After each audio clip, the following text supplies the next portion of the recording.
In the Dark Ages, the world cried out for a hero. But what it truly needed wasn't a hero at all. It was a dark mage. The goddess of this world summoned a man from Earth with a natural talent for magic. His name was Kim Min-jun. Her mission was to save this kingdom, and she would do whatever it took. Min-jun was dragged into this world by force and had no choice but to comply. But the girl offered him any reward. In exchange for the Demon King's head, the goddess promised him wealth, power, and even her own body if Min-jun succeeded. Driven by the one thing that moves men in every world, Min-jun fought, nearly died in battle.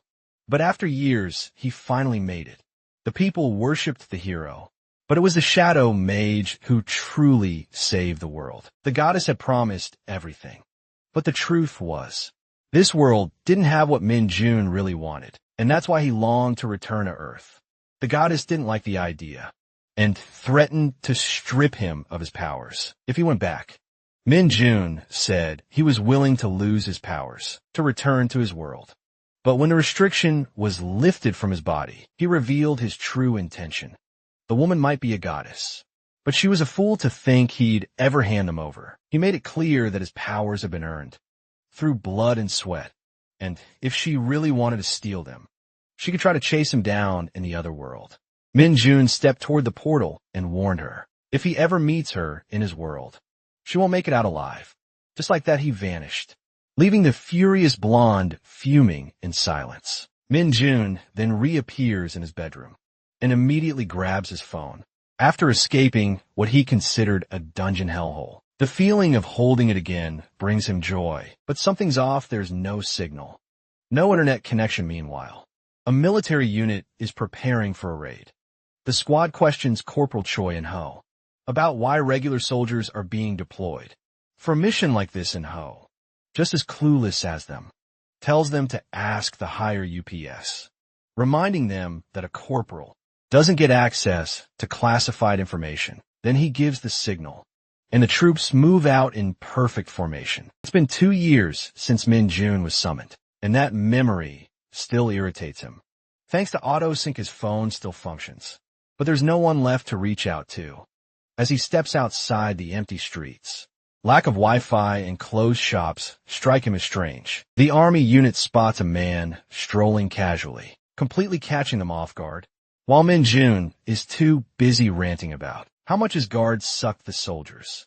Convinced this area is off limits, start wondering why the security detail isn't doing its job, they call out to Min-jun, who's caught off guard at first, but then assumes they're just a bunch of recruits. He calmly tells them he's simply passing by, but then the soldiers start yelling as a terrifying beast lunges at him. Min-jun casually turns his head and spots a grotesque wolf charging straight at him. Even as the soldiers shout for him to move, he doesn't flinch. That savage creature is heading straight for the kill. He's visibly annoyed, wondering why this dumb mutt, one that wouldn't survive a single punch, is showing up now of all times. But the second he tries to summon his powers, that cocky vibe disappears quick. He's unable to access even a spark of his demonic energy.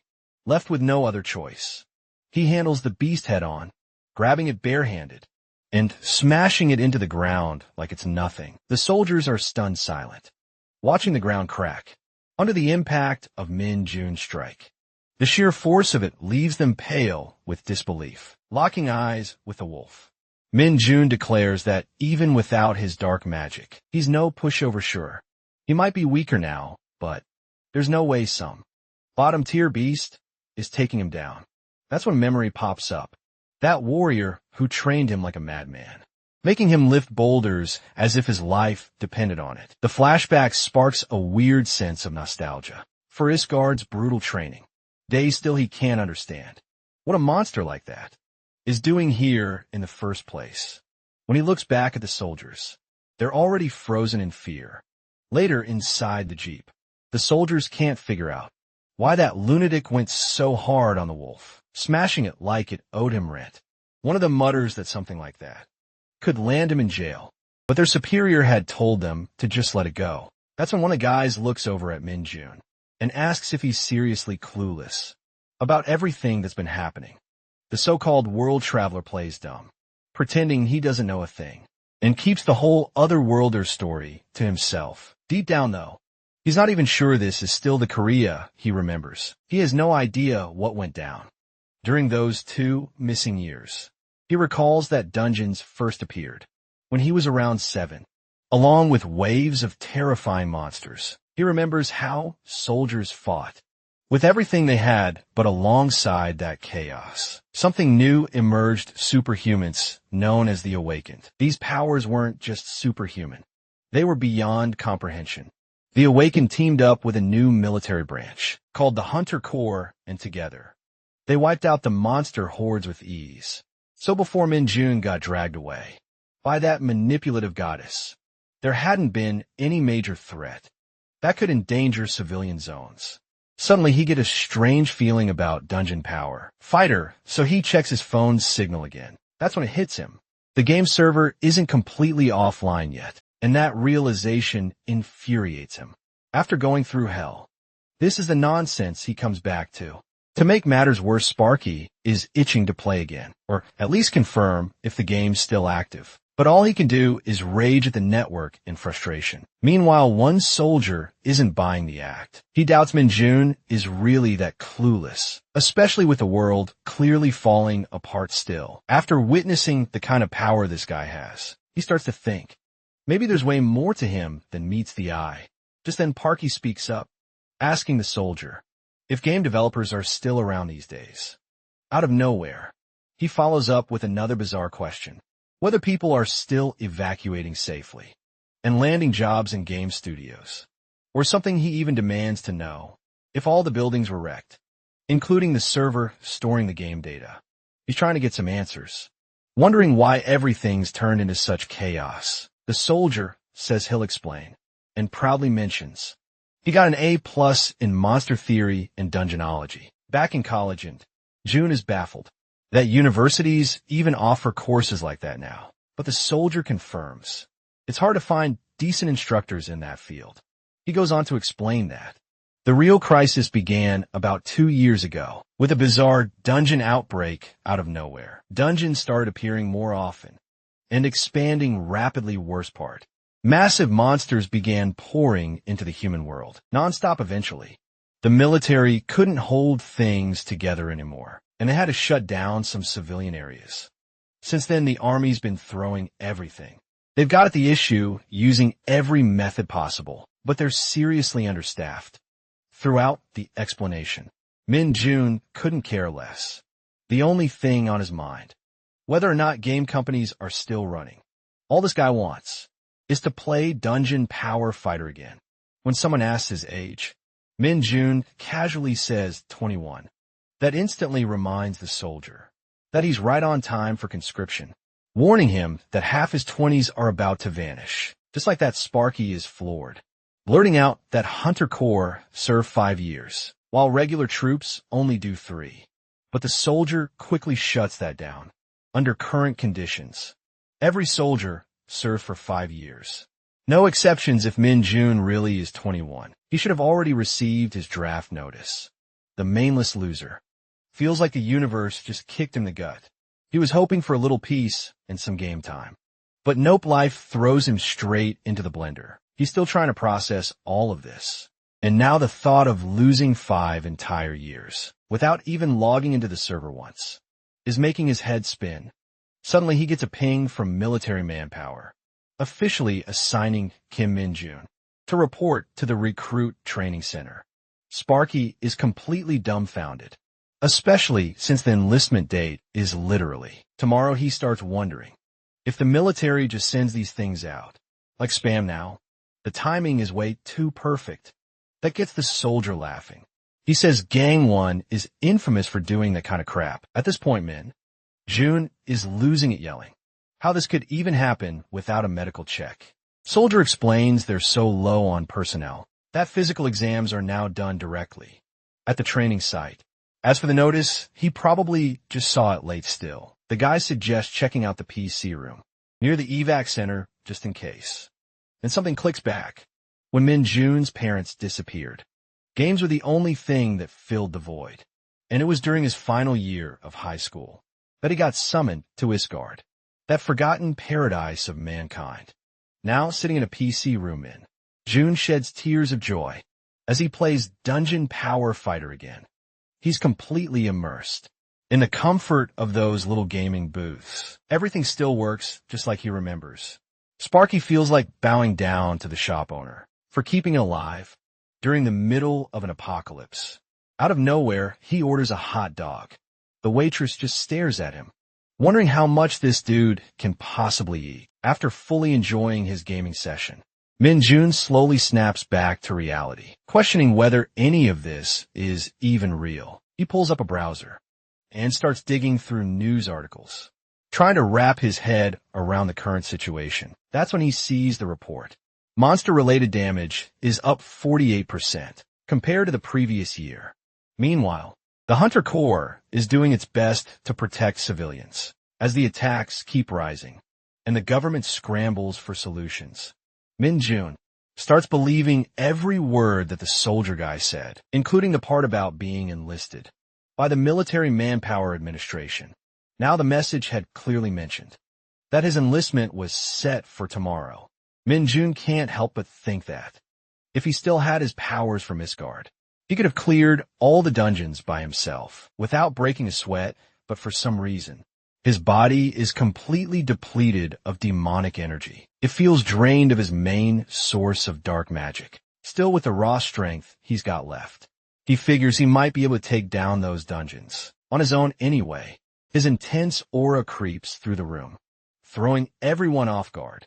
As they stare at this crackhead with a wicked laugh, June decides to take it all into his own hands. The next day of this world, Walker casually strolls into the training center. Snack in hand, he's oddly excited to see so many people enlisting today, even though everyone else looks gloomy, hugging their loved ones goodbye. Then suddenly, an announcement calls all the new soldiers to gather in the auditorium. June raises an eyebrow, wondering if this is actually going to be harder than life in Isgard. Inside the auditorium, the soldiers are straight up nasty, barking at the new recruits to stand up and yelling at them for moving like snails. One shouting to keep their posture straight and not look behind, while another demands they push the person in front, like their lives depend on it. June can't help but find these instructors oddly polite compared to that absolute jerk he trained under back in Isgard. After a while, the battalion commander steps up and grabs everyone's attention, asking anyone who applied for the Hunter Corps but didn't get selected to raise their hand. He explains that treatment differs massively between the Hunter Corps and regular troops. The Hunters start out with a base pay of 3,000,001, which gets a few heads turning. When no one moves, the commander says it's fine, until he spots one volunteer. June is called to step forward, and he decides this is his moment to shine. Without hesitation, he leaps into the air, punching a dent into the ground. From a sheer force of his takeoff, he lands right next to the commander, smooth as ever, leaving everyone stunned, with their jaws practically on the floor. That's when he introduces himself with confidence, saying Kim June, applying for the Hunter Corps, back in Isgard, deep within the forgotten canyon of the northern region. The mountains are littered with caves, each darker and more twisted than the last. It's there that June fully accepts the brutal reality that being a dark mage is a job with no end to its torment. There's no character worse off than this. Sure, dark mages come packed with insane skills, but once they run out of their fuel, they're done for. All that's left is a body barely holding it together, stuck in a role that grinds you down until there's nothing left. It's not like mana just naturally restores over time, like it does for regular mages. For dark mages, the only way to recover it is by taking down monsters, using demonic energy, but even then, replenishing dark energy while actively using it is a total grind, is super inefficient and barely worth it. On top of that, June could never find reliable party members, since the dark mage image had such a terrible reputation. So if June ever runs out of dark energy, he's basically as good as dead down there. Now he asks what the best method is for a dark mage. to recover demonic energy. But sadly, this guy's so damn lonely. There's no one around to answer his pop quiz or listen to his tragic monologue, except a bunch of monster corpses.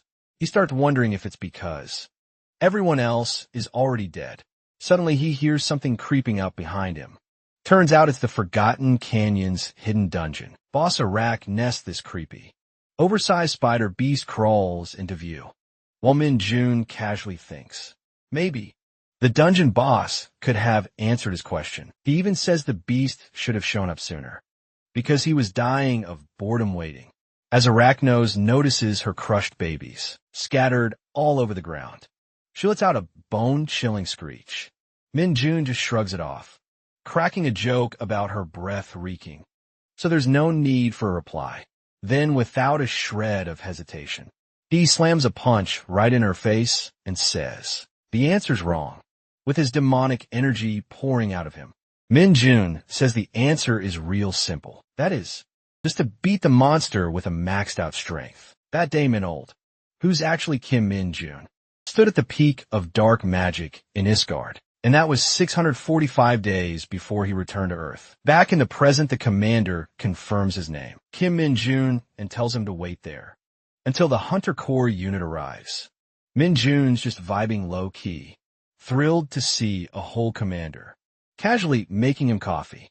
Then the commander asks if there's any special reason he wants to join the Hunter Corps.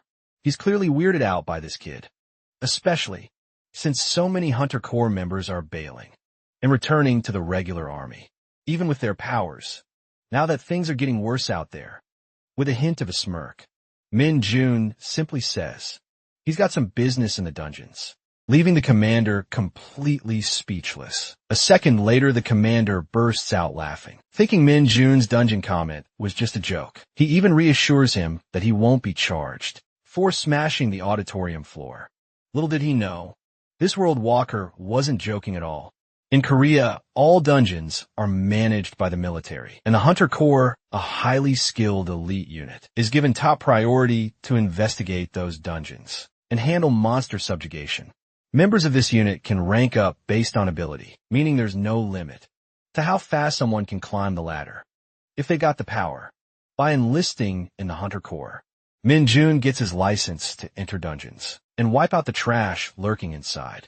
Using his demonic energy from there, he starts daydreaming about racing through the ranks, recovering his lost powers along the way. The thought alone makes this scheming maniac chuckle, imagining himself hitting 10 stars within 5 years, clearing out every dungeon in sight that had, by just enough time for Dungeon Power Fighter to finally roll out its fourth awakening, while he soaks up the glory and the big paycheck of a public hero.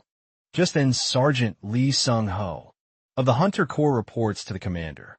The commander greets him warmly and introduces Min Jun as the new recruit. Min Jun, straight up stunned to see a battalion commander speaking so formally to a sergeant. Sung-ho turns to Min Jun and bluntly asks if he really has special powers. If he's a born hunter, he should have access to a status window. So the sergeant insists that Sparky read out all his stats. Min Jun can't help but wonder if all the Hunter Corps members are this pushy. But whatever, he gives in and does what they ask. Come to think of it, he remembers having a status window back in Isgard too, but he barely used the thing that only showed number values and stats. Now the lad's actually curious to see how the status window works in this world. But the second it appears, he's completely thrown off. Sung-ho immediately presses him, asking what he's seeing, but Min Jun just gives him a nervous smile. With an awkward chuckle, he says the window's showing an error. Sung-ho's expression goes stiff, as if his brain just hit a glitch, trying to process what he heard. Somewhere in Yeonjido, at the Hunter Corps Training Center, the commander starts with some small talk, saying he last saw her in Hwachuan. It's been 10 years. He admits he never imagined running into Yin SEO, here of all places. She quickly corrects him, saying she's not a hunter yet, just a new recruit who enlisted today. Still, she wants to know if she's only being called in because of her father's status, making it clear she has no interest in getting special treatment during training. The commander laughs it off, assuring her it has nothing to do with General Sun, and that she won't be getting any kind of special pass. Either he also reminds her that the Hunter Corps isn't some easy organization, something her father must have mentioned already. With such a renowned rookie enlisting, the commander figures he'd exchange a few words of encouragement before the girl gets super busy. He knows it couldn't have been easy for her to enlist as a regular soldier, instead of walking in as an executive, saying they're always short on people like her. So he thanks her, both as a citizen and as a soldier of the nation. Meanwhile, Yun Seo is clearly embarrassed, but politely thanks the commander. Just then a van rolls in, and the commander lets her know she might be meeting an interesting comrade on board. He asks if she'd like to go greet him together, which catches her completely off guard. Meanwhile, Minjun is hyped to finally step into the Hunter Corps. Training center, the building's massive, and he's not even sure how much taxpayer money went into it. So the first thing he asks is whether there's a PC room. Sung-ho throws shade at this weirdo, telling him not to get too excited, since he's not officially in the Hunter Corps yet, just because he's a special case. SEO Ungo's been given the job of testing him out. That arrogant tone ticks Sparky off, and he's ready to curse this jerk out. According to Sung-ho, he would have already dumped Minjun back in Yangchang if the head office hadn't specifically requested to test him. Moreover, Sung-ho adds that once he proves Minjun's nothing but a fraud, he'll be handed over to the military police without wasting a second. Minjun's not loving this guy's attitude. He's way too stingy and full of himself, but the dude keeps it together and demands to know the details of the test. That's when Sung-ho shows a giant red crystal and tells him that if he can move it even an inch, within 10 minutes he'll pass.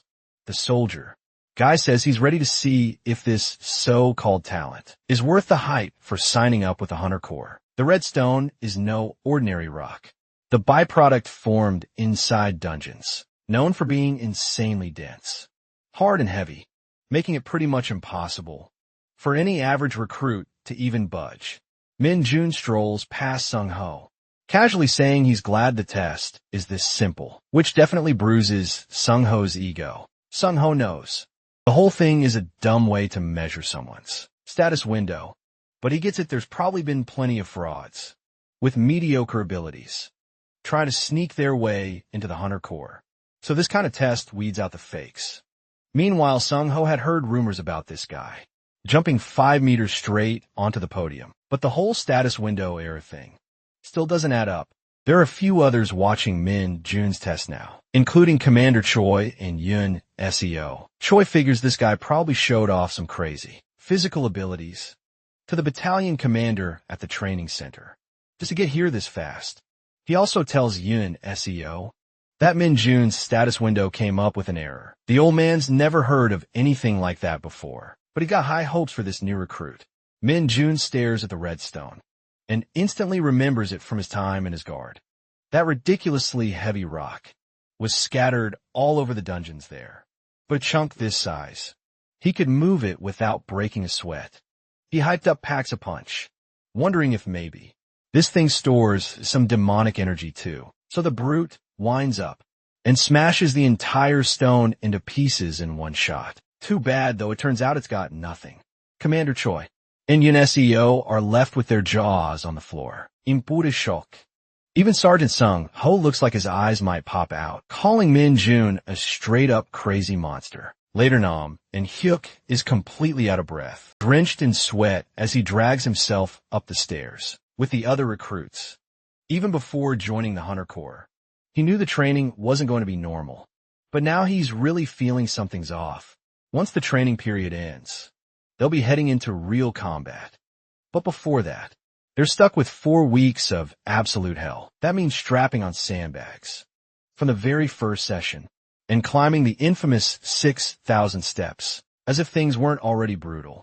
There's this devil of an instructor, Second Lee Sung-ho, constantly breathing down their necks.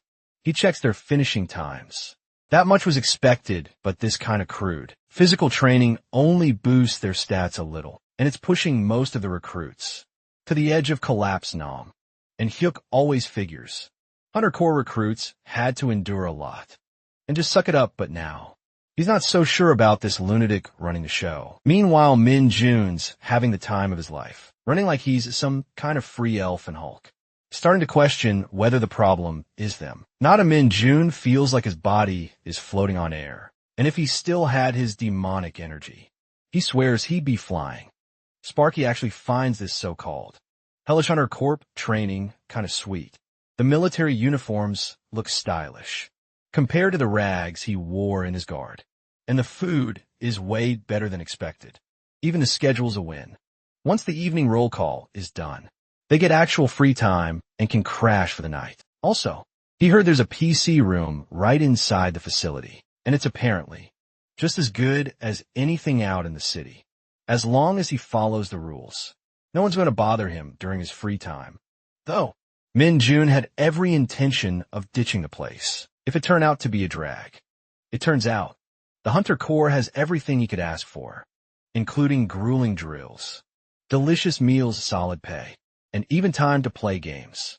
He dashes up the stairs, shouting that the Hunter Corps is the best thing ever in. Hugh's still trying to catch his breath. Can't wrap his head around what kind of fuel this insane monster runs on to move like that in a flash. Shang Ho is left completely stunned as he sees Min Jun reach the top, way faster than expected normally. It takes about an hour for the average recruit to finish the climb. But this guy crushed it in record time. Min Jun's up there enjoying the view, dancing around Sung Ho, and reminding him of the promise he made, that anyone who finishes under 30 minutes gets an outing pass with no choice.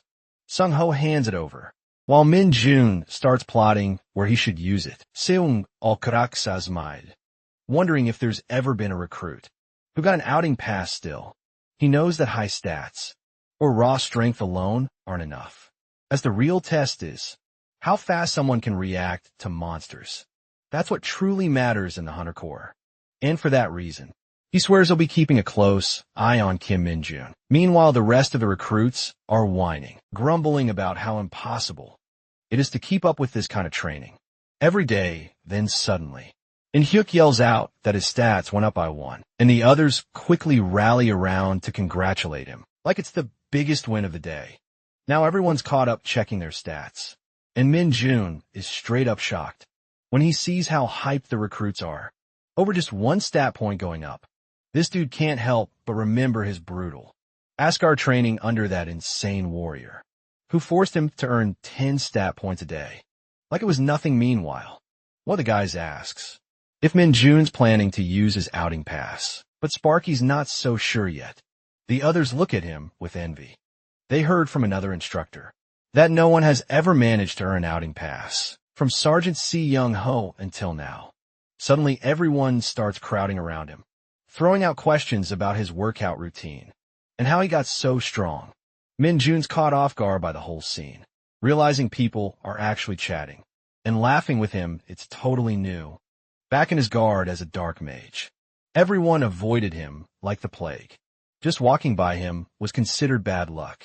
But here it's different, and communication isn't bad as he thought.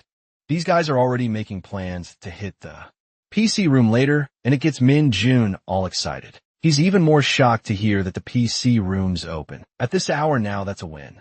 While enjoying his time in the PC room, the clock hits 9, and Min Jun figures it's time to grab 2 hours of sleep. Back in his guard, even getting 1 hour was considered a luxury. So 2 hours felt like a full-on deep sleep. With that kind of rest, he's confident he can recover just enough energy to keep grinding games every day. The others in the room are stunned, watching this absolute maniac still playing that game. Next up, the recruits are hit with another brutal drill, with no extra distance this time, but they have to maintain a consistent speed. Anyone who fails to complete 40 kilometers within 2 hours doesn't get breakfast later on. Min Jun casually gloats about hitting 10 max levels yesterday, which ticks off and Hook, who's struggling to catch his breath after the drill. He's annoyed that Min Jun isn't even sweating. What gets him even more is knowing the guy played games all night, only slept 2 hours in the last 4 weeks.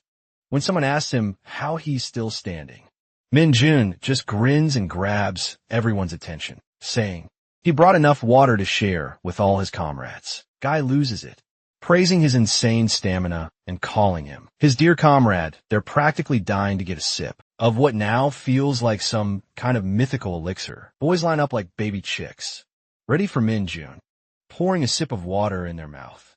In the middle of their chatter, someone suddenly calls for their attention, and it's Lee dropping the bomb that the lieutenant is seriously disappointed in. All of them, it's the final week of training, and only half the recruits have managed to meet the standard. He straight up calls them the most pathetic squadron of all time. Min Jun can't help but wonder why this old guy is talking in the third person. Like some ancient sage, Lee doesn't stop there, though. He throws shade at everyone, saying if they get deployed after training ends, half of them are heading straight for their deathbeds. That kind of mindset, according to him, is basically a one-way ticket to heaven. He boldly claims that there's no way any of them will survive the final stage of training, which is something called the dungeon assessment training. Normally, once all the monsters inside a dungeon are wiped out, the dungeon disappears, but some of them don't vanish. They turn into what's called transforming dungeons. These dungeons constantly shift their internal structure, changing layouts and environments on a regular basis. That makes them the perfect spot for trainees to get real-life dungeon experience. And that hardcore simulation is what they call the dungeon assessment training. Just hearing the name sends shivers down the recruits' spines, so they already know they're in for something brutal. With Lee cranking up the tension, he seems to enjoy it, saying, recruits need to be handled like racehorses. Real discipline. You need a heavy whip to keep them in line, and then toss them a carrot later. He assures them they'll make it through if they just use their brains. Sweeten the deal. He announces that the recruit with the highest score will earn a 2-night, 3-day vacation pass. The old man believes this little reward will light a fire under them and push them to work harder, asking if that news doesn't make their blood boil. But the recruits just stare at him blankly, watching him tap the stage like he's lost it. But no one responds. He's trying so hard to hype them up, but it feels like he's talking to a wall. That is until he spots one guy who actually looks thrilled by the news, and that just makes the rest of them more nervous. The next day, the whole squad shows up with their jaws on the floor, stunned by how massive the dungeon really is. Min Jun, on the other hand, couldn't care less. On the day of the dungeon assessment training, the recruits are full of nerves, wondering what kind of nightmare awaits them inside. Suddenly a jeep rolls onto the scene, scaring the crap out of everyone. They're all thinking, why would a military truck be out here of all places? Their panic spikes when they realize the jeep is loaded with cages, and inside those cages are real monsters, with terrifying noises echoing from the cages. The recruits quickly realize they're filled with hounds that send a chill down their spines. One of them even collapses from the shock, while another is already looking for an escape route. Meanwhile, Min Jun just sees them as oversized puppies, comparing them to Chihuahuas or Maltese in his head. Lee is fuming as he watches the recruits tremble at the sight of monsters they're supposed to be trained to face. He orders them to form teams of 4 and head into the transforming dungeon, where they must defeat a hound within 1 hour. In return, he lays down the instructions: if they get hurt, they better work on their core strength. If they're scared, they should use their brains and fight with their spirit. Shang-ho steps up to announce that they'll be going in one by one, so it's time to gear up and get moving. Next up is the Hunter Corps exclusive safety suit, the Mid-2, designed to protect the physical body during battle. Once everyone slips into the gear, they start trembling like scared chickens, wondering if anything in the world could be tougher than this armor. Meanwhile, Min Jun is silently judging the suit, thinking it's insanely uncomfortable and clearly built for defense only. He can't believe something this stiff and clunky costs around $50 million from the smell alone. He figures these suits have been used to hell and back, soaked in everyone's passion and sweat. That's when Sparky throws out a bold question, asking if they managed to take down the hounds, which means they can ditch these suits. At first, Lieutenant Lee looks thrown off by the idea, but when he sees it's Min Jun, the #1 ranking recruit, He gives in and grants permission. Still, he doesn't let him off that easily. He reminds Min-jun that he's not allowed to steal the spotlight.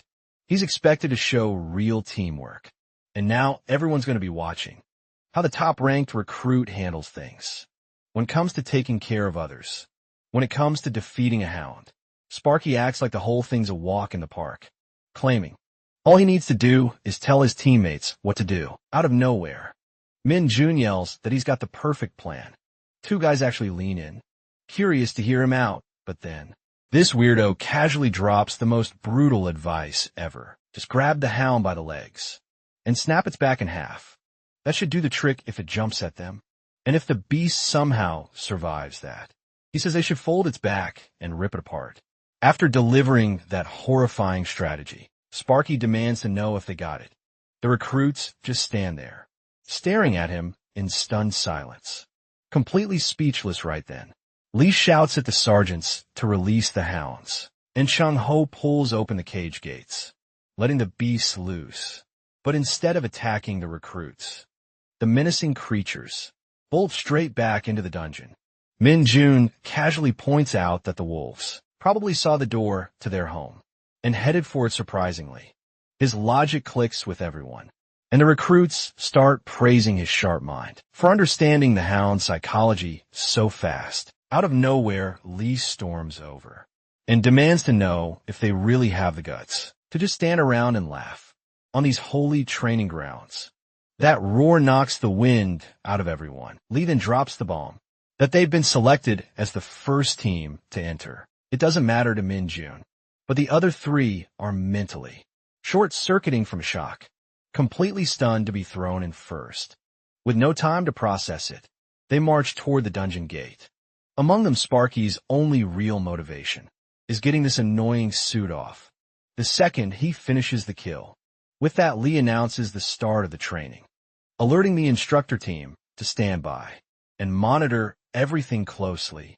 Their job is to control the situation if things spiral out of hand, and the instructor team keeps a sharp eye on the trainees from their cover. One of them quietly reports to Corporal Kim Ho-jun that there's only a single team of 4 entering, with no other parties involved. That's when he spots a familiar face, none other than Kim Min-jun, the recruit marked for special attention.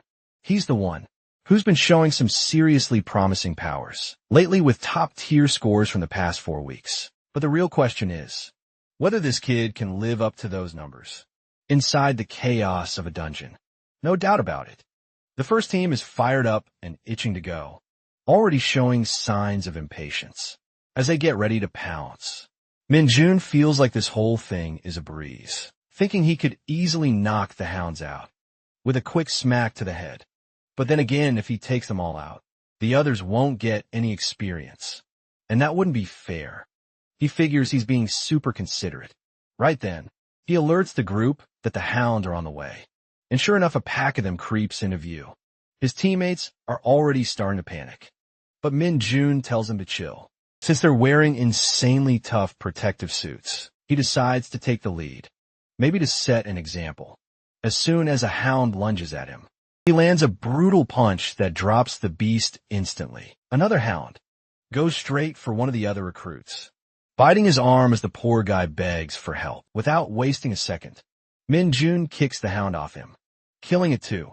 Then, like a coach, mid-game he starts schooling them, telling the group they need to fight back.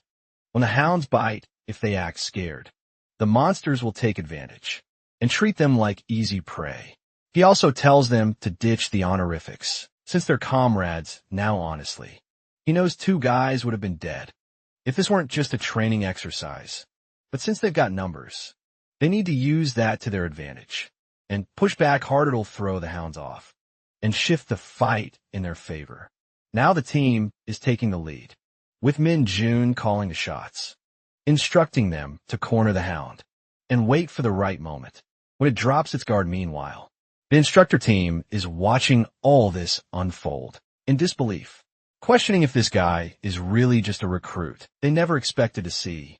Fresh trainees launching themselves at hounds and choking out beasts like it's no big deal. Thanks to Min-jun's squad is pushing through their fear and actually fighting back. Instructors even start wondering if this lunatic might be one of those rare cases, like a hunter course sergeant, who somehow returned to the day before his enlistment. The kind of story they usually hear in rumors. But what stands out more than his strength is how Min-jun leads the team. He's encouraging his squad, keeping them focused, and coordinating the fight with actual strategy. That leadership earns him the highest score of the group, while the rest settle for average marks. Corporal Kim, Ho-jun shows up with his sidekick and officially declares, the first team has passed the test. On the way out, Min-jun keeps pestering Ho-jun about whether he won the vacation pass. But Ho-jun shuts him up quickly. Min-jun jokes that they were probably worried sick about the team, calling the instructors a bunch of Sunday, which ticks Ho-jun off just then.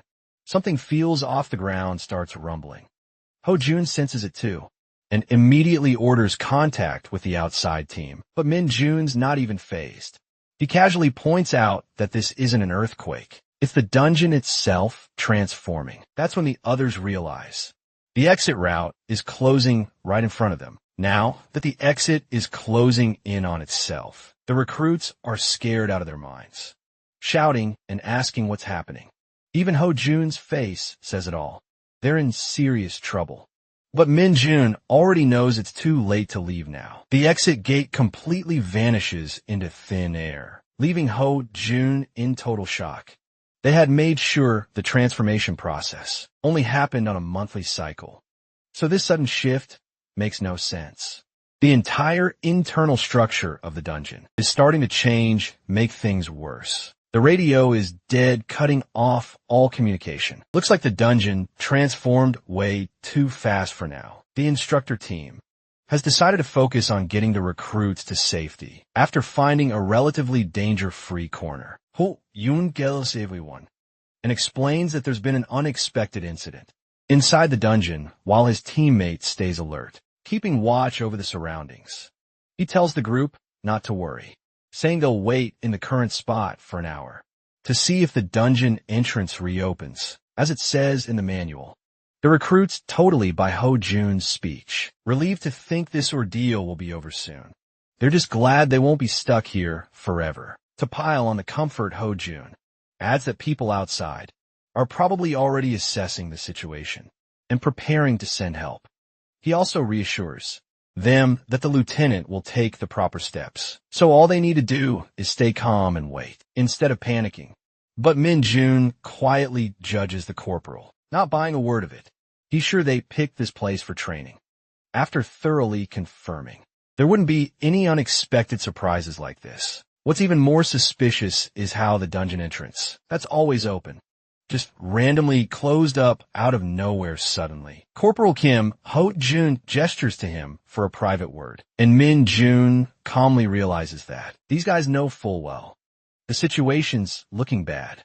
There's no manual for stuff like this. And if the dungeon has really turned into an enclosed dungeon, then it's going to be way tougher to clear. This mainless guy still remembers seeing something like this back in his guard, but it's not that bad, especially with him being here now. Meanwhile, Ho-jun admits this is the worst-case scenario. They're definitely in an enclosed dungeon. His buddy has no clue and is freaking out, clearly not trained for this kind of mess. Then Ho-jun breaks down the two special cases when a dungeon entrance disappears. The first is when the dungeon dissipates naturally after being cleared, and the second is when it turns into an enclosed dungeon, where the gate vanishes the moment someone enters. From the outside, just like that. This one's sealed shut, which also means more than one monster will appear. The only way to escape now is by defeating every single monster trapped inside. Plus, Ho-jun makes it clear to his teammate that no outside help is coming. They're on their own and need to break through this mess together with 4 recruits who have 0 real battle experience and just 2 instructors. They'll have to clear the dungeon by themselves. After, Ho-jun fills everyone in on their current situation. The recruits are visibly shaken. As expected, on top of that, Ho-jun has no idea what kind of monsters are crawling through this place, so things might take a deadly turn fast. Still, they can't afford to stay put.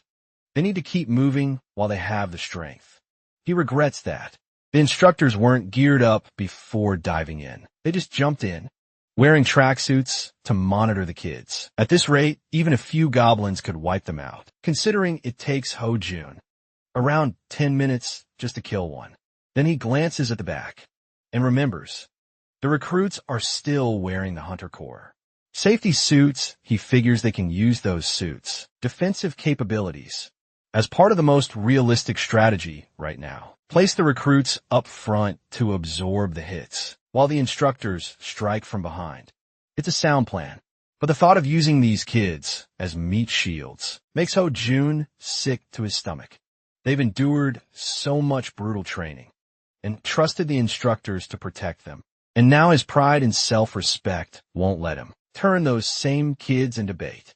While Min-jun casually acts like he doesn't care, his teammates are panicking like crazy, especially since this whole disaster hits, right when they are in the final week of their training. Out of nowhere, the mainless weirdo senses that something's off, and the instructor asks him what's going on. That's when Ho-Jun suddenly starts screaming, like something's choking him from the inside. His partner rushes over, ignoring Min-jun's warning not to go near him, saying there's nothing he can do right now. But the guy rolls in any way to check on Ho-Jun, only to feel the exact same thing happening to him, and he collapses to the ground. From that point, Min-jun steps up and takes control, telling the rest of the team to stay back, or they'll end up just like the instructors. As he checks on the two, he figures out they've only fainted and aren't in any serious danger. For now, well, Sparky had a hunch. He smelled something familiar earlier. Right then, Min-jun tosses the instructors toward the recruits, telling them to catch and keep them safe. Near the exit, he firmly tells them not to follow him, under any circumstances. One of the recruits tries to knock some sense into him, asking what he plans to do, when even the instructors have fainted, clearly shaken and begging him not to go alone. But Min-jun charges deeper into the dungeon, without hesitation, fully aware that the risk of death excites him, especially because this time it's real on Earth. Still he's confident. The real reason behind the instructors collapsing is the presence of demonic energy. It doesn't even surprise him, knowing that even awakened instructors could pass out from exposure to something like that. Even in Isgard, people are always shielded with special protection before facing monsters laced with demonic energy. That's because this stuff is way more fatal to regular humans, but for dark mages. Dark energy is like plugging in a dead phone. It's their life source. After sprinting through the dungeon for a while, Min-jun finally reaches the spot where this overwhelming demonic energy is radiating from. The place is dead silent, and no monsters are in sight, but that only makes him grin. He looks up at the ceiling, knowing full well that something this nasty and soaked in darkness could never hide from a dark mage's senses, and there it is, he can feel it. He never thought he'd run into a beast like the Dark Hound here, of all places, but make no mistake, this isn't just another version of the regular hounds, despite the similar names. The Dark Hound is a completely different breed, and leagues more dangerous. The first time Min-jun came across one in Isgard was about a year after he got summoned. Back then, he barely made it out alive. Even the monster guides on Earth wouldn't dare go near this thing. It's that brutal. The Dark Hound lunges straight from the ceiling, but Min-jun doesn't even flinch. He just stands there, almost relieved to see a familiar face. With a smirk, he thanks the beast for the meal, and the next second, he plants a mouth-shattering punch right into its face, launching the monster backward like a rag doll. The Dark Hound hits the ground hard, its face bleeding and teeth shattered, while Min-jun's eyes glint with hunger for its demonic energy, even with the satisfying blow. The scent of blood in the air is thick and sickening, but he doesn't mind. It only means the recharge is about to begin, though the scent of blood is still sickening. The insane amount of demonic energy spilling out after the Dark Hound's death is the real deal. That's exactly why taking down a beast like this isn't easy. Its venomous blood is no joke. If an ordinary human even comes in contact with it, their skin would start to rot on the spot. But none of that applies to a dark mage. As the demonic energy flows out of the Dark Hound, Min-jun absorbs it all with a smug look on his face. As Min-jun absorbs the demonic energy juice, he knows all the crazy side effects that come with it. Don't affect a dark mage at all. The dude's thrilled to finally absorb demonic energy after such a long time, feeling like he's around 5% charged now. Still, he can't wrap his head around why something like a Dark Hound from Isgard would show up in a place like this. He figured monsters on Earth might contain some demonic energy, but seeing the instructors faint like that raises serious questions he doubts they've ever encountered something like this before. There was never any mention of demonic energy or Dark Hounds during the monster education back at the training center, and the possibility of a Dark Hound managing dimensional travel is out of the question. Only someone like him, who's reached the peak of dark magic, could pull off something like that. That, or maybe it's something only a saint who can use God power could pull off. Since it's not an ability just anyone can access, Min-jun wonders if he's just overthinking this, or if this really is the first time a Dark Hound has appeared in Korea. Either way, he decides to find the core and file a report, and eventually he does. Meanwhile, Ho-jun slowly opens his eyes, and the recruits are all buzzing with relief to see him regaining consciousness. They crowd around asking if he's okay. But both instructors suddenly sit up straight, scaring the life out of their juniors. Ho-jun immediately demands a full update, checking if anyone's hurt, or if anything happened while they were out. The juniors admit they thought the two turned into zombies for a second, but assure him they're all fine. And they mention Min-jun ran deeper into the dungeon by himself. That news throws Ho-jun completely off. And when the recruits explain what happened, after he and his partner collapsed, Ho-jun's face twists with rage. He's furious that Min-jun acted alone in a situation this dangerous, gritting his teeth at the thought. That kind of stunt is more than enough to get someone kicked out of the program. He just feels like he's in no position to criticize anyone, especially after passing out, instead of protecting the juniors. But then he snaps back to reality, realizing that he has to go after Kim Min-jun and bring him back just as he's about to make a move. One of the juniors suddenly calls out, pointing ahead to everyone's shock. Min-jun walks in like nothing happened, casually carrying the dead Dark Hound over his shoulder. The guy even asks if everyone's doing all right, like this is just another Tuesday. The instructors freeze, jaws practically buried in the dirt, their brains short-circuiting at the sheer size of the monster. They can't even begin to process how the hell this kid took it down alone, without skipping a beat. Min-jun drops the massive hound in front of them and tells them to check it out. The instructors take a closer look and instantly realize this beast is the real reason they passed out earlier. The recruits now understand that the hounds they fought were the baby versions, and this was the real deal. No one can believe Min-jun soloed such a massive creature. Then, as if on cue, the dungeon gate flickers and reappears in the same spot.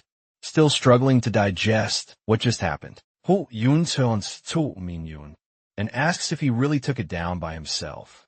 Min-jun just nods with that same annoyingly calm smile. Ho-jun tells his partner to escort the recruits out, first promising he'll follow right after. Lin pulling Min-jun aside, he firmly asked him to report every single detail of what happened to the lieutenant. That includes how both instructors fainted and left the recruits completely on their own. Ho-jun knows they have no excuses, even if it means being thrown into military prison. But thanks to Min-jun, everyone made it back alive without a scratch. Sparky smirks, saying Ho-jun is kind of embarrassing right now. But Ho-jun insists that a real man owns up to his mistakes with that. He says it's time to leave this cursed place. Still, Ho-jun can't wrap his head around what caused him to lose consciousness, already dreading a sleepless night, trying to figure it out. Meanwhile, Min-jun, still stuck on the fact that he got a major compliment during his last week of training. Just as he turns to head out, a sudden system window pops up in front of his face with a message that the error has been resolved. Min Jun stares at the screen, completely dumbfounded, muttering how he has no idea what this even means. He curses under his breath, calling this thing a piece of junk, just like the one back in Isgard. But then the screen updates, officially labeling him as the cult founder of. Lumi Nuna is his favorite character, followed by his stat strength. Agility and stamina all sit at 60, and demonic energy at 10. His only listed skill is corruption. Ranked at E, the numbers don't bother him much. But something about this whole setup feels incredibly off, especially the part of Lumi Nuna in his status window. Lumi is a character from Dungeon Power Fighter, the same game he plays to kill time. Back in Isgard, when he had reached the peak of his dark magic powers and got sick of crazy fanatics trailing him everywhere, he created this joke cult around Lumi, just to shake them off now, somehow. The jokes followed him here. Everyone had once begged Minel to take over the world, but to shake them off, he ended up forming Lumi Nuna's fan club. The plan backfired spectacularly. It only created more lunatics worshipping him, now that he's looking at his current stats. Min Jun realizes just how much weaker he's become. When he first came back without any demonic energy, he figured there'd be a penalty for dimensional travel. Still, out of the endless list of skills he used to have, only one remains, and that's corruption with a super low rank. At this point, he's convinced. The skill's effect might as well be a stomachache. This isn't some third-rate novel, but the absurdity of it all makes him want to throw up. There's no way he can achieve any of his goals like this, but then again, he once climbed to the top of the dark magic hierarchy in Isgard if he did it before. He can do it again. This time, he's got a solid reason. 2, he needs to regain his power fast, so he can help the game company. That's stuck in development hell, thanks to monsters, but one thing is for sure. This isn't like the time in Isgard, where he had no choice but to endure. Now he's got the game company waiting on him. That day, the entire training center was thrown into chaos when news broke that a training dungeon had sealed itself while a session was in progress. On top of that, the lieutenant hadn't issued any clear orders, and a mere recruit had taken down a newly discovered species of monster, while the instructors were caught off guard by a string of unexpected events. The recruits, who were supposed to receive their private ranks and enjoy a bit of freedom until dispatch, suddenly found themselves at the center of a storm. The juniors feel like they're cursed, with no idea when their standby status will end, and all this during the last week of training. At this point, they wouldn't even mind, just sitting around and watching TV. Lee Ho-chan turns to Park Jong-won and asks if Min Jun really took down that huge hound. All by himself, young one still hyped, saying he first thought it was a cow because of how big it was, but yet Min Jun wrecked it. Then they start wondering if Kim Min Jun might reach the rank of sergeant within 2 years. But someone points out that the Hunter Corps advanced exams are no joke. Most guys apparently get discharged as corporals, even after serving the full 5 years. There are even some who leave at the rank of private, first class afterward. Kim Min Jun salutes as he meets Commander Choi and notices Lieutenant Lee Myong standing in an awkward position. Choi casually asks Lee to step out, and as soon as he leaves, Choi bursts out laughing, saying the lieutenant got punished for not properly inspecting the dungeons. But cutting to the chase, Choi says there's something important they need to talk about. Since Min Jun received the highest score, he's got a special proposal lined up and asks if he's interested in hearing it. A crane in the flock of chickens is an idiom used to describe someone who stands out above the rest. Commander Choi firmly believes that Kim Min Jun is anything but ordinary, and he's honestly grateful to have witnessed someone like him in his lifetime. He never imagined he'd come across a crane so exceptional that it makes even the above average look like chickens in comparison. Choi says it would be a national loss to assign this kind of talent to the regular ranks when they're in desperate need of skilled personnel. He also mentions hearing that Min Jun wants to advance quickly normally.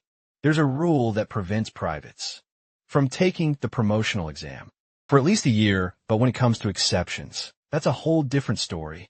And that part leaves Min Jun a little stunned. That's when Commander Choi drops the bomb. He's got the authority as the training commander to grant Min Jun that exception on one condition. He wants him to volunteer for the Hunter Corps, stationed in Chorwan Kangwon-do. The old man even slams the table, shouting that Min Jun wouldn't need to wait a whole year for a promotion. If he heads there, an awkward silence settles between them. Joy starts wondering if Che or Won might be pushing it, even for someone desperate to advance. Maybe this exception isn't enough of a carrot. Meanwhile, Min Jun doesn't show a flicker of concern or interest. He's deep in thought. He recalls that Che, or Won, is home to the 104th Division of the Invincible Hunter Squad, the same place his comrades warned him to avoid. Like the plague, the weather is brutal. Snow piles up endlessly in dungeons, along with monsters pop up whenever they feel like it. It's labeled as one of the most extreme posts, but Min Jun couldn't care less where he ends up, as long as he advances fast. That promotion exception is a golden opportunity. Besides, the place reeks of dungeons, which is actually perfect for his plan to succeed. He needs to climb the ranks as quickly as possible. The higher the rank, the broader his range of action. Also, there's no better way to earn a promotion than by proving oneself inside the dungeons. With that, Kim Min Jun gives a flat, unwavering yes he's in. Commander Choi is shocked to his core that this guy just agreed to head straight into Chai, or won the land of brutal cold, and did it with that kind of bold spirit.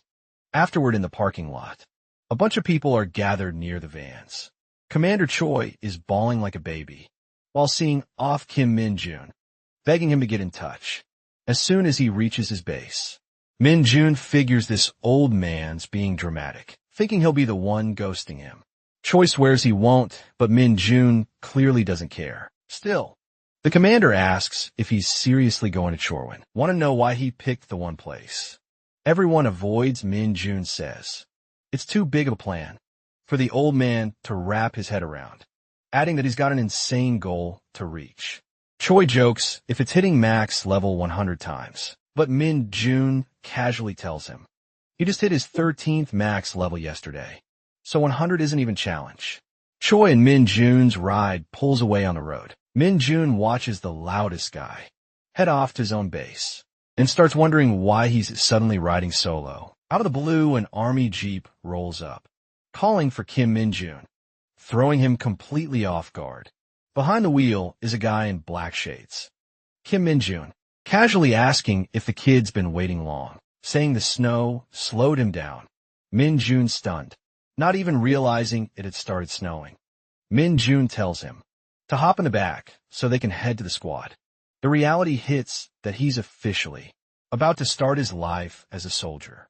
But one thing nags at him, which is hazing. He remembers all those TV shows where the top dog forces the newcomer to do insane stuff, like finding Dragon Balls or running pointless errands. Min Jun knows he doesn't have the patience to deal with that kind of crap, but figures he'll need to tough it out somehow.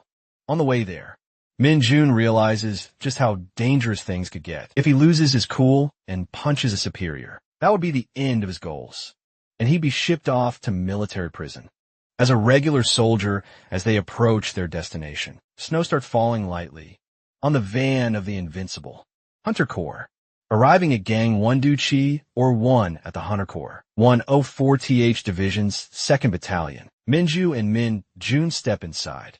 Minju swings open a door and shoves the newbie inside, ordering the guys there to feed him and teach him how things work. The soldiers inside are stunned, since they got zero heads up, but when they see the newcomer, they burst into laughter and cheer, thrilled to have fresh meat around. As Min Jun introduces himself, the squad realizes this is the very guy from the rumors, the psycho who soloed the giant hound. One dude chucks Min Jun's bag at Baldy, making him responsible for unpacking his stuff. Min Jun quickly takes the two loud idiots as the alphas of the dorm, standing there with big, goofy grins. It's like they just discovered a new toy or something, and they're dying to know why he chose this place. With his top scores, could have easily landed him a rear line post. Min Jun simply thinks the front lines offer better real experience and the fastest path to advancement. The guys stare at him like he's nuts, calling him crazy. They ask if he has a sister or a girlfriend. But Min Jun says he's been alone since birth, curious to see what he's capable of. They pester him to show his talent. And Min Jun figures if showing off shuts them up. It's worth it. He drops down to do one finger push UPS. But this annoys one of the alphas, who brags that they could do that all day. The other tells Sergeant Cho to relax and let the kid show off. Then Min Jun switches it up and starts doing vertical push UPS on his fingers, which leaves the room stunned. No one thought they'd ever see something that wild in real life, and they start wondering if anyone in their platoon can pull it off. That's when they remember there's a certain sergeant who can. Suddenly a fierce-looking soldier walks in and tells Sparky to get the hell out of his way. The alphas go pale and point toward Min Jun, revealing he's the one doing the vertical push UPS. That voice hits Min Jun like a shockwave, and he instantly recognizes it. It's Lee Song-ho, Sergeant Lee. Song-ho has his jaw practically hitting the floor when he spots Kim Min Jun standing there.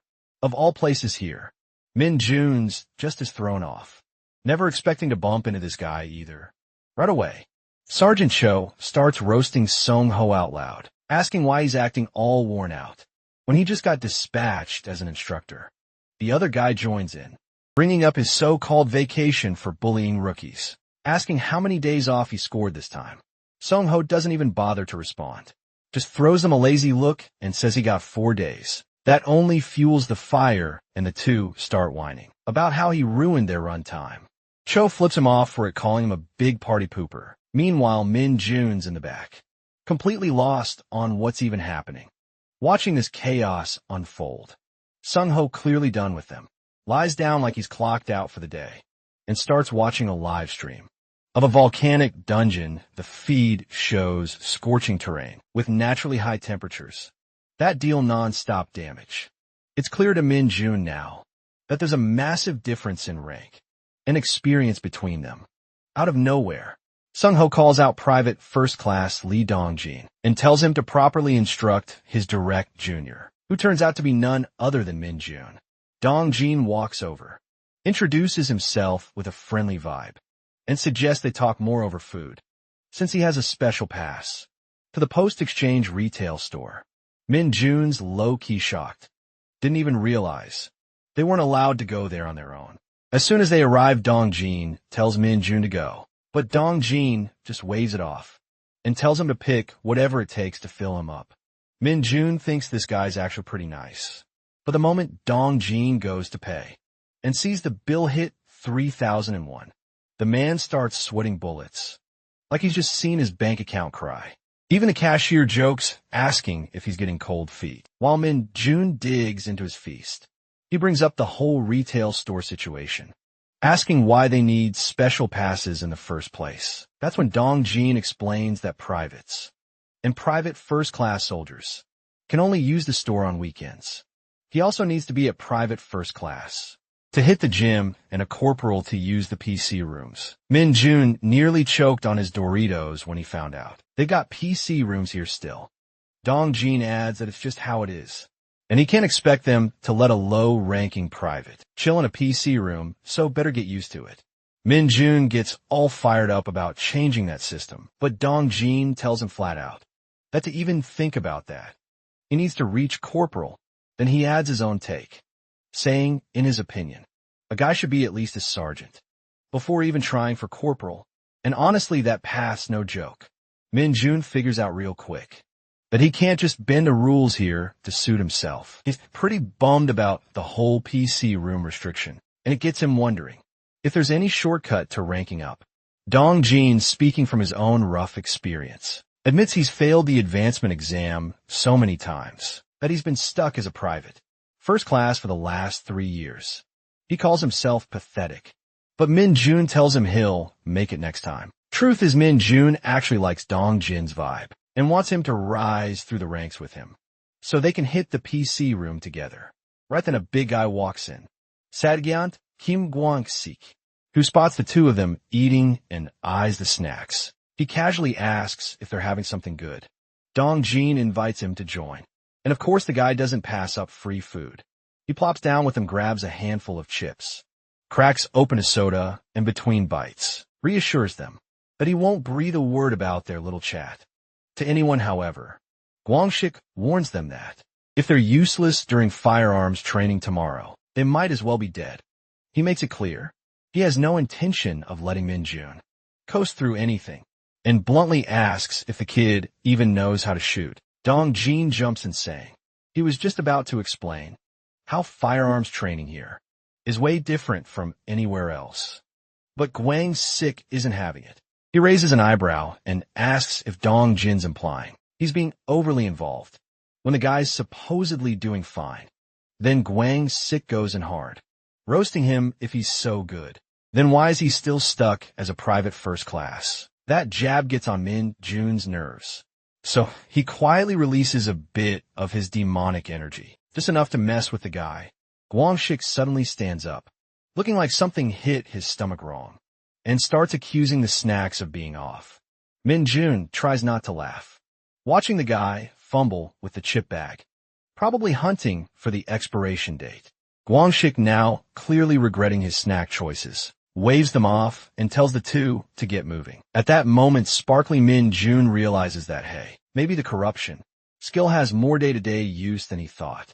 Meanwhile, Guangxik's still clueless, thinking his stomach just gave up on him. Out of nowhere, next Min Jun pulls Dong Jin's attention and asks him to break down the details of firearms. Training nice guy, always ready to help. Asks if Min Jun has ever used the KX-2 with ICM bullets before he explains that here they use bullets even more powerful than ICMs. Those are just like ponies in comparison.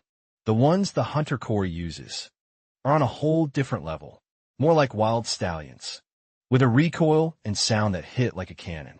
Because of how often monsters show up, firepower is everything in this unit. Dong Jin warns that at first it might feel strange and even painful, and yet he's going to get yelled at during training. But he assures Min Jun that he'll get used to it in no time.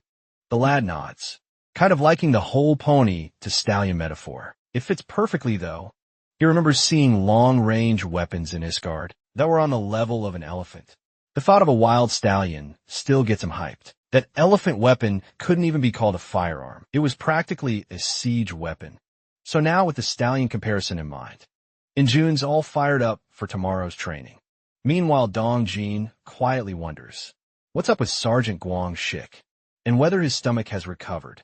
The next day at the firearms training facility, loud bangs echo non-stop as soldiers aim at moving hound targets.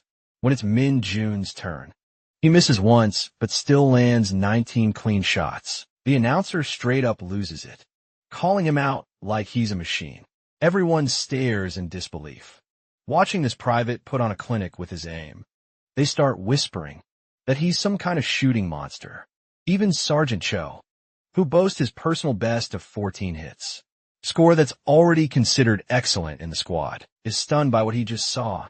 Meanwhile, two other big names are watching from the sidelines. 2nd Battalion, 2nd Platoon Commander, 2nd Lieutenant Kim Min-shul is frozen in shock, seeing this kid rack up 19 hits. And next to him, 1st Sergeant Heye Taesak, the battalion's administration and supply officer, nods slowly, realizing the rumors about this elite private weren't just hype, they were deadly accurate. Now the alpha of dorms demands to know how Min Jun pulled it off. But the guy just shrugs and says he followed the instructions. That nonchalant answer only ticks them off more. Out of nowhere, Kim Min Jun steps in, praising Min Jun and telling him to keep showing his best. Min Jun even mentions he's looking forward to seeing Min Jun's performance this afternoon in the special firearms training. Sergeant Cho can't handle it, fuming at the idea of this newbie even trying the special training, while his buddy throws shade at Min Jun, accusing him of favoritism.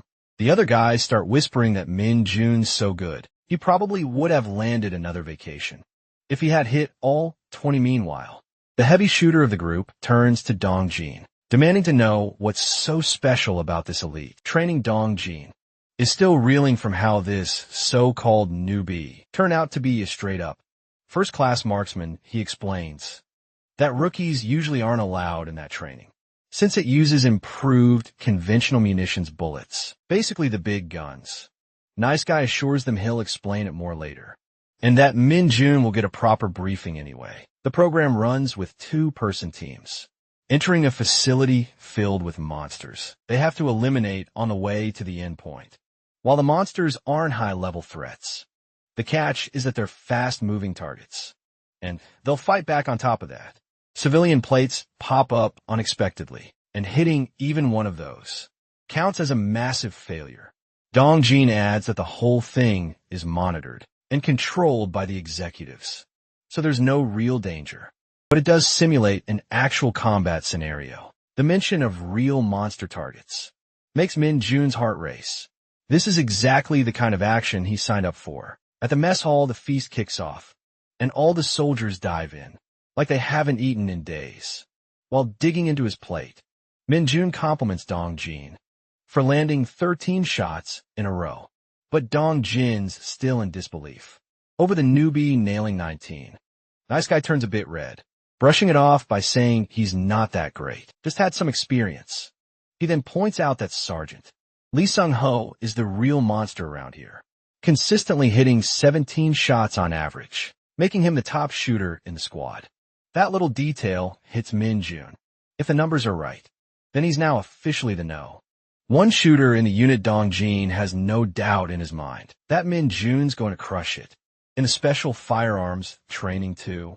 Curious about the upcoming two-person team setup, Min Jun asks if Dong Jin's going to be his partner, but Dong Jin explains that the teams are picked by the executives, so there's no telling who'll be paired up with whom.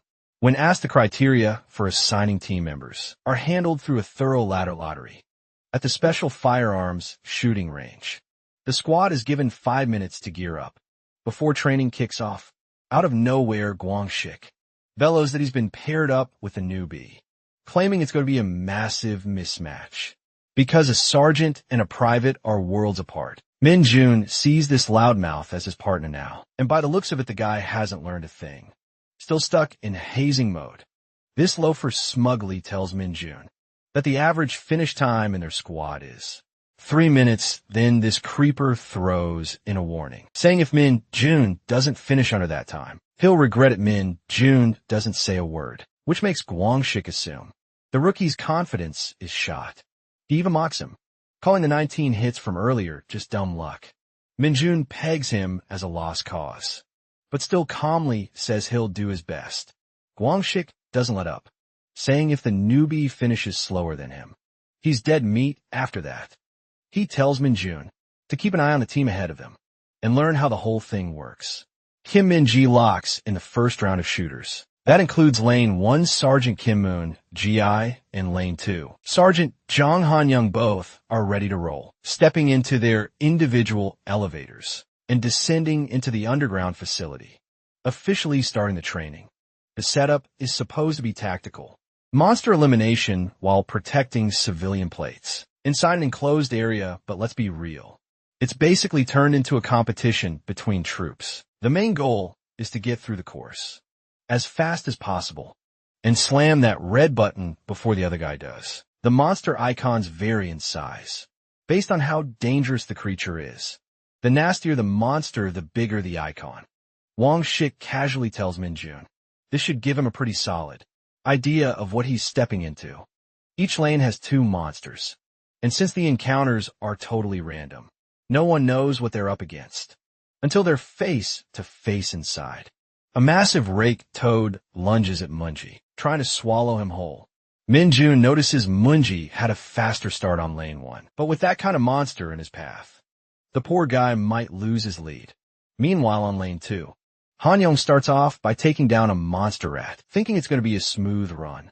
But right as he speeds up, a giant worm slithers in and blocks him off completely. Moon Ji, on the other hand, is losing it in full rage mode and straight up butchers both rake toads like a beast. The dude figures the other guy must have already wrapped things up, since those rake toads caused enough chaos. But turns out it's the other way around. Moon Jae bolts to the red button and slams it, declaring his win. With a time of 2 minutes and 24 seconds, everyone around erupts in cheers, while they start talking about Hanul's awful luck for pulling a desert worm. Moon-jae doesn't waste a second before teasing Hanul, saying that at that pace, he's better off not defending the nation at all. He also reminds him it's his treat at the store now. Han-yoon grits his teeth and mutters that Moon-jae just got lucky. But Moon-jae saw everything and points out that Han-yoon even shot a civilian plate, so he would have been disqualified anyway. While those two keep bickering, Gwangshik notices the bet they had going on, which sparks an idea in Min-jun's head. He suggests making a bet too, where the loser has to grant the winner's wish. Like a real man, Gwangshik laughs in his face, thinking this newbie got cocky, just because the seniors have been a little soft on him. Still, the big gorilla agrees, but says he's got no real wish that a private like Min-jun could actually grant. Instead, he jokes he'd rather just get his salary for the next 3 months. Min-jun pegs him for a simple money-hungry guy, but locks in the bed anyway. Dong-jin on the side is getting more nervous by the second. Kim Min-ji calls the next group in, and Min-jun steps up to face off against Gwangshik as they descend into the facility. And Jun's already kicking himself for falling for that cheap provocation, knowing it's usually best not to draw attention. Still, he just can't sit still when someone pokes at him. Outside, the crowd is buzzing. Hype to see his sergeant actually make a bet with a private. During training, some even joke about whether Gwangshik will have to jump in and save the newbie from a monster. And out of nowhere, a sudden tremor hits, rattling everyone to their core. Heads whip around, but nobody has a clue what's going on back underground.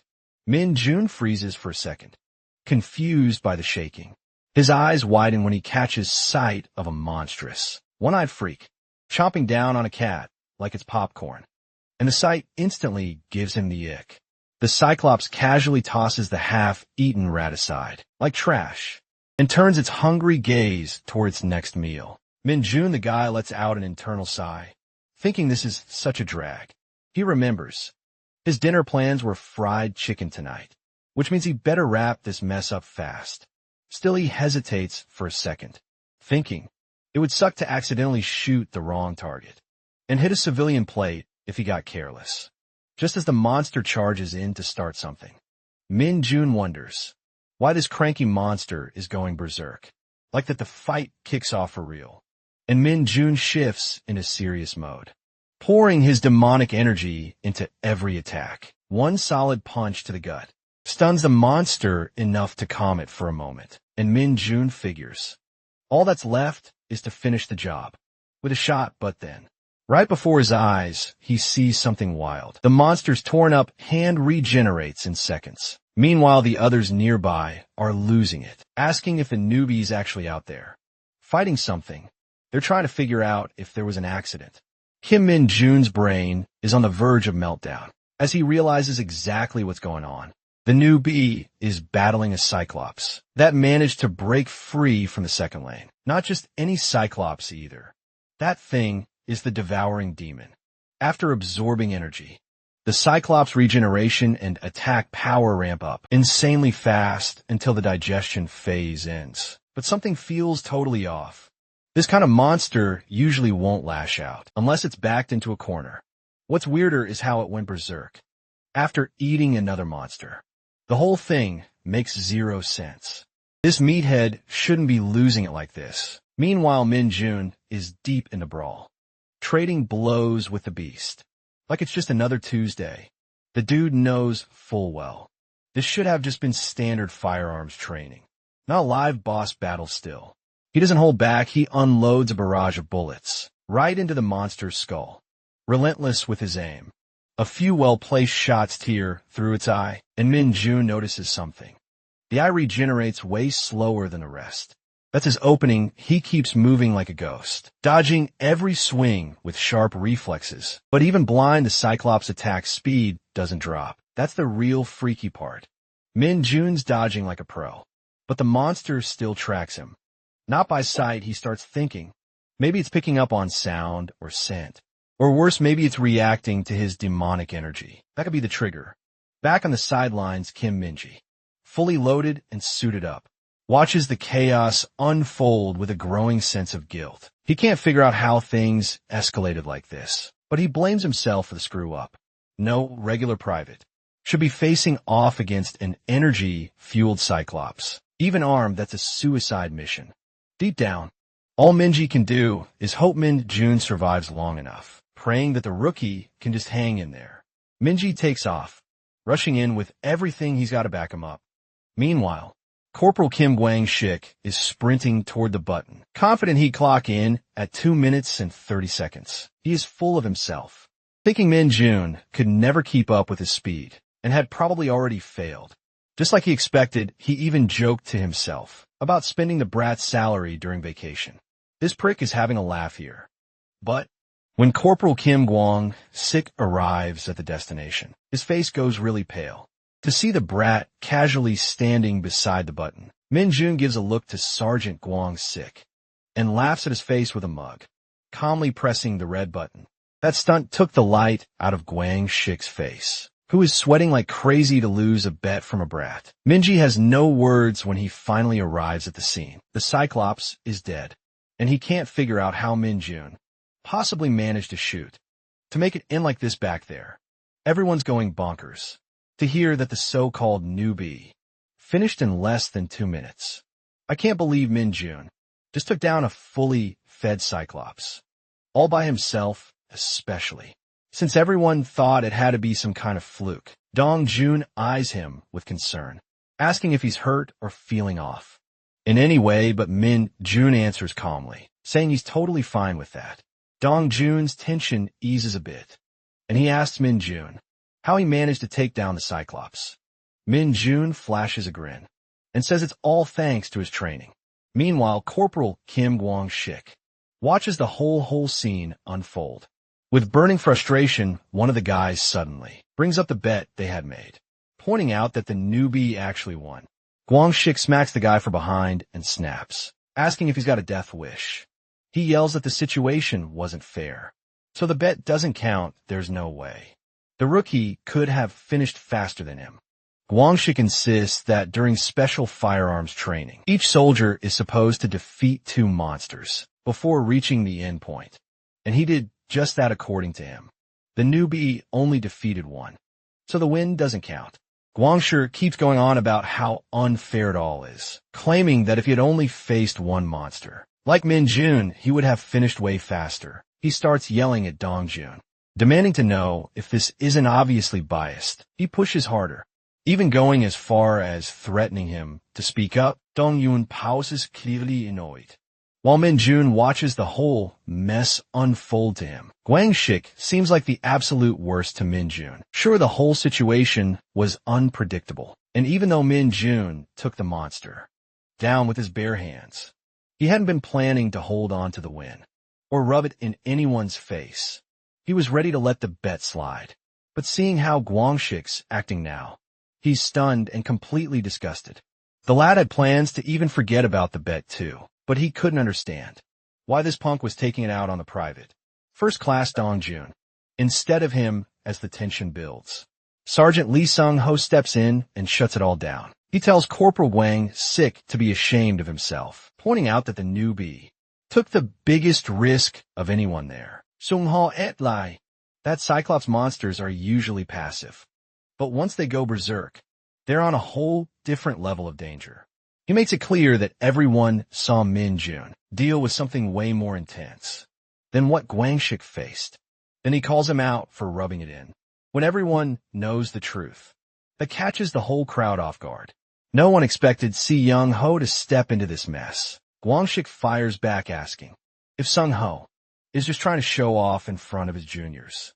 But Sung-ho shuts him down again, saying Gwang-shik's the one looking desperate right now. Gwang-shik tries to brush it off, telling Sung-ho to stop embarrassing him in front of the juniors, and saying he was only joking.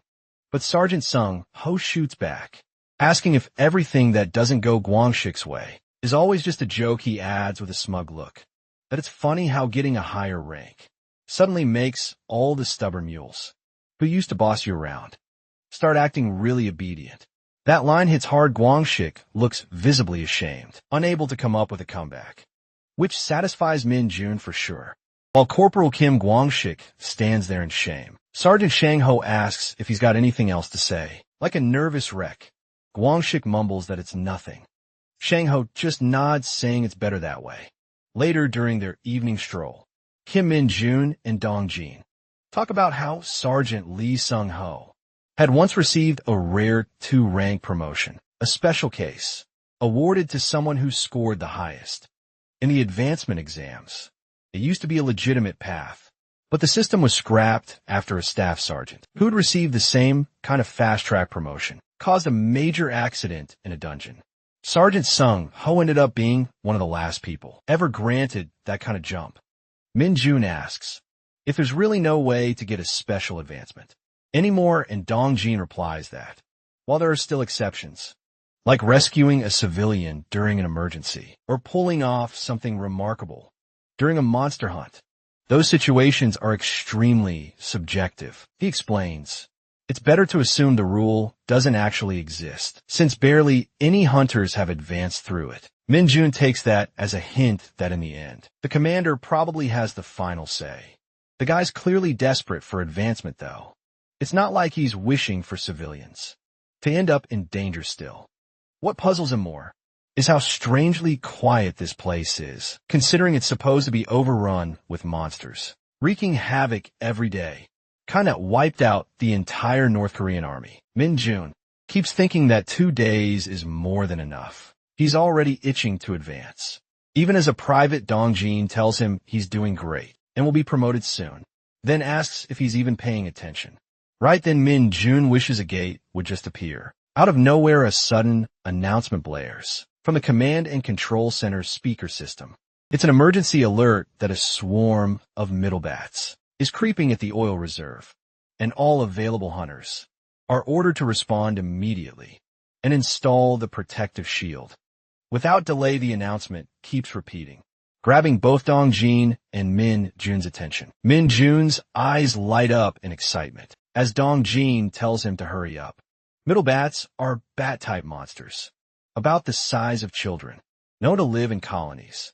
While they're not especially threatening one-on-one, they're fast as hell and have the ability to spit fireballs. That makes them especially dangerous around something like an oil reserve. If not handled fast, the whole military base could go up in flames. Meanwhile, 2 hunters, already stationed at the reserve, are locked and loaded, scanning the skies and counting the bats, wondering how the hell these things manage to show up. Here of all places, one of the hunters warns the other not to fire anywhere near the oil reserve, asking what they'd do if the bats went wild and triggered an explosion. The other argues they can't just stand by and do nothing, but his partner insists they should wait and monitor the situation. For now, the report's already been sent in, and someone's bound to show up soon to install the protective shield. Still, both of them are visibly on edge, uneasy about the risk, just imagining what could happen if those bats spit fireballs before the shield goes up is enough to make their blood run cold. They keep debating what to do, still confused about why the bats showed up at the oil reserve in the first place. Just then, Min-jun appears and casually announces that he'll draw the bats. Attention, both hunters freeze in shock, knowing that he's a newbie from the second company, and they have no clue what he's planning to do. Without any equipment, but Min-jun brushes them off, saying he doesn't have time for gear, when his precious guests, the monsters that are going to help him advance, are already here. He's fully ready to earn the title of the private, who single-handedly stops an emergency that could have taken out the entire military camp. And best of all, he gets to hog every last bit of experience for himself. As expected, this cocky brat realizes the bats are reacting to his demonic energy, and now they're all his on the other hand. The hunters nearby are scrambling to set up the equipment and make sure nothing gets damaged. But as soon as they catch sight of Min-jun out in the open, they stop in shock. Sergeant Sung-ho sees them spacing out and yells at them to get moving and finish installing the shield. The hunters stammer, pointing at Min-jun, who's already out there fighting. That only makes Sung-ho angrier. He snaps that Min-jun is doing all the heavy lifting, while they're just standing there gawking. The hunters quickly apologize and jump back into action. Min Jun thinks it's taking way too long, since he has to rip the bats apart one by one. Sergeant Si-young Ho comes running over, shouting at him to lower his stance and fall back, demanding to know what he's doing out there, without even a bulletproof vest. But Min Jun isn't backing down. He's convinced this fight is all his, and he's not about to hand it over. Then his eyes land on the electric fly swatter in Sung-ho's hand, and he lights up with excitement. Right then, Sung-ho suddenly drops to his knees, clutching his stomach as it acts up. Min Jun asks if he's okay, and the sergeant barely manages a reply that he is. Min Jun takes that moment to ask for the electric fly swatter, but Sung-ho refuses, telling him again to fall back. Min Jun just grins and tells him not to worry, promising he'll be back in a jiffy. After taking care of the bats, the moment he grabs the swatter, his face lights up like a kid on Christmas morning, and he dives straight back into the fight. Seong all watches in disbelief as Min Jun begins overpowering the middle bats with ease, swinging the swatter like it's a legendary weapon. Suddenly, one of the bats spits out a fireball, and everyone nearby freezes in fear. Without hesitation, Sergeant Sung-ho commands everyone to open fire, saying he'll take full responsibility for whatever happens. But Min Jun stares the bat down and roasts it, saying if the bat has no idea what happens when it plays with fire, then it's about to get burned. Everyone is stunned by how high Min Jun just jumped, wondering how on earth he managed something like that. A few hunters announce that the protective shield has been activated. Remind everyone to secure all the cables. They're still asking how much longer it'll take to gather all the middle bat corpses. Sergeant Sung-ho salutes his superior, who respond with a nod, saying they've done a good job. He then asks if they figured out where the bats came from, especially since none of them showed up on the radar. The commander looks around and asks who managed to roast the bats so thoroughly and how many there were. Si-young-ho answers that there were 30 in total and admits he is also wondering where the commander had been during the chaos. The operations officer on duty, Captain Song Jun-shik, explains that the battalion commander is supposed to be arriving shortly. Even though the guy doesn't specialize in combat, it's still not okay for an awakened executive to be completely absent during a full-blown emergency and only appear once everything is wrapped up. Sung-ho figures he was probably just lounging in the control center, watching the monster radar the entire time. Yoon-sik asks Sung-ho if he's the one who roasted all the bats, and says he'll report it to the battalion commander. Sung-ho quickly replies that it wasn't him. When Jun-shik follows up, asking if there's anyone else in the battalion skilled enough to pull that off with an electric baton, Sung-ho explains that it wasn't just about the ones taken down. With the baton, every single one of the 30 bats was defeated by the same person. He tells Jun-shik to make sure that's what gets reported. Jun-shik is stunned, asking again for clarification, since all the other executives were off duty. If it wasn't Chung-ho, then who could it possibly be? Just then Min Jun strolls over, salutes Sung-ho, and casually hands back the electric baton he had borrowed. He then asks with a grin if that thing happens to be expensive. The next day, in the battalion commander's office, Sergeant Sung-ho is questioning Min Jun, asking if he's someone who has re-enlisted. Min Jun shakes his head and says no. Then Sung-ho asks if he's a regressor or something, and again Min Jun denies it. Sung-ho sigh and tells him not to pull any reckless stunts, like he did yesterday ever again.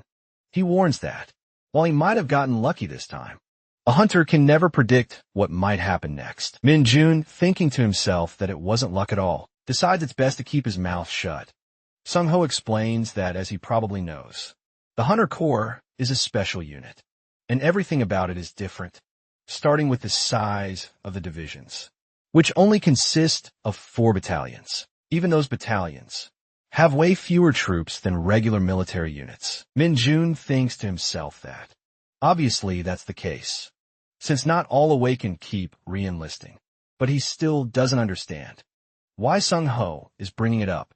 That's when Sung-ho asks if he knows how all of this is possible.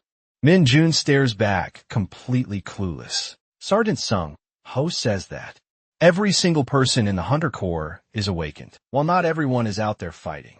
Quite a few officers specialize in areas, like administration monster theory, tactics, and weapons research. But they're all awakened too. The dude explains that in the Hunter Corps, advancement is based purely on accomplishments, and talent meanwhile. Min Jun is thinking that. They called him into the battalion commander's office, first thing in the morning. So he figured there'd be some good news. But now he just feels annoyed. It's more like an info session. And he should have known better than to get his hopes up. Shang-ho looks at him and asks if he was expecting something, just because he got called in. Then he tells the lad to stay focused, adding that today the hunter, who has defeated the most monsters, in the 104th Division will be visiting their battalion. A car full of tough-looking men pulls up at the Hunter Corps base, and Colonel Lee Jun-beom, the 2nd Battalion commander, steps forward to salute the arriving guests. Standing beside him are Captain Seo Jong-won, the 2nd Battalion's 2nd commander, Captain Song Jun Chik, the operations officer, 2nd Lieutenant Kim Chul-man, the 2nd platoon commander, and Sergeant Lee Sung-ho, the 2nd squad leader. All of them stand tall, sharp and fully focused. Sung-woo walks up and shakes hands with Sergeant Sung-ho, saying he's heard about how calmly he handled yesterday's incident. He praises Sung-ho's work, and Sung-ho respectfully thanks him for the acknowledgement. Meanwhile, Kim Min-jun is sizing up Sung-woo, thinking he definitely gives off a commanding presence, and now he's really curious just how strong a 2-star officer from the Hunter Corps must be. Sir-do then turns his attention to Min-jun and asks if he's the one. Min-jun confirms, and as Sir-do shakes his hand, Min-jun instantly feels the insane strength in his grip, leaving him stunned. Then the big guy casually starts patting Min-jun's back, like he's his favorite puppy, telling everyone to relax and ease up. Sir-do tells everyone to stand at ease and asks if they've pinpointed the location of the gate the middle bats came from. Sergeant Sung-ho reports that it's on a hill, about 1.2 kilometers north of the battalion. The dude explains that the area is currently off limits, and they're working on identifying the gate's rank. Sir-do instructs him to report directly to the division commander's office once they have confirmation. Next, this guy asks if there was an issue with the radar. Captain Junchik responds that the alarm didn't trigger until the bats were practically on top of the battalion. He adds that it doesn't look like a mechanical failure, but they're checking for possible blind spots. Sir-do says that if it isn't a malfunction, then the problem might have been a sheer number of monsters slipping through, and orders them to inform the divisional ordnance office and install 2 additional radars. The officer gives a sharp yes, while the atmosphere stays tensed, up and quiet from there on. Sir-do turns to Min-jun, acknowledging his courage and fast reaction during the incident, but reminds him to be more careful next time, and at the very least, not to forget his equipment. Min-jun apologizes politely, though in his head, he's thinking that if he had brought gear with him, the entire battalion might have gone up in flames. But Sir-do tells him not to apologize, saying he's just joking, then asks if it's true that Min-jun took out 30 middle bats. All on his own, Min-jun nods and confirms he did. Sir-do praises him, saying that if he hadn't acted so quickly, the oil reserve could have gone up in flames. Everyone standing there stays tense, unsure of what's coming next. Then Sir-do announces that Min-jun has a gift from the division commander and congratulates him on his advancement. He explains that normally there would be a lot of red tape to get through, but when a soldier achieves something outstanding, they deserve to be rewarded right away. Sparky thanks him sincerely. Sir-do then orders Sung-ho to immediately grant Min-jun a 3-day, 2-night vacation. Sung-ho agrees without hesitation. The brat lights up. He expected to advance eventually, but he never imagined it would happen this fast. And now a vacation too. Suddenly military life doesn't seem so bad. As they walk together, Kim compliments Min-jun for doing a great job and mentions that he hasn't even had a proper conversation with him since his recent transfer. Yet Min-jun has already made such a big impact. He adds that thanks to Min-jun's actions, even he ended up receiving a commendation. Min-jun thanks him and Kim asks if it's his first time going home since enlisting, and what he plans to do outside. Min-jun lights up with excitement and says he's obviously going to play Dungeon Power Fighter. At the PC room, he figures that even if he goes home, he'll just end up in a restricted area with no internet. So he might as well spend the next 3 days and 2 nights gaming instead of wasting time on travel. He arrives at the PC room, where 2 guys nearby are deep in conversation. The big guy asks the cranky dude if he went there again, and the cranky guy groans, telling him not to even bring it up. He complains that the soldiers are so stingy. It's not like he was planning to go inside the cave. Just wanted to pick some pine mushrooms in the area. He says he already got permission from the mountain's owner and even deposited the money, so he doesn't get why they're stopping him. The big guy replies that Chang Xian went there before the area was completely restricted and came back, saying the whole mountain reeked of something toxic. He adds that he had a headache for days afterward. So if this lad plans on heading back, he's definitely asking for trouble. The dimwit in the green cap says he'll just go there with a mask or something suddenly. Min-jun asks where that place is, which surprises both of them. They end up giving him a ride to Huaqian, and Min-jun thanks them for it.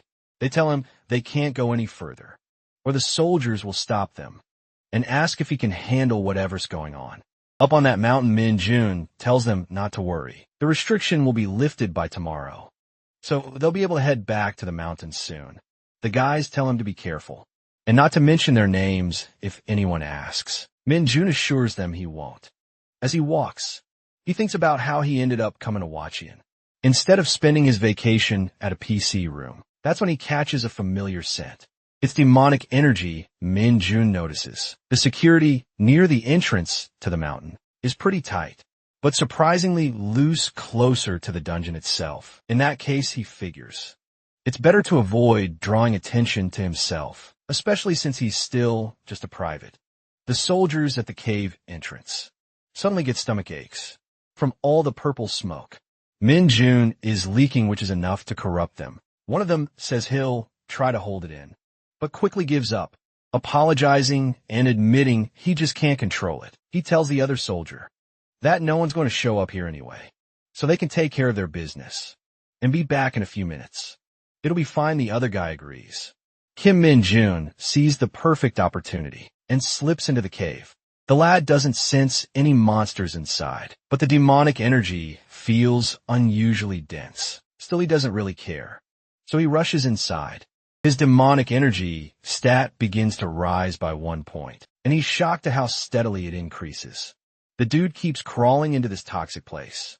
Once it hits the threshold, his corruption skill automatically enhances, and he even unlocks a new skill called Nightwalker. Min-jun feels lucky, finally starting to resemble Lumi Nuna, his favorite character, and the cult founder he once modeled himself after, with 60 strength, 60 agility, 60 stamina, and 15 demonic energy. Things are looking up now, equipped with 2 skills, Corruption and Nightwalker.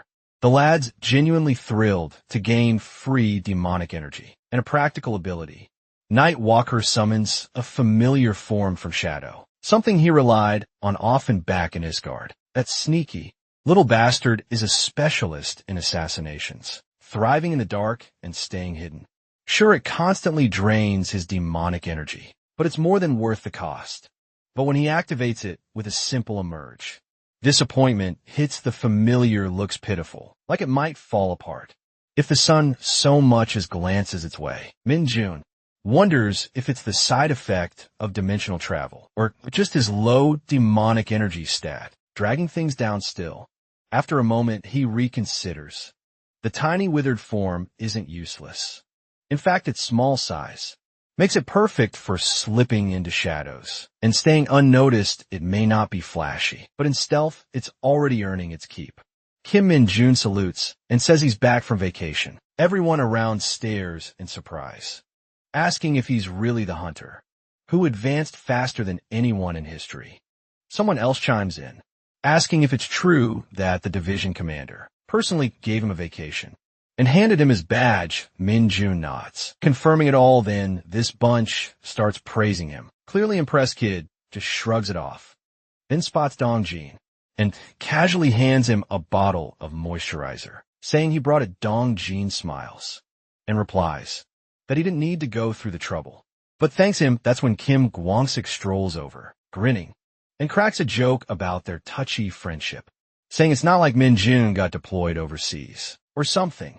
He asks if Min-jun brought the Maxim he asked for, and Sparky tosses it to him without missing a beat. Min-jun and Dongjin keep chatting, and Dongjin teases that he'll have to start using honorifics if Min-jun makes it to corporal. Sparky shoots back with a confident grin, saying there's no if about it then. Sergeant Cho, the red-haired loudmouth, says he happened to see the list of candidates for the advancement exam when he was passing by admin, and Min-jun's name was on it. Sergeant Sawyer Kim, the guy in the blue jacket, is shocked, pointing out that the application deadline passed before Min-jun even transferred there. Chodai-san Ibadao, wondering if the division commander pulled strings to push it through, because there's no other explanation for the timing. Sergeant Kim says there's no way it's possible, since it hasn't even been a year since Min-jun enlisted, so technically he shouldn't even qualify. The guys around start murmuring, surprised that the so-called newbie of the unit is about to take the advancement exams. They wonder if that's even allowed. But then someone points out that, since Sparky's now a private first class, he's technically not the youngest anymore. Min-jun casually tells them that the training commander gave him a special offer that stuns the whole group. Sergeant Cho squints at him and asks if he seriously came all the way to the front lines, just so he could start taking advancement exams. A year early, calling him a complete madman. The red-haired loudmouth isn't joking either. Sergeant Kim adds that, since Min-jun's already promoted to private, first class's eyes are clearly set on corporal now. He shakes his head and says if the kid actually passes, then he's 100% crazy. The room bursts into laughter. Sergeant Kim goes on to mention that the candidates taking the advancement exams this Saturday have orientation and specialty weapons training starting tomorrow, so Sparky better be ready to suffer a bit. Sergeant Cho chuckles on his way out, telling kids to have fun. He and Sergeant Kim leave together, still chatting and laughing as they go. Setgun Joats Setgun Kim. If he's not taking the advancement exam himself, and Kim just shrugs, saying there's no reason for him to stay in the army any longer. Meanwhile, Sparky is deep in thought, wondering about the specialty weapons training. He's curious if it involves anything beyond the standard firearms. At the Hunter Advancement Examination orientation, the officer at the front tells everyone to quiet down and pay attention. He says they're going to run through a quick orientation for the exam scheduled tomorrow for those who've taken it before. He warns them not to tune out just because they know the drill. He wants everyone focused for the sake of the first-timers. The officer then explains that the Hunter Corps Advancement exam is made up of two main parts, a written test and a practical test. He reassures them that the written portion is basic, even easier than a driving test. Min-jun tunes out that part immediately. His eyes are set on the practical section, which includes a stat test, specialty weapons proficiency, and monster handling ability. In his head, he already considers passing a done deal, but now he's thinking if he gets perfect scores, there will be any perks or something. That thought alone gets him to straighten up. Maybe it's time to stop cruising and start taking this a bit more seriously. Coach announces that they're starting specialty weapons training. Everyone gathers and stands at attention on the field as he instructs the privates and private first classes to pick only swords. Then he turns to the corporal and tells them to grab their personal weapons and head farther down the field for separate training, warning them that if he catches anyone slacking off, they're as good as dead. Furthermore, he explains that he'll be teaching the basics of swordsmanship according to the Hunter Corps Combat Manual, but he also makes it clear that just blindly following the manual won't do them much good. Instead, he encourages them to use the course techniques as a foundation and build their own unique fighting style from there. Everyone shouts back, claiming they are on board. He stresses that the basics matter more than anything else. so they better keep their eyes on him and focus. Min Jun immediately sees why this is called specialty weapons training, because going into battle with only rifles would be straight up dumb. As everyone starts swinging their swords, he quietly compares their moves with what he learned back in Isgard. Honestly, the swordsmanship there might be better, depending on how it's applied. Min Jun starts practicing, and just like that, jaws start dropping. His movements are sharp, clean, and precise. So much so that the others can't believe their eyes. Coach tells everyone to stop and calls Kim Min Jun up to the podium, facing the group. He points out that most of their sword movements still look stiff and disconnected. He tells them to take notes from Private First Class. Kim Min Jun, the whole squad tightens up, eyes locked on him as Min Jun steps forward and runs through the sword forms again.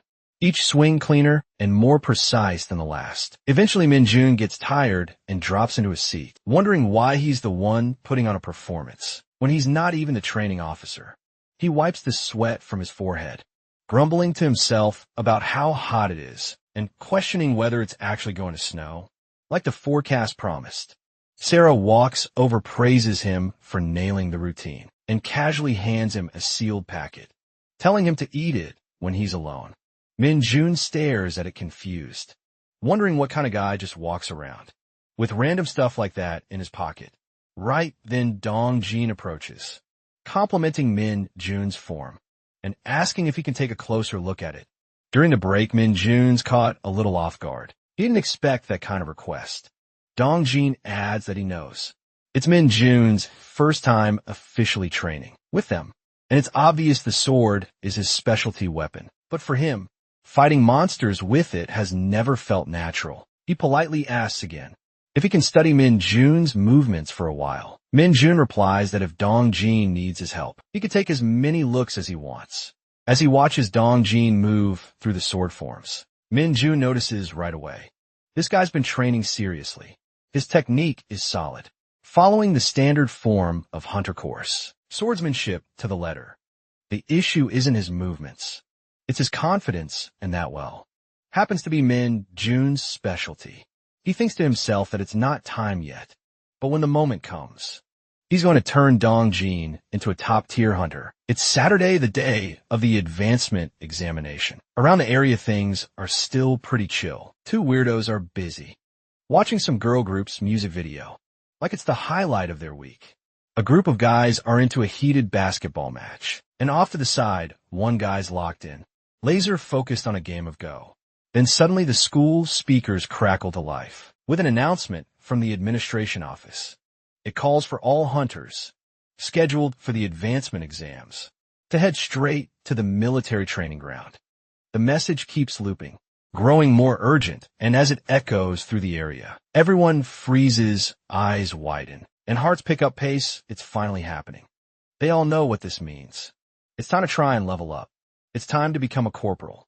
And Min Jun gives a smile that the time has come. On a bright sunny day, the hunters gathered at the training grounds.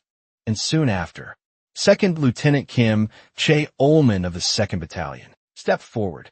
He introduced himself as their guide for the day and added with a dry smile that he hoped they'd actually bother to listen to him. He, wasting no time, calls for a head count and told each company to report their numbers. Just then a bus rolled up, and Kim Che-Olman instructed everyone to board in an orderly manner. Once they were all on board, he reminded them of what they already knew. The advancement exams would be held at the 105th Division, which meant they'd be heading to Gapyeong, where the division was stationed. Before taking his seat, he added one last piece of advice. Review the practice questions while on the road. On the bus, it's pure chaos, packed wall to wall with confused weirdos and jittery hunters. Some of them were chatting about how the 4th Battalion would be joining the advancement exams today, and one guy immediately perked up, asking if that meant girls would be there. His whole mood lit up as he started going on about how he was finally going to show off his years of practice, weapons proficiency, just to impress them. Both of them got all hyped and fired up about scoring phone numbers. One guy came, fully loaded with cheesy tricks to impress girls, even though getting their number was bound to be a struggle. Kim and Jun's fired up and ready to go all in. After a bumpy ride, full of dumb conversations and sky-high delusions, they finally rolled into the 105th Division base in Gapyeong. Once there, they were ushered into Written Examination Room 7, where the hunters took their seats and got ready to face the test. Invigilator Kong stepped up and announced the results, saying everyone had passed the written exam, except for Cho Jong-wook. From his 2nd Battalion of the 104th Division, all the other hunters were told to head to the practical examination room. Right away, Cho Jong-wook stood frozen, clearly stressed out as the others filed out around him. As soon as the room emptied, Kong let loose yelling at him for failing an exam. That's supposedly easier than getting a driver's license. He called him a fool, and his voice rang loud, enough to echo through the hallway outside. The hunters burst into laughter at the brutal scolding. Min Jun stood there with a satisfied grin, while the rest cracked up, and among them the woman named Soon Yoon SEO quietly watched the group go over. In the practical exam room, Lieutenant Colonel Lee Shiju, the official in charge of the entire advancement process, addressed the gathered hunters. He welcomed both the examinees and the examiners on behalf of the 105th Division and acknowledged the hard work it took for everyone to make it this far, setting a serious tone for what lay ahead. Lieutenant Colonel Lee Shiju went on to explain that the purpose of the exam wasn't just to determine who deserved a promotion. It was also about fostering a spirit of friendly and fair competition between the 3 divisions. While he spoke, the hunters began shifting in place, some already spacing out or fighting off yawns. But the moment he mentioned that this year's advancement exams included participants under a special exception, the room perked up. He named them Private First Class Kim Min Jun and Private Sun Yun SEO from the 104th Division, both hunters who had enlisted less than a year ago. Kim Min Jun blinked, wondering if there was someone else beside him. Just to be sure, the colonel then asked if everyone was familiar with the 104th Division and warned them not to stir up unnecessary misunderstandings. One of the hunters muttered that it was true that one could get special exceptions if one applied to the front lines with top-tier grades. A few guys during his enlistment year had been offered the chance too, but as far as he knew, they'd all turn it down. Then the moment he realized they were talking about the 104th Division, his words stopped cold and his face shifted to surprise. Everyone around him looked just as stunned when they noticed that Kim Min Jun had already reached the rank of private first class amidst the rising whispers and side glances. One guy couldn't help but notice how Kim Min Jun didn't seem to care at all about being the center of attention, while everyone else was either curious or shocked. Min Jun looked like he just wanted to get it over with. At the same time, Yin SEO and Min Jun briefly locked eyes, but just for a second the air between them was tense. But no one around seemed to catch on.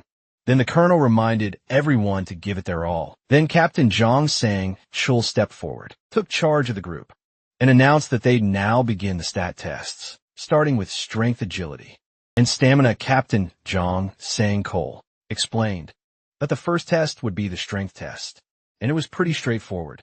All they had to do was push back the examiner standing in front of them. Lee continued, saying they had 1 minute to complete the task and would be graded on a scale of 100, with full marks, going to anyone who could move the stone. 10 meters, the stress in the room started rising as he called for the first participant. Private Kim Jin-hyuk of the 103rd Division. Jin-hyuk stepped forward and gave it his all, but the examiner didn't budge an inch. He couldn't even twitch the stone, and just like that he was slapped with a score of 0 and instantly disqualified. Lee reminded everyone firmly that anyone who scored under 40 would be out of the advancement exam entirely. That sent a wave of panic through the rest of the group, and suddenly everyone started realizing just how tough this test was going to be. Then Jang Won-ho was called. He gave it a shot, but only managed 10 points. Getting disqualified, Lima Ju went next and scored 20. Also out, Jong Yuna followed with 0. And Jong Du 1 wasn't far off, ending up with 15, both disqualified. Then came Sun Yun SEO from the 104th Division. She stepped up calmly and pushed with steady force, scoring 50 and passing the test. Everyone around her was taken aback, not just because she passed, but also because she was stunning. The moment they realized she was the daughter of the division commander, it clicked for most of them. Strength must have been in her blood.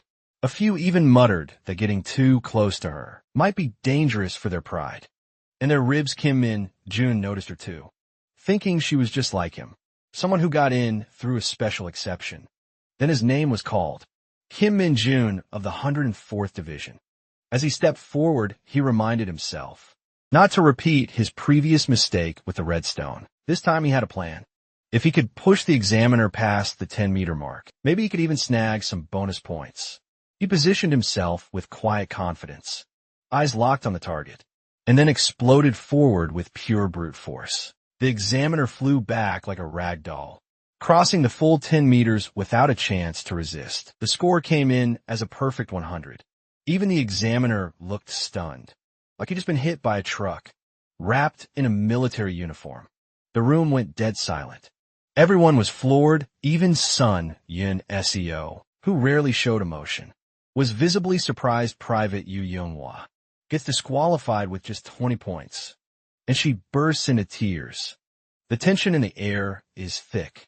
Everyone's feeling the pressure, wondering why this test is so brutal. Sir Jong steps up and tells everyone to quiet down. He announces that the strength stat test is now over, and they'll begin the agility stat test immediately. No breaks allowed. He instructs those who've been disqualified to exit in an orderly fashion, from the rear under the examiner's supervision. Meanwhile, two guys come in dragging a netboard. Few others roll in a gun machine, and the recruits start freaking out, thinking they're about to be shot at.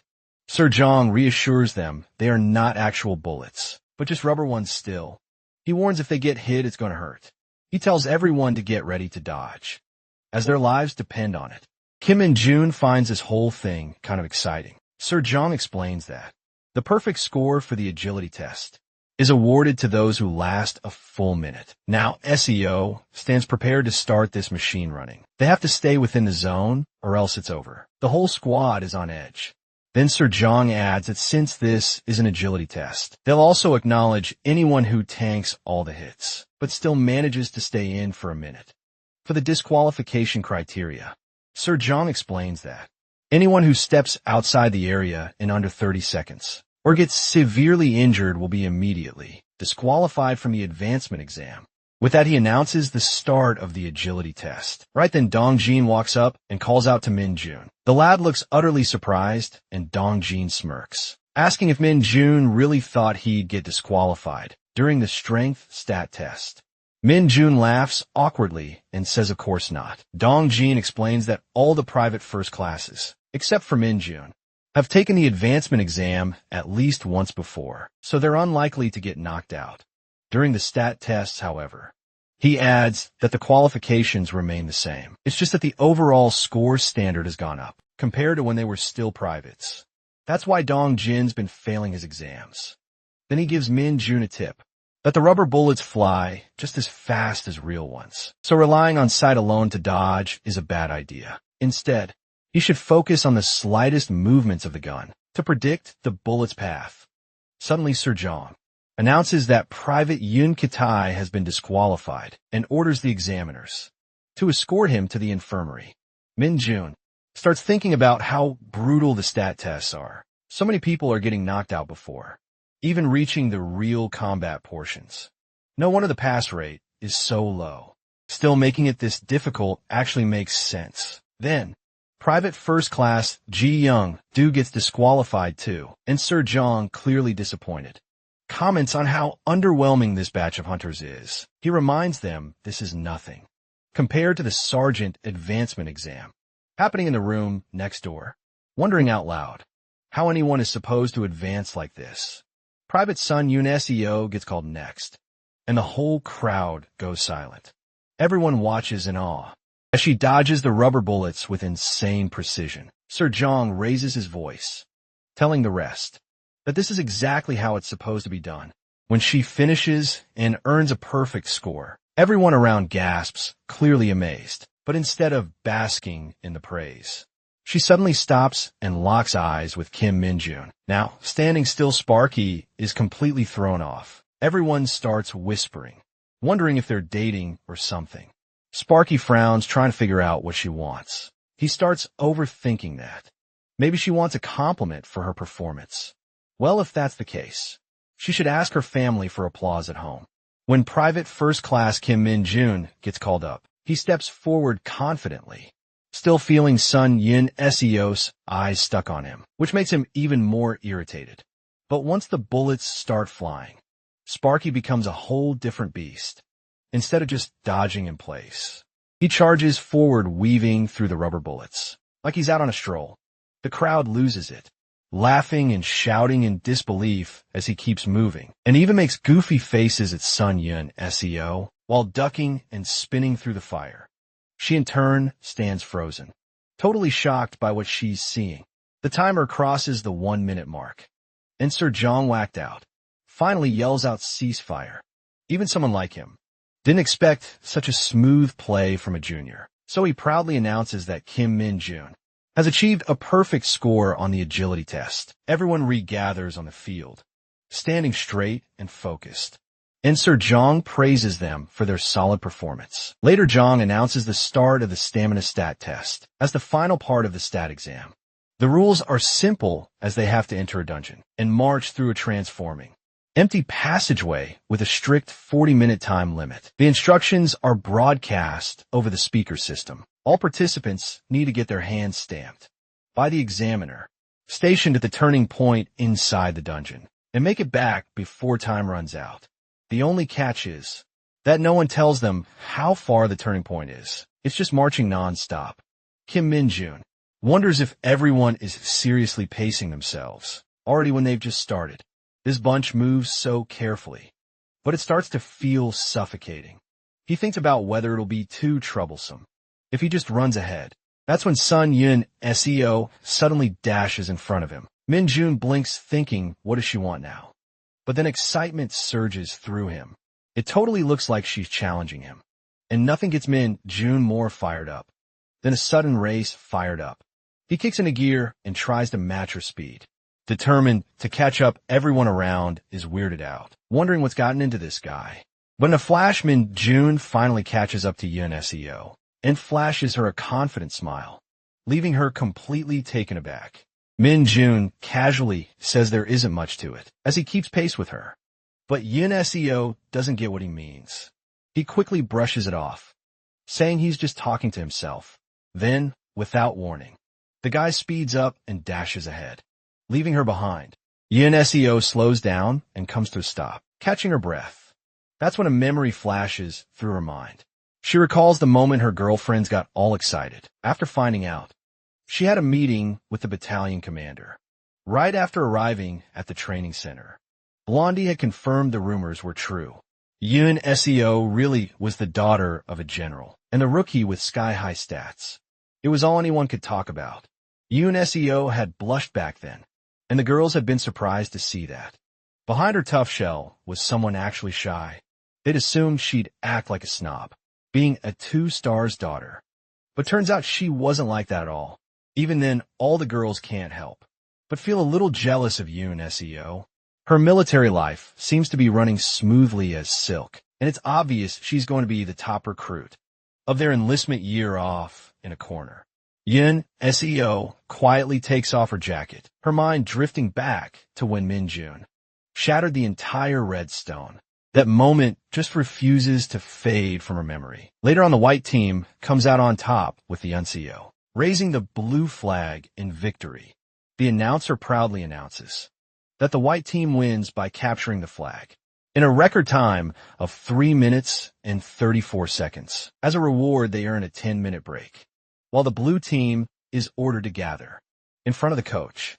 The white team is praised straight away for setting a new record at the training center and is told to take it easy and rest up. Blondie then speaks up, giving full credit to their star player, Yun-seo, saying the rest of them barely did anything. Later on, just when everyone's relaxing, Blondie bursts in and drops a bomb that someone broke their morning. capture the flag record in the afternoon. What ticks her off the most is that the new record time is just 1 minute. In 2 seconds, she's left speechless, wondering if anyone could really pull off a time like that. Blondie is seriously disturbed, while Yoon Seo quietly takes it all in. But the moment Kim Min-jun's name comes up, it hooks her attention completely, especially when Blondie yells that guy, Min-jun from 4th Platoon, broke the record all on his own. Yoon Seo stiffens, recognizing the name instantly. The other girls don't hold back either, saying that Kim Min-jun got a near-perfect score in the shooting range and even nailed the ICM training. The news spreads fast, and now all eyes are starting to shift toward this rising rookie. Yoon Seo doesn't say a word, but something about hearing his name again sticks with her next. Blondie keeps the gossip train rolling, saying Min-jun supposedly runs like a lightning bolt without even breaking a sweat. Even in her sleep, she won't shut up about how Min-jun apparently hunted down a hound the size of an elephant. Someone finally snaps a Young around to go to sleep. Meanwhile, Yoon Seo drifts into a memory of her childhood, her father gently patting her head before leaving the house. From that moment on, she made it her goal to become strong like him. Later, Commander Cho calls her in to praise her performance over the last 4 weeks. He says he wants to have a quick word with the daughter of his former superior. Yoon Seo doesn't mind, so Cho asks where she plans to apply. With grades that exceptional, saying any division would be lucky to have her. He wonders if she's considering the 107th Division, where General Sun, her father, currently serves. That's when Yoon Seo finally asks with quiet resolve which division Kim Min-jun belongs to. Back in the present, she knows she didn't apply to this division just for childish reasons. Still, she did provoke Min-jun a little because she was upset, but now she gets why he's mad. Yoon Seo's face turns completely red, thinking back on all of Min-jun's stunts, unsure if she's jealous or just annoyed. That's when it hits her real goal isn't to be number 1, but to become stronger on her own, without relying on her father. She decides she should probably apologize to him later. After all, when someone that's skilled shows up right in her path, she should be learning from him instead of acting childish. With that, Yoon Seo kicks into full speed, marching hard until she reaches the turning point, only to find that deadbeat weirdo casually chatting with another guy. Right then, Min-jun smugly flashes his stamped hand in front of her face, teasing that he almost fell asleep waiting for her. That pushes all her buttons.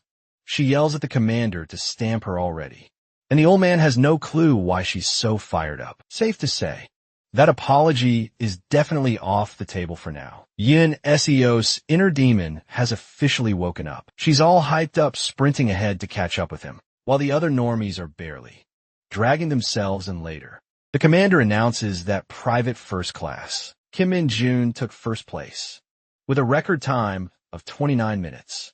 Second place, he names Yoon Seo with her time of 32 minutes. Jong burst out laughing, pointing out how Min-jun nailed perfect stats again, which is just insane. After that, Jong tells the hunters who pass to go eat, and then gather at the training grounds by 1 o'clock sharp. Later on, Yoon Seo heads over to grab her jacket, only to catch Min-jun making a goofy face at her, like a total dork, and she's seriously weirded out by this dimwit. Then Sparky jogs ahead to catch up with Dongjin. Yoon Seo ends up smiling to herself, realizing she totally fell for the provocation and lost this round with nothing more to say.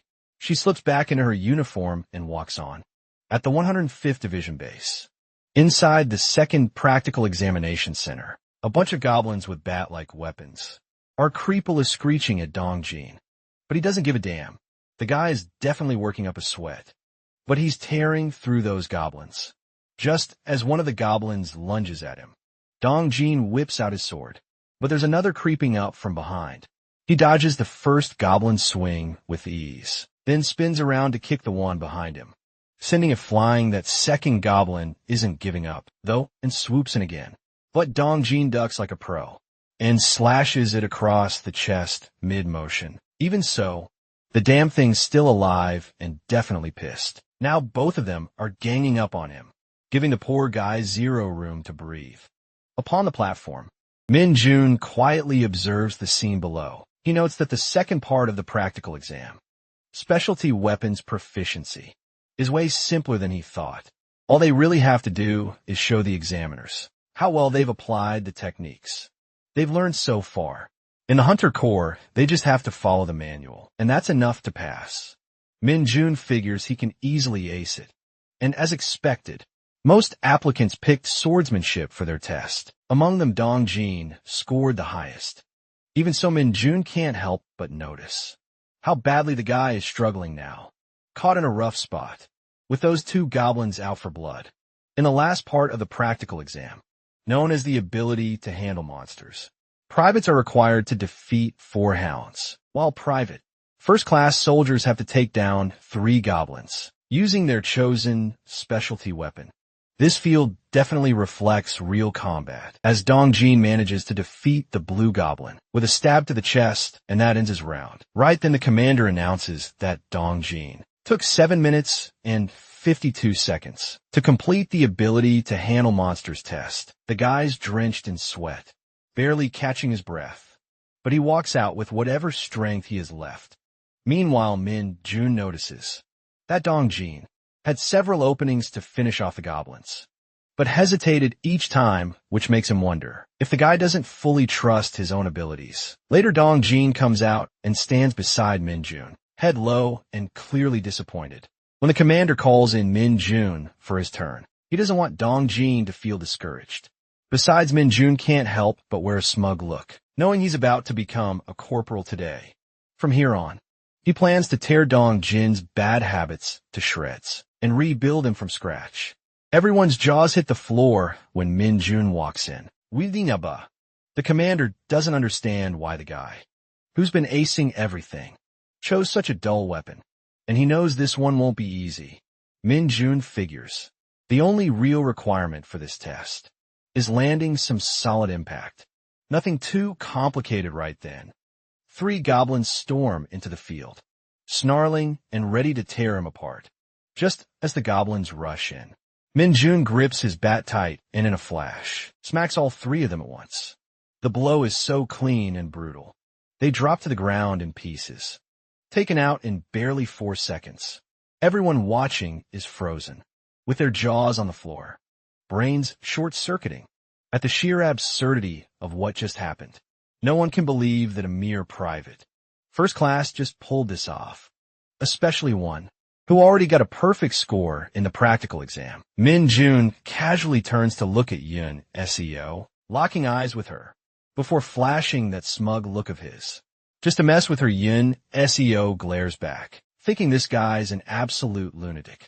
Afterward, the commander praises everyone for their hard work on the exam, especially Kim Min Jun, now officially Corporal Kim Min Jun, Commander Young Lefs, admitting this guy is moving up the ranks so fast, they keep forgetting what to call him. Zhang does mention he was a bit worried, since Min Jun was the only one from their battalion who advanced this time, but their battalion commander is absolutely thrilled with the report. With that, he gives Min Jun a proud thumbs up, knowing full well that the battalion commander hadn't seen a private first-class score that perfectly before. Meanwhile, the entire squad erupts in cheers for Min Jun, the guy who pretty much saved their skins, because without him, their squad would have been wiped out before they even made it back.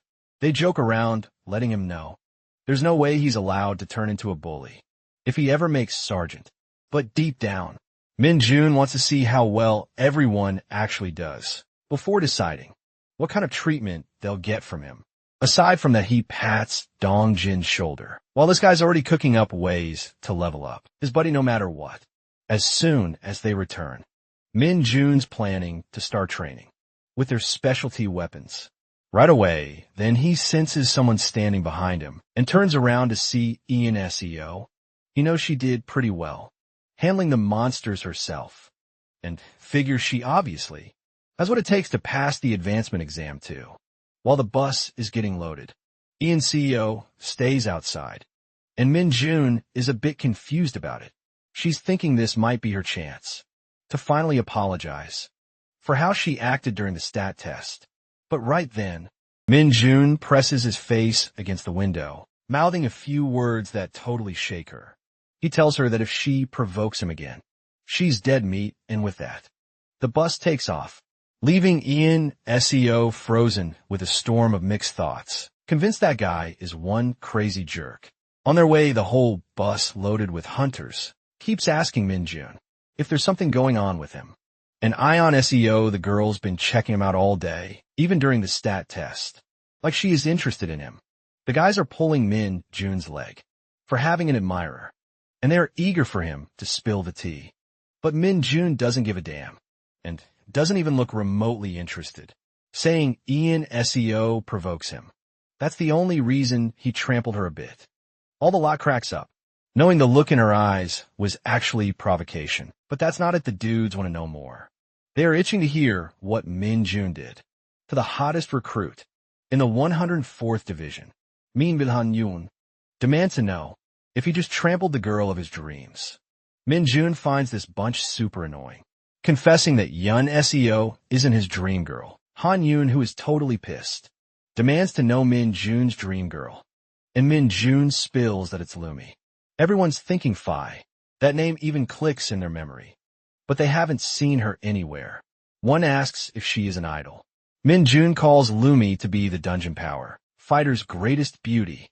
When asked if anyone knows her, the whole hunter squad is eyeing Min Jun with disgust. Later that night, the squad digs into fried chicken like there's no tomorrow, and more boxes keep rolling in from the lieutenant. Sergeant Cho is convinced this is the first time Kim Min Jun's ever looked this happy, and Min Jun doesn't deny it. Cho thanks him out loud, saying it's all pretty much because of him. He's especially hyped that the guy's got 3 stripes already, which means he's only a step away from becoming a sergeant. Min Jun agrees with a mouthful of chicken, washing it down with Pepsi like a champ. Right then, Sergeant Sung Ho rolls in with a bottle cart, calling all second squad members to gather in the lounge.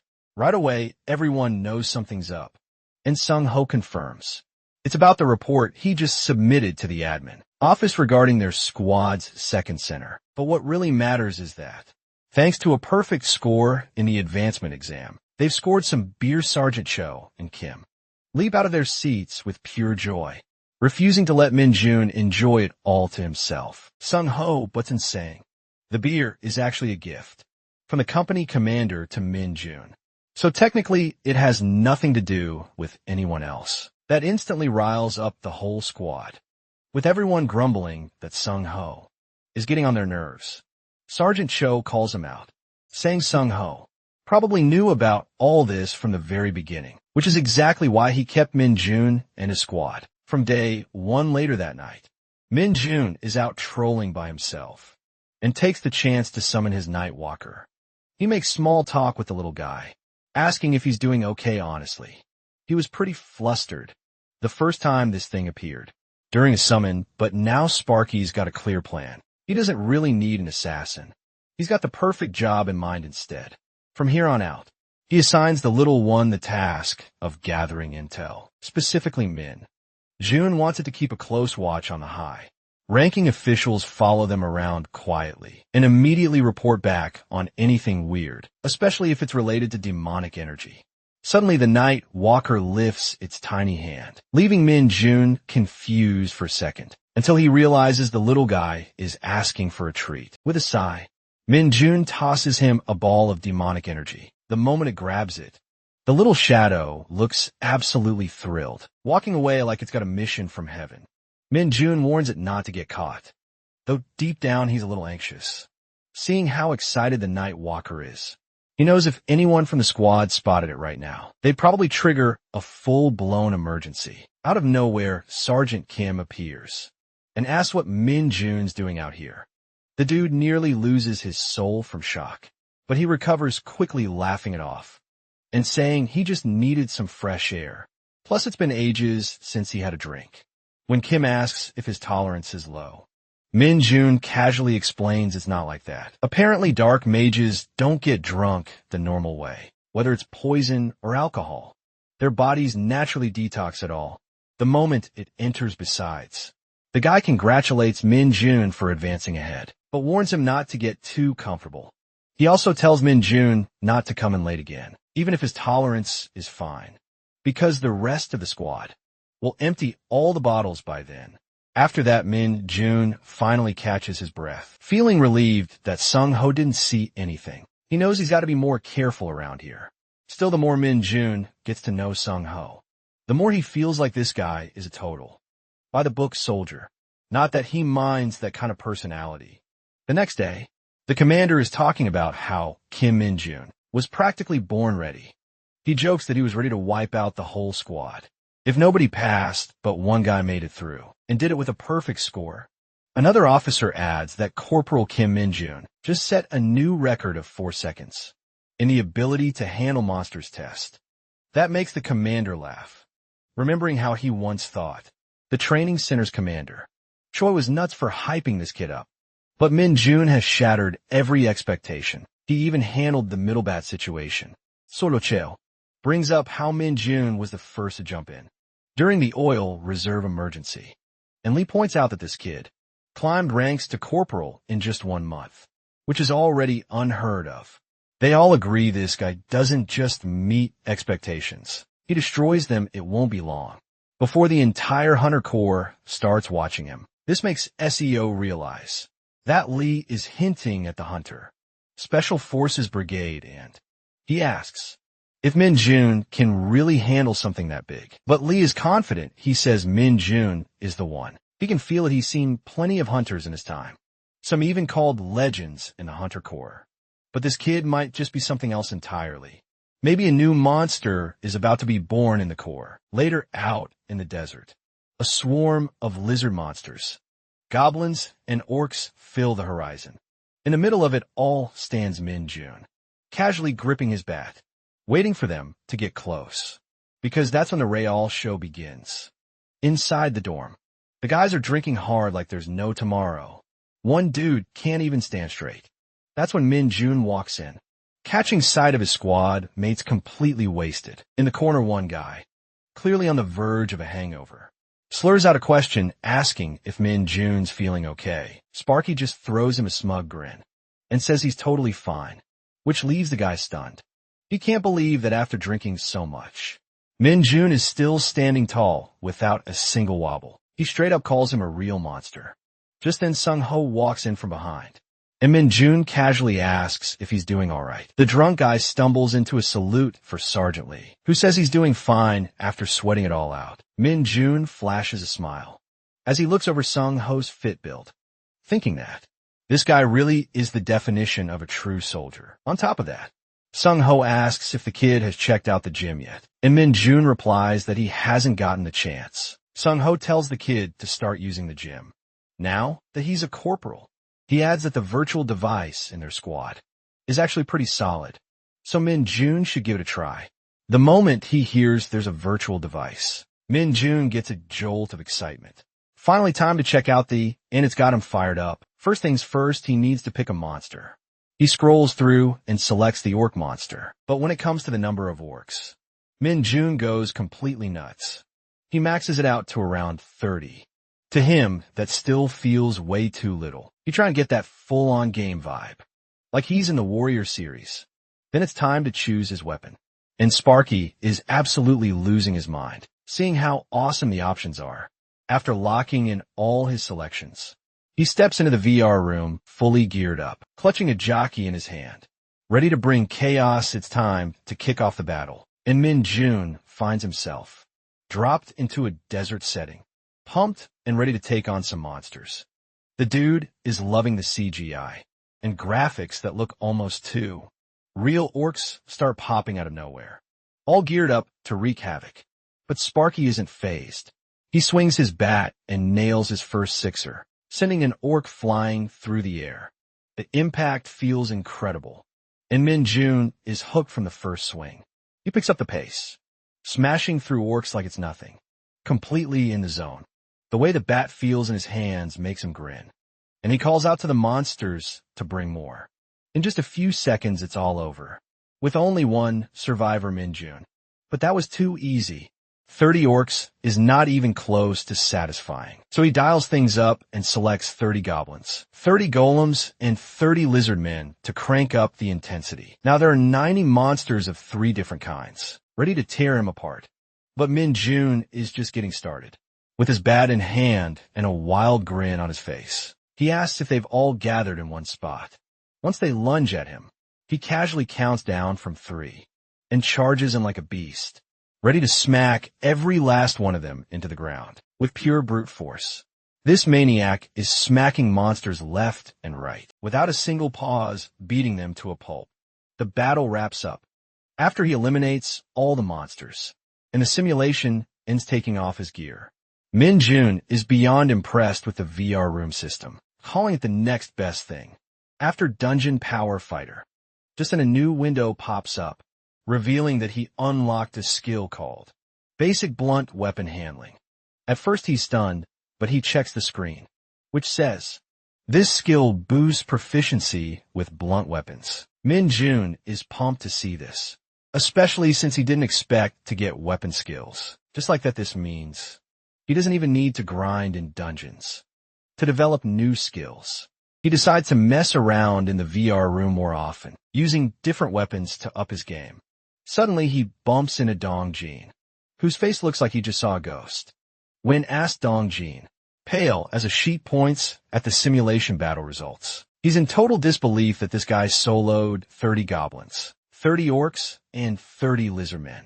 Min Jun is annoyed to see the VR room broadcasting his results so openly. Dong Jin demands to know if he really wiped them all out.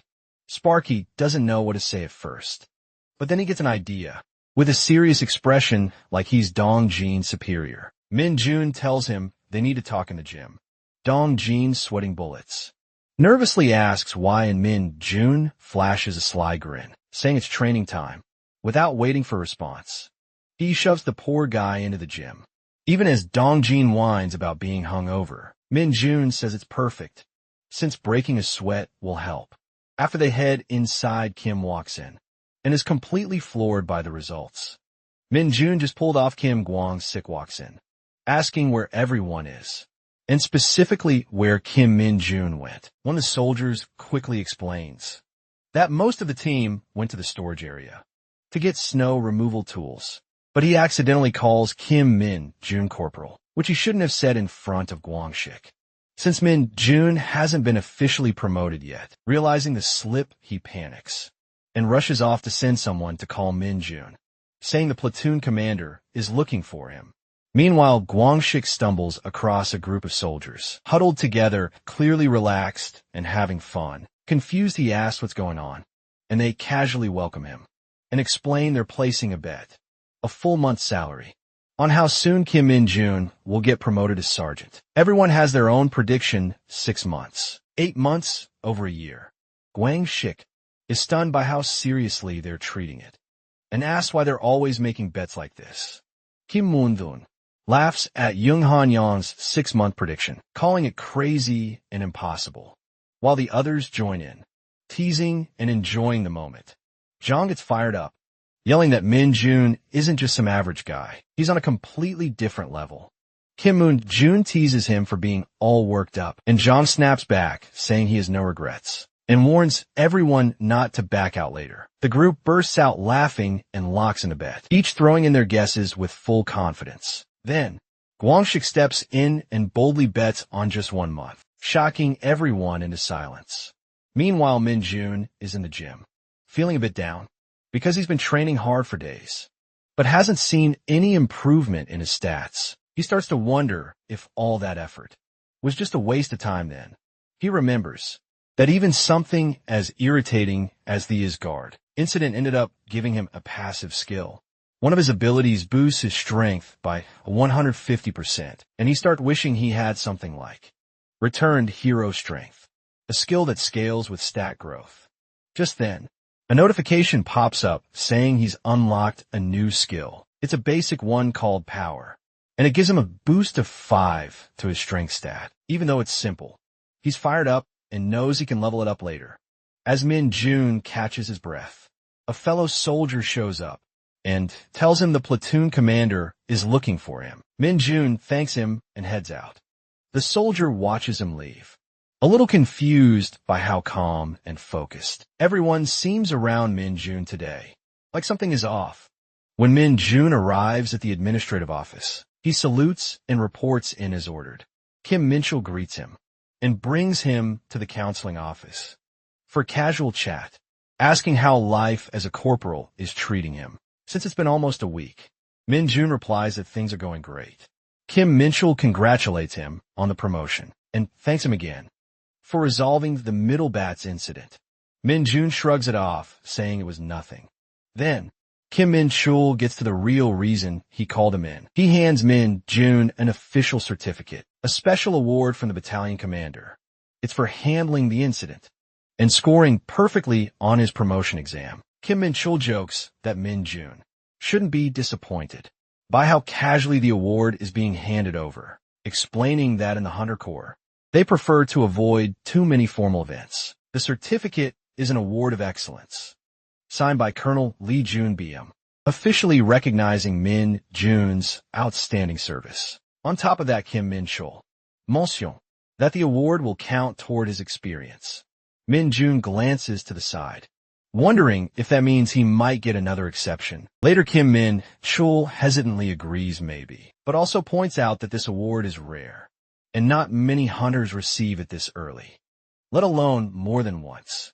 Min Jun lights up with excitement, tossing out the idea that if he earned 10 awards, maybe he could land another promotion.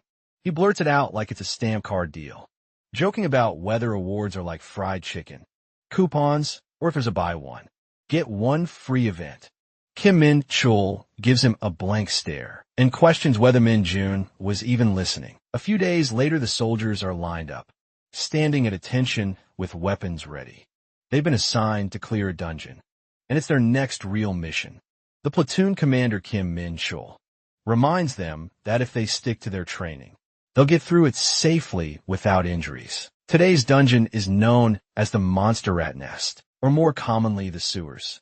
Min Jun stands with his squad, Jong Hyun and Lee Jong-jin, along with other squad members like Jin Chul-ho. Their commanding officers are also present, including First Lieutenant Kim Chul-man, Sergeant Lee Sung-ho, and Sergeant First Class Kim Min-ji. The Monster Rat Dungeon isn't considered extremely dangerous, but still serious, because more than 200 monster rats usually spawn inside. On top of that, the narrow tunnels make it tough to use guns effectively. So even though it's not a high-ranking dungeon, it still demands full focus and tight teamwork to clear it safely. What makes this one trickier is that there's only one exit, besides the way the team came in. So the plan is to trap the rats by funneling them all through that single route. Kim Min-cho tells everyone to get into position and prepare the bait. They place it near the second entrance. To lure the rats in the dungeon stinks horribly, so all the soldiers wear the special gas masks issued by the Hunter Corps. One of the soldiers, Jong Shom, he grumbles about the smell and the rats, saying the monsters feed on gross stuff, like rotten bananas, which only makes the stench worse. Even though it's hard to breathe and move around properly, the team pushes through and spreads out as much bait as possible. To kick off the plan, the soldiers spot a massive group of monster rats charging in from the front entrance, and everyone immediately gets into position for battle. The commander shouts for the troops to form a line, side by side at the entrance, and instructs the lower-ranked soldiers to move to the back with the vice commander. For safety, some soldiers start joking around, placing bets on who can kill the most monster rats, with the loser buying snacks at the PX. They even ask the squad commander if he wants in on the bet. Despite the teasing, they stay focused, as the commander reminds them not to lose their concentration and to hold formation no matter what. The plan is to fight the rats head-on, without breaking their line. Up ahead, Corporal Kim Moon-ji from 2nd Platoon, 3rd Squad fights off rats fiercely, while right beside him, Corporal Jong Hyun from 2nd Platoon, 2nd Squad, holds his ground. Their squad commander, Sergeant Lee Sung-ho, leads them through the chaos. At the same time, Sergeant Kim Jong-tae from the 4th Squad, and Sergeant Cho Tae-wook from the 3rd Squad are in the thick of it, cutting down rats with powerful strikes. Corporal Kim Kwang-sik from the 3rd Squad is also fighting intensely, making sure no rats get past him. As the fight goes on, the officers begin to take note. Sergeant 1st Class Kim Min-ji, the Vice Commander of 2nd Platoon, and 1st Lieutenant Kim Chulman, the overall commander, both observe that the troops are doing well, especially a few soldiers who are clearly standing out, by quickly taking out rats before they can break through the front line. It shows just how skilled they are, proving that their training and hard work are paying off. Even Private 1st Class Lee Dong-jin from 2nd Platoon, 2nd Squad, is finally showing the results of his special training and is no longer falling behind. Suddenly someone calls out for help, and another soldier immediately answers, jumping into action without a second thought. But just then more monster rats appear from the rear. The soldiers quickly shout a warning that the back is under attack. The commander orders the 1st and 4th Squads to handle the rear entrance and tells the privates to slowly back away, using their shields for protection. He warns them not to overdo it or break formation, because they're almost done. Just a little more to go, but something feels off. Through his gas mask, Kwang-sik senses that something is wrong. He realizes too late that something dangerous is coming not from the front, but from underground. An irregular monster starts to emerge, and Kwang-sik sees that it's huge, having fed on the other rats, and its size is absolutely terrifying. Frozen in fear, Kwang-sik can't move. Lee Dong-jin tries to shout, but finds himself just as frozen. He finally screams at Kwang-sik to get out of the way, begging him to run, to move, to do anything, but it's already too late. Then Kim Min-jun looks closely and notices something strange in the monster's eyes. They look completely blank, empty, and there's no fear in them at all. That's when Min-jun realizes the truth. It's overflowing with demonic energy. At the same time, Lee Dong-jin gets praise for acting quickly to save Kwang-sik. Right after that, soldiers from behind shout to Min-jun that it's too dangerous and tell him to fall back. They also order all corporals to follow him, while telling the rest of the squad to stay ready. Kim Min-jun just smirks, because while all of that is happening, he's secretly absorbing the demonic purple energy through the monster's eyes. A dangerous and mysterious power. He's a bit worried someone might notice, since using or gaining demonic energy could raise suspicions, or even be considered dangerous in their world. That's why he sarcastically thanks Lee Dong-jin, since Dong-jin's bold move ended up distracting everyone and helped Min-jun absorb the energy. Without being caught, then a message appears, letting him know that he's absorbed a certain amount of demonic energy, and that his demonic energy stat has increased by 1. In the end, Min-jun realizes just how much power the monster held, and he says he'll make good use of that energy. For the right reasons, Jong admits defeat. Clearly impressed meanwhile, Min-chul Kim confirms that it really was an irregular monster, and the report comes in. All platoon members have now pulled out of the dungeon. Only one irregular monster was confirmed, and it was taken down by a single platoon member.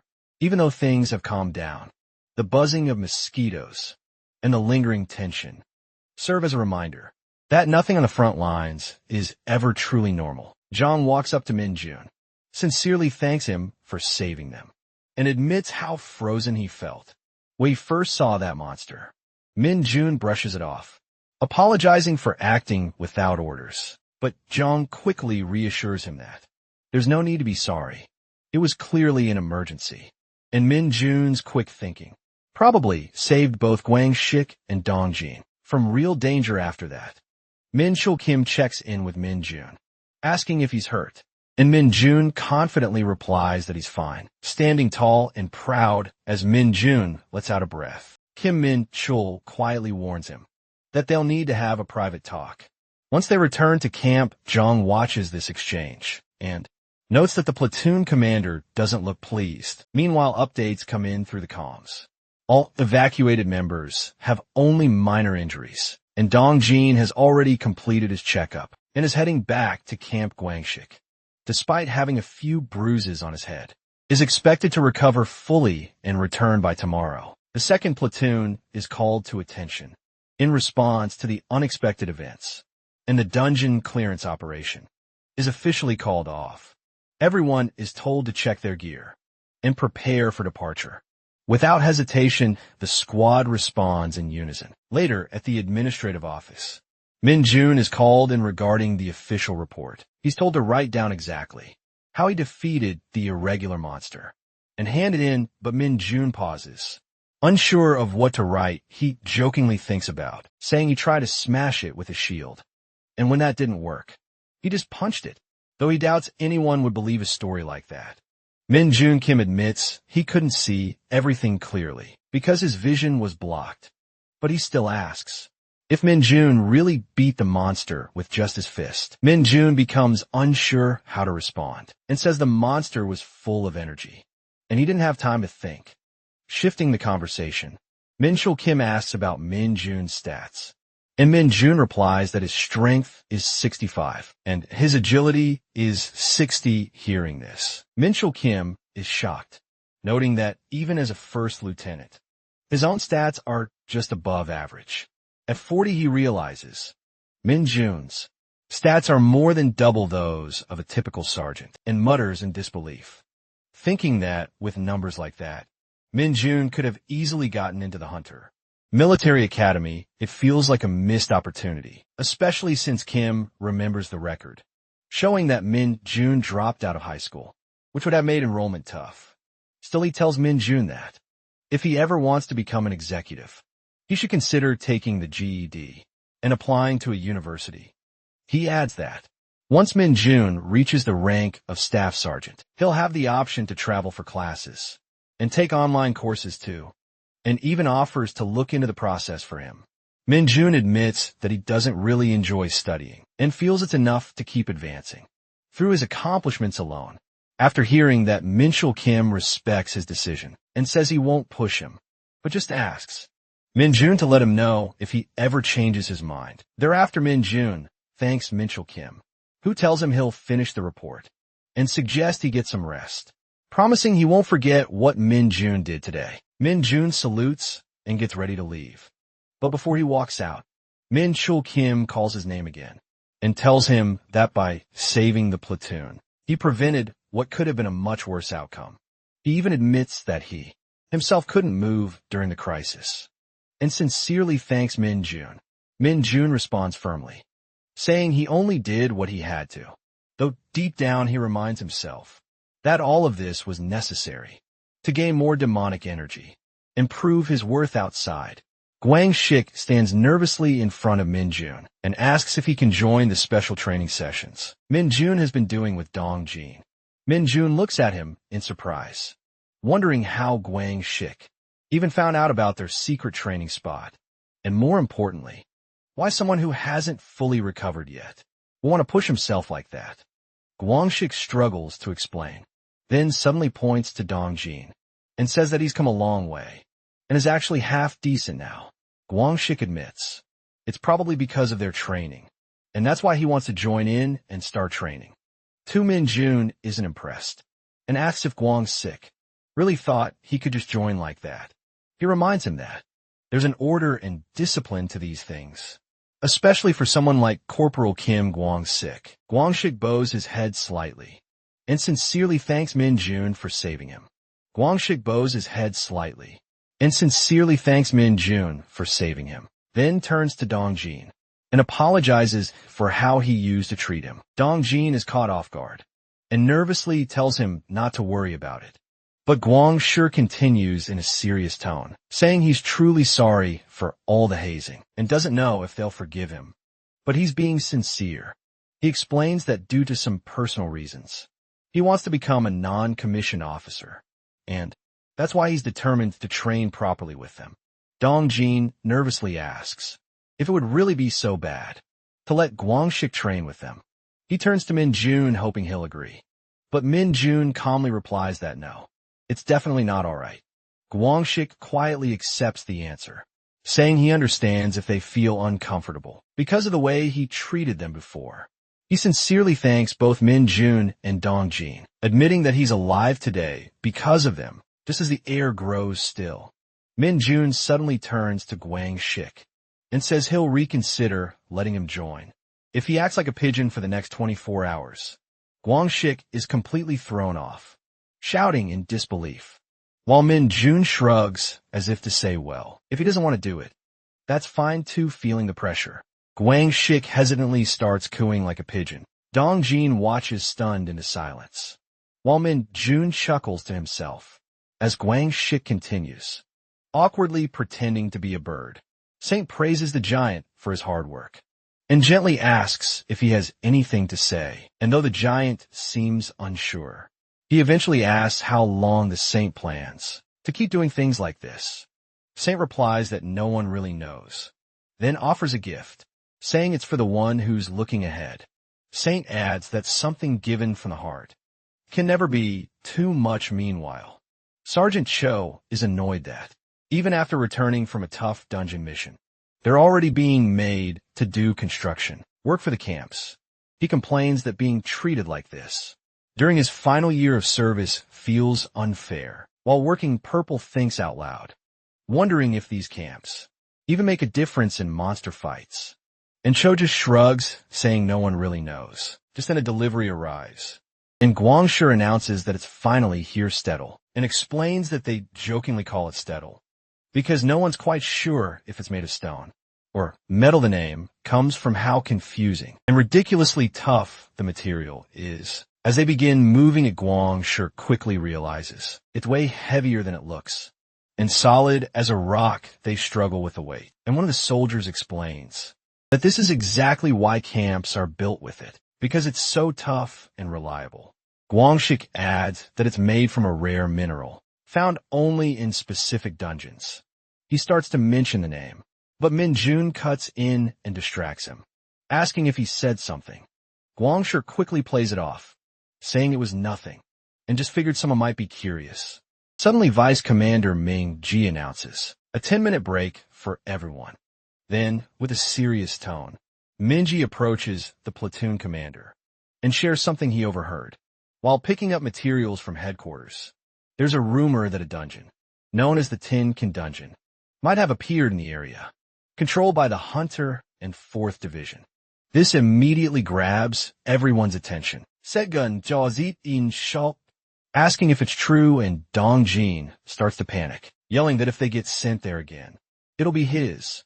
And Cho's third time entering that awful dungeon, Chokomlian Laoli, saying the situation is getting ridiculous. But Minji tries to calm everyone down and reminds them that an investigation is still ongoing and nothing has been confirmed yet. Meanwhile, Guangshik quietly mutters about Tin Can dungeons, explaining that hunters use that nickname for certain types of dungeons that follow a specific pattern first. These dungeons are much larger than normal second. They're packed with more monsters, and a wider variety of them third. They don't include boss monsters or extremely high-risk enemies. Because of all that, they're considered ideal for gaining real battle experience, which is why divisions often use them for large-scale training, known as hunter field maneuvers. Min Jun, overhearing Guang Shik mumbling again, asks who he's even talking to, and Guang Shik just shrugs it off, saying he thought someone might be curious. Min Jun repeats the name Hunter Field Maneuvers, confused and clearly not thrilled, thinking this doesn't sound like the kind of training he wants. Right now, he's not interested in long, boring drills. He just wants real fights. But Minchul Kim reminds them all that this is divisional training. It's mandatory, and it's actually a great opportunity to build up accomplishments. As soon as Min Jun hears the word accomplishments, his eyes light up, suddenly reminded of his goal to gain recognition and grow stronger. Min Jun gets excited, thinking how being stationed at the front lines gives him so many chances to prove himself. He feels proud of his decision to come here because it was the right choice, and everything's working out even better than he imagined. As the excitement about gaining accomplishments builds, Min Jun suddenly notices a faint purple glow at his foot, but without drawing attention. He quickly slides his shoe over it and hides it before anyone notices. Dong Jin and Cho, clearly exhausted, yell out in frustration and say they don't need any more accomplishments because they're already being worked to the bone. In their final year, meanwhile, Min Jun quietly lets out a breath of relief, thinking how lucky he is that nobody saw the glow. He brushes it off and casually shifts focus, thinking the current issue is something about reinforcement requests. Meanwhile, NSCO Soon, the female officer, explains that reinforcements were requested due to an irregular monster, and the request came from the investigative team. Inside a dungeon that recently appeared in Yanggu, the commanding officer recalls that the dungeon appeared inside a military zone not near civilians, to which NCO confirms and adds that 2 members of the investigation team suddenly passed out with no warning or signs. She mentions that this strange occurrence has been happening more frequently and warns that it might be a sign. The dungeon needs to be cleared immediately. The officer suggests handing over area control to regular soldiers and pulling back all hunters stationed in Yinggu, redirecting all forces toward a new priority, the dungeon that has opened in the civilian area of Hongqian. NSCO accepts the order without hesitation. Meanwhile, Min Jun watches this unfold and smirks to himself, thinking it looks like the perfect opportunity has just landed in his lap, feeling like everything is aligning in his favor. Min Jun decides that he's going to request a day off. Min Jun double-checks his bag, wondering if he packed everything he needs. As he moves ahead, Min Jun Kim spots him and casually asks if he's heading out already. He also mentions that he noticed Min Jun carrying way more steel than the others during the camp construction, and now it all makes sense. Min Jun wanted to finish early, so he could use his day off, half impressed and half annoyed.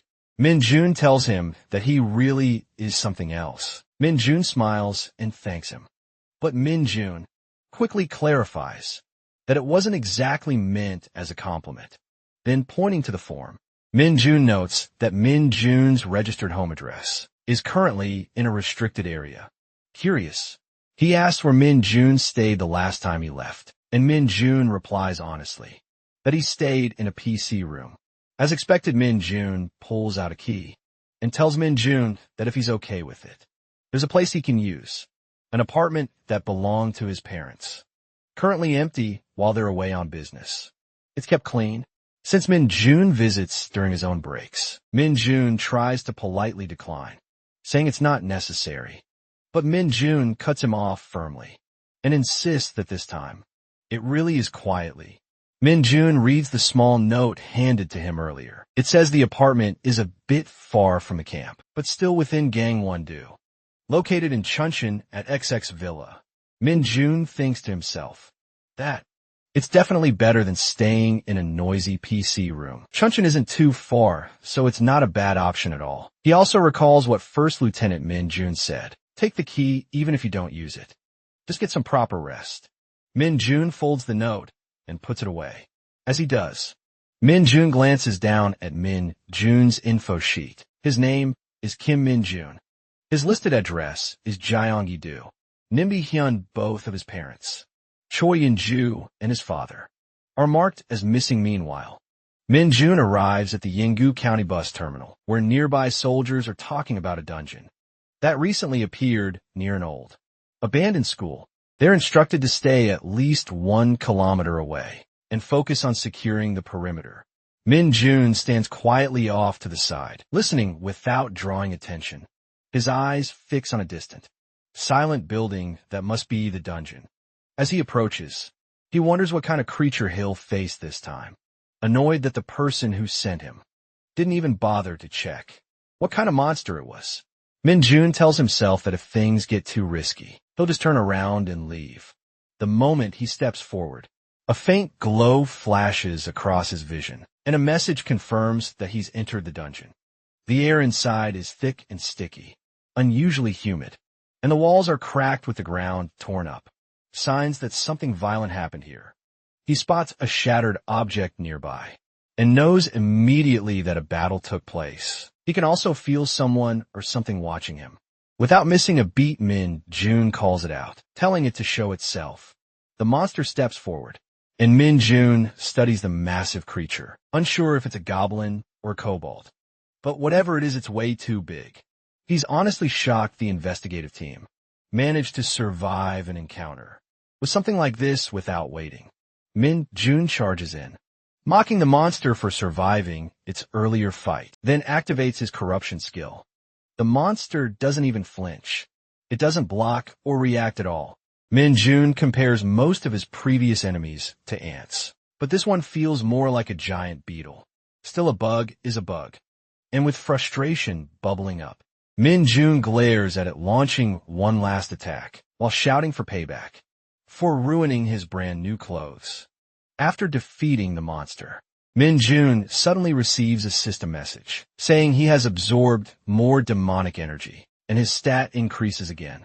Another message follows, and his demonic energy stat goes up by 1, 3 times in a row with that. Min Jun finally crosses a threshold and unlocks a new skill, Dark Arrow. His Night Walker skill also gets enhanced. And on top of that, he gains basic swordsmanship. Excited Min Jun quickly pulls up his status window. His stats now read Strength 65, Agility 60, Stamina 60, and Demonic Energy 22. He grins at the sight of the new skill, Dark Arrow, which allows him to attack from a distance, using demonic energy, exactly what he needed. But what catches him off guard is the basic swordsmanship. Then it clicks. It must have come from landing that critical hit. During the fight, a lucky moment for sure. As Min Jun thinks back, he remembers a strange shine he saw just before the battle. Curious, he walks over to investigate and spots something. It looks like either the tip of an arrow, a piece of a broken sword, or maybe something the investigative team left behind. The shape and color feel oddly familiar, like he's seen it somewhere before. As Min Jun holds the object, monsters begin coming from behind.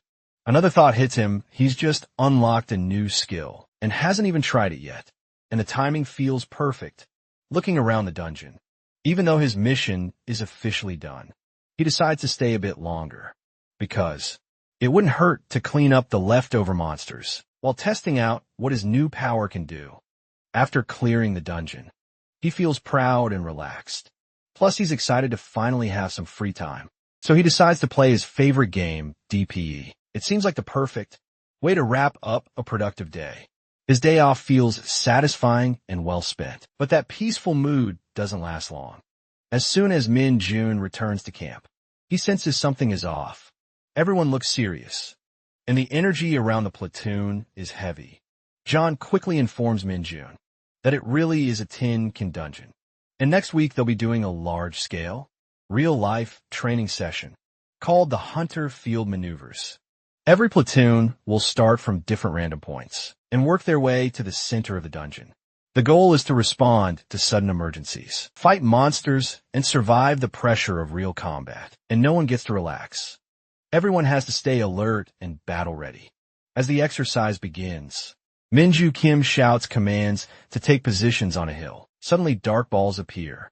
Monsters that float and have thick, durable skin. These creatures are tricky because melee weapons don't work well on them. All troops are ordered to put away their specialty weapons and use firearms. They begin firing nonstop to stop the dark balls from getting closer. But Min Jun finds it all thrilling because this kind of training is exactly the kind of dangerous action he enjoys. Min Jun warns everyone that if those monsters get too close and start sucking blood, they'll become almost impossible to stop. If any soldier gets bitten, it's pretty much over for them. Min Jun realizes that if too many people get injured or taken out, their platoon score in the training will drop badly, and that's not something he's willing to let happen. After that, Min Jun gets serious and calls out for Sergeant Lee Sung-ho while running across the battlefield. Min Jun's foot suddenly slams into a black monster that appears in his path, and the impact is so strong and fast. The creature shoots straight up into the sky, like a kickball. Everyone around him freezes for a second, watching the monster disappear into the clouds above. Afterwards, Min Jun wishes he could just use his dark arrows to shoot down the floating monsters because that would make things a lot easier. Meanwhile, the commander, Minchul Kim, gives the loud order for all troops to fire freely at the dark balls in the air. As the battle calms, they finally get short break, and the troops are told to rest for 10 minutes, check their gear, and report any injuries in their squads. During the rest, Sergeant Cho feels drained and mentions how this session feels way harder than the last one, wondering how many battles they've already gone through. In-ho Choi replies that he isn't exactly sure, but brings up a strange rumor. Some people are saying this dungeon might not be a typical Tin-Kin dungeon. After all, that surprises Sergeant Cho, who asks what he means. In-ho explains that the rumor is there's actually a boss monster hidden inside, which shouldn't be the case for this kind of dungeon. Word is the creature was captured alive and locked away somewhere in the central assembly area. As the break ends, Min Jun calls everyone back to training, and the soldiers follow orders. Moving forward, Min Jun suddenly spots someone in the distance, a Hunter Corps soldier, wearing 2 stars on their uniform. Min Jun immediately recognizes him and knows exactly who he is. The scene then shifts to a giant figure, returning with a broken sword in hand. After seeing this, an old man speaks calmly to the giant. Since he returned so quickly, the old man assumes the mission must have been rough, or someone messed up by blindly following that woman's orders. As he examines the blade, the old man frowns at the severe damage and then asks if the giant has been hunting demonic monsters again. At the central dungeon assembly point, tension starts to build as Lieutenant Colonel Ko Young Chul of the 3rd Battalion notices that the number of monsters inside the dungeon is much higher than expected, and quietly hopes things stay under control without any serious incidents. Standing next to him, Colonel J. Yan Sung-kyun of the 1st Battalion explains that the division commander believes the troops' overall combat ability has been slowly declining, but Ko Young Chul worries they might be pushing the soldiers too hard, both physically and mentally. Then Colonel Lee Jun-beom of the 2nd Battalion shows up, visibly anxious, and asks if anyone knows where the division commander went. John Sung-kyun just shrugs and says, everyone knows how unpredictable the commander can be. No one can stop him once he sets his mind on something. Still uneasy, Lee Jun-beom questions why the commander would even take part in this kind of training himself, and his concern grows when he realizes the division commander went straight to the area where his own battalion members are stationed. That's when Lieutenant Colonel Ko Young Chul reveals what the division commander said before heading out, that there's a soldier he wants to see. With his own eyes, Min Chul Kim stares in disbelief. He knows that in these exercises, there's usually a penalty mission where someone pretends to be injured, and that person has to be carried by their squad. What shocks him is, who's playing the injured soldier this time? That role was supposed to go to a regular officer from Division HQ, but somehow, the division commander himself is lying on the stretcher, playing along, while Min Chul tries to wrap his head around it. The commander casually tells them to take good care of him. Min Chul quickly snaps to attention and salutes, despite still being stunned. Then Sergeant First Class Kim Minji steps forward, explaining by the book that the injured person must be transported properly, trying to stay respectful.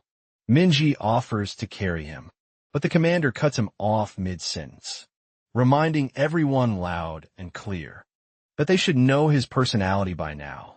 Seo Kyung, the division commander, firmly refuses to be carried and says he won't participate in that part of the drill, insisting they keep going with the training as planned. Everyone watches in stunned silence. Meanwhile, Min Jun can't help but think to himself that this training is absolutely insane, but also incredibly fun. The excitement and surprises don't stop there. The field is packed with all kinds of monsters, each bringing its own danger.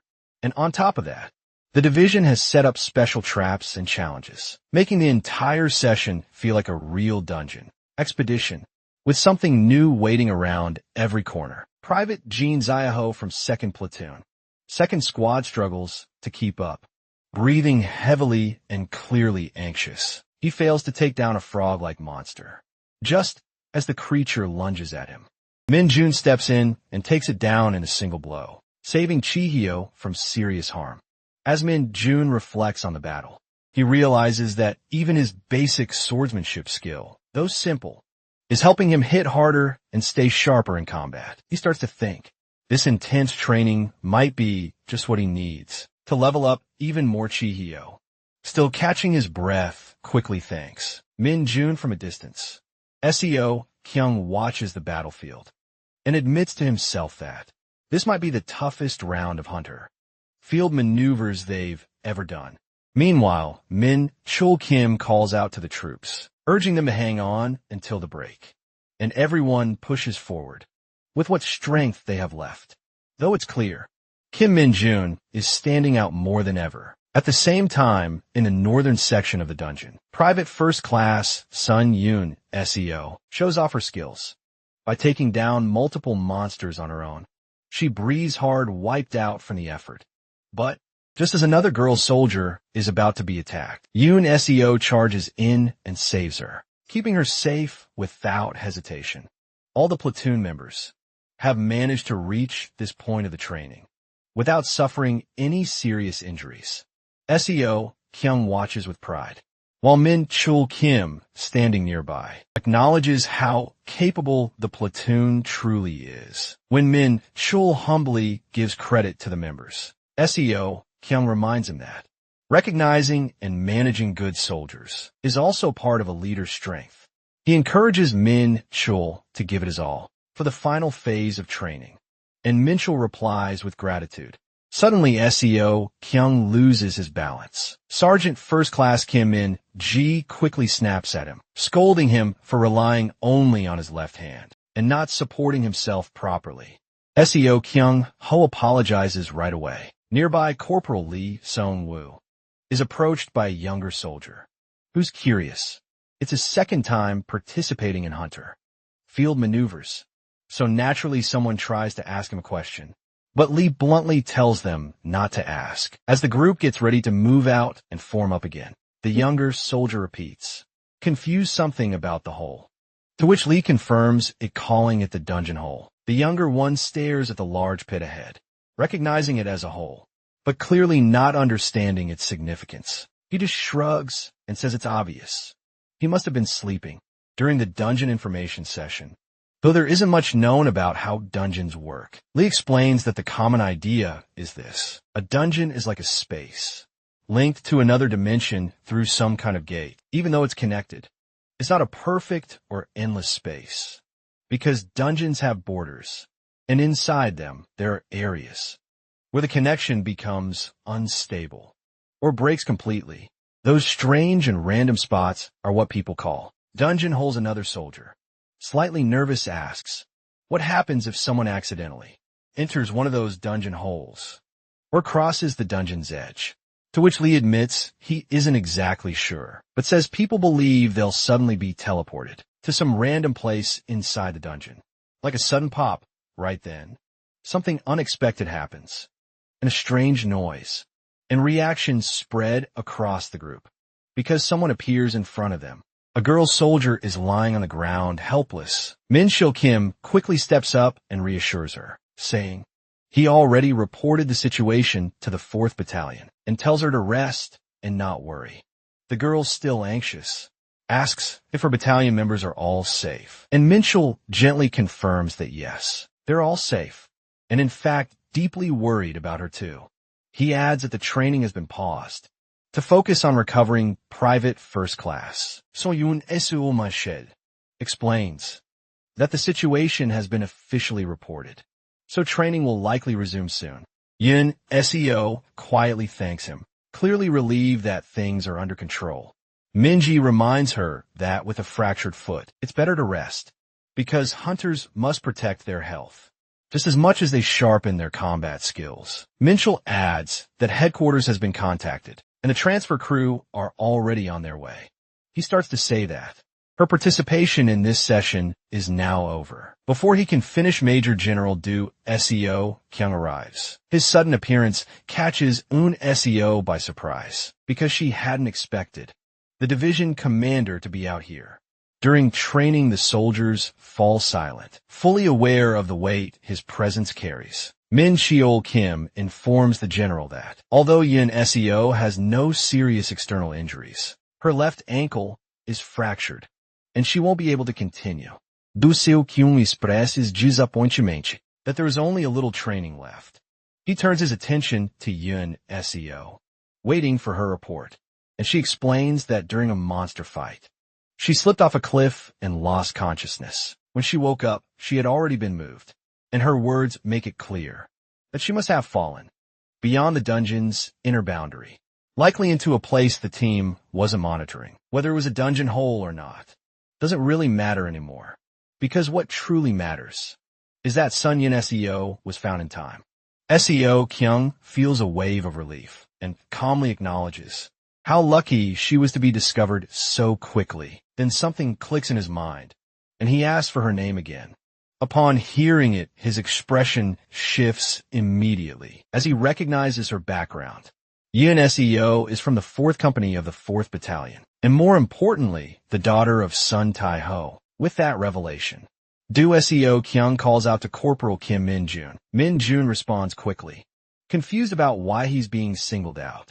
But before he can process anything further, the order is given he must carry the injured Yun Seo. Min-jun is caught off guard and hesitates for a second, questioning it internally. But Seo Kyung's sharp voice cuts through any doubt and leaves no room for debate. Despite Yun Seo's protests and confusion, the decision is already made. To the commander, this is not just an order. It's a task that could be counted as a valuable accomplishment. The situation is now under control, and the mission is simple. The injured must be safely transported without delay. Min-jun prepares to give Yun Seo a piggyback ride. She's visibly frustrated, but eventually gives in, after Min-jun calmly tells her that she can quit the training if she wants, though doing so will reset her training score. Faced with that, Yun Seo chooses to continue and politely asks to be looked after. The platoon watches in stunned silence, especially Jong, who can't believe how Min-jun still has so much strength left. To them, it doesn't even feel like Min-jun is human anymore. Min Hee Kim instructs the pair to follow along at the rear with a vice commander and to report if Min-jun gets tired. But Min-jun shows no signs of slowing down and clearly doesn't expect to fall behind. At the same time, Min-ju quietly talks to Seo Kyung about Seo getting special treatment just because she's the daughter of another division. Commander Seo Kyung hears this and responds with a calm reminder that there's no rule saying the injured shouldn't be helped. This, too, is part of the training. Min-ju acknowledges it without further pushback, but then Major General Do Seo Kyung mutters something under his breath, something harsh, personal, and clearly directed at Sun Tai-ho. There's no doubt now that a deeper story lies beneath the surface. Min-jun keeps walking with Seo on his back, each step steady despite the awkward weight. The position isn't comfortable, but he doesn't complain after a while. Seo offers to give up the training, telling him he can put her down if he's tired. Without hesitation, Min-jun says it's fine, and casually adds that she's lighter than Stattle, the heavy material they use during camp construction. Hearing that, Seo repeats the word with confusion. So Min-jun explains it like it's nothing, comparing her to the 50 kilos. But before he can finish, Seo cuts him off, clearly embarrassed, and tells him to stop talking. There's a brief silence before she speaks again, calmer this time, saying she'll repay him for helping her. Min-jun smiles at that, but in his mind, he thinks a reward from her father would be even better. Try to lighten the mood. He brings up the weight comparison again, repeating that she's lighter than Stettel. And Seo immediately shouts at him to shut up, her voice echoing down the path meanwhile. Sergeant Cho groans to himself, complaining that this training feels like it was switched from normal mode to hell mode, and wonders who made it so hard. Min-cheol Kim checks the distance and sees that only 2 kilometers are left. He reminds everyone to stay focused and not let their guard down. The message spreads through the squads and gives them a bit of energy. Suddenly Corporal Lee Ik-jun and Sergeant Lee Ji-tae from his 2nd platoon, 1st squad, report seeing flying monsters up ahead. Minchul hears the call and immediately orders everyone to prepare, warning them that these airborne monsters won't be easy to deal with. The worst part is that they're facing black rakes, nasty creatures about the size of sparrows, but aggressive enough to tear through skin with their sharp claws and teeth.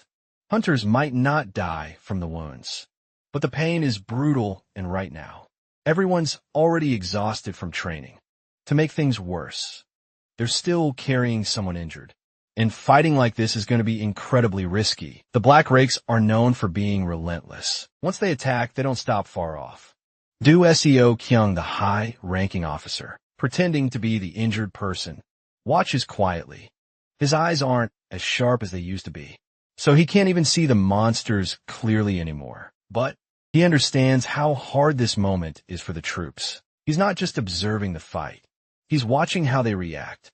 If they panic or mess up their training, score could take a hit. Visibility is low. Everyone's worn out. But none of that can be used as an excuse. They're hunters leaving formation to help. Might feel like the right thing, but doing so could throw the entire squad into chaos. It's better to stay in line and trust the platoon commander's judgment, no matter how hard it gets. Just then, Kim Min-jun notices something and suddenly moves forward, catching everyone off guard. The others try to stop him, confused about why he's stepping up, while still carrying an injured soldier. But Min-jun speaks up and asks for a chance. He knows things can't go on like this. Everyone is reaching their breaking point. Min-ju Kim, the platoon commander, is stunned but listens, and questions how Min-ju expects to pull anything off with someone still on his back. Even so, Min-ju insists. Min-ju reminds him that if the plan fails, they'll retreat immediately, and Min-jun is only getting one shot. At this, Min-jun refuses to hand off the injured soldier and decides to go through with the plan himself. The order is given. Everyone is to fall back and provide cover behind Kim Min-jun. Additionally, Min-jun gives the order to prepare for open fire, making everyone tense up, and Seo Kyung reacts with disbelief, questioning if they really plan to take down airborne monsters. With rifles, Min-jun quietly tells an Seo to hold on, because he has no intention of losing anyone. Hearing that, an Seo is in shock, muttering about how insane everything feels. But Min-jun stays calm as a dark mage. He's gotten used to moving in shadows, and this moment feels just like the early levels of a game. He knows by heart. He remembers his dark arrow skill. It's low rank, but when used right, it hits hard, and he blends it with his long-range weapon. Without warning, Min-jun launches it, and the demonic energy wraps around the arrow, like a cannonball, massive and fast. It's way too big to dodge, especially in the middle of a pitch-black night. The monster drops instantly, and in Seo can't believe her eyes. In no time, Min-jun brings down the rest, and the battlefield clears. Even now feels unreal to everyone watching. Min-jun's not just skilled, he's overwhelming, and a quiet understanding spreads through the squad that Kim Min-jun isn't someone you can easily compare to. All the soldiers take a deep breath as the fight finally ends and the monsters are gone, and the area settles into calm again. Then someone announces that all members of the 2nd Battalion, 2nd Company, 2nd Platoon have officially passed the training, and the entire group hears it. The medical team quickly arrives and begins checking the injured, while Min-jun Kim looks around at everyone and praises them for staying strong until the very end. Min-jun reminds the soldiers to stay focused even now, because they'll soon be heading to the barracks to rest.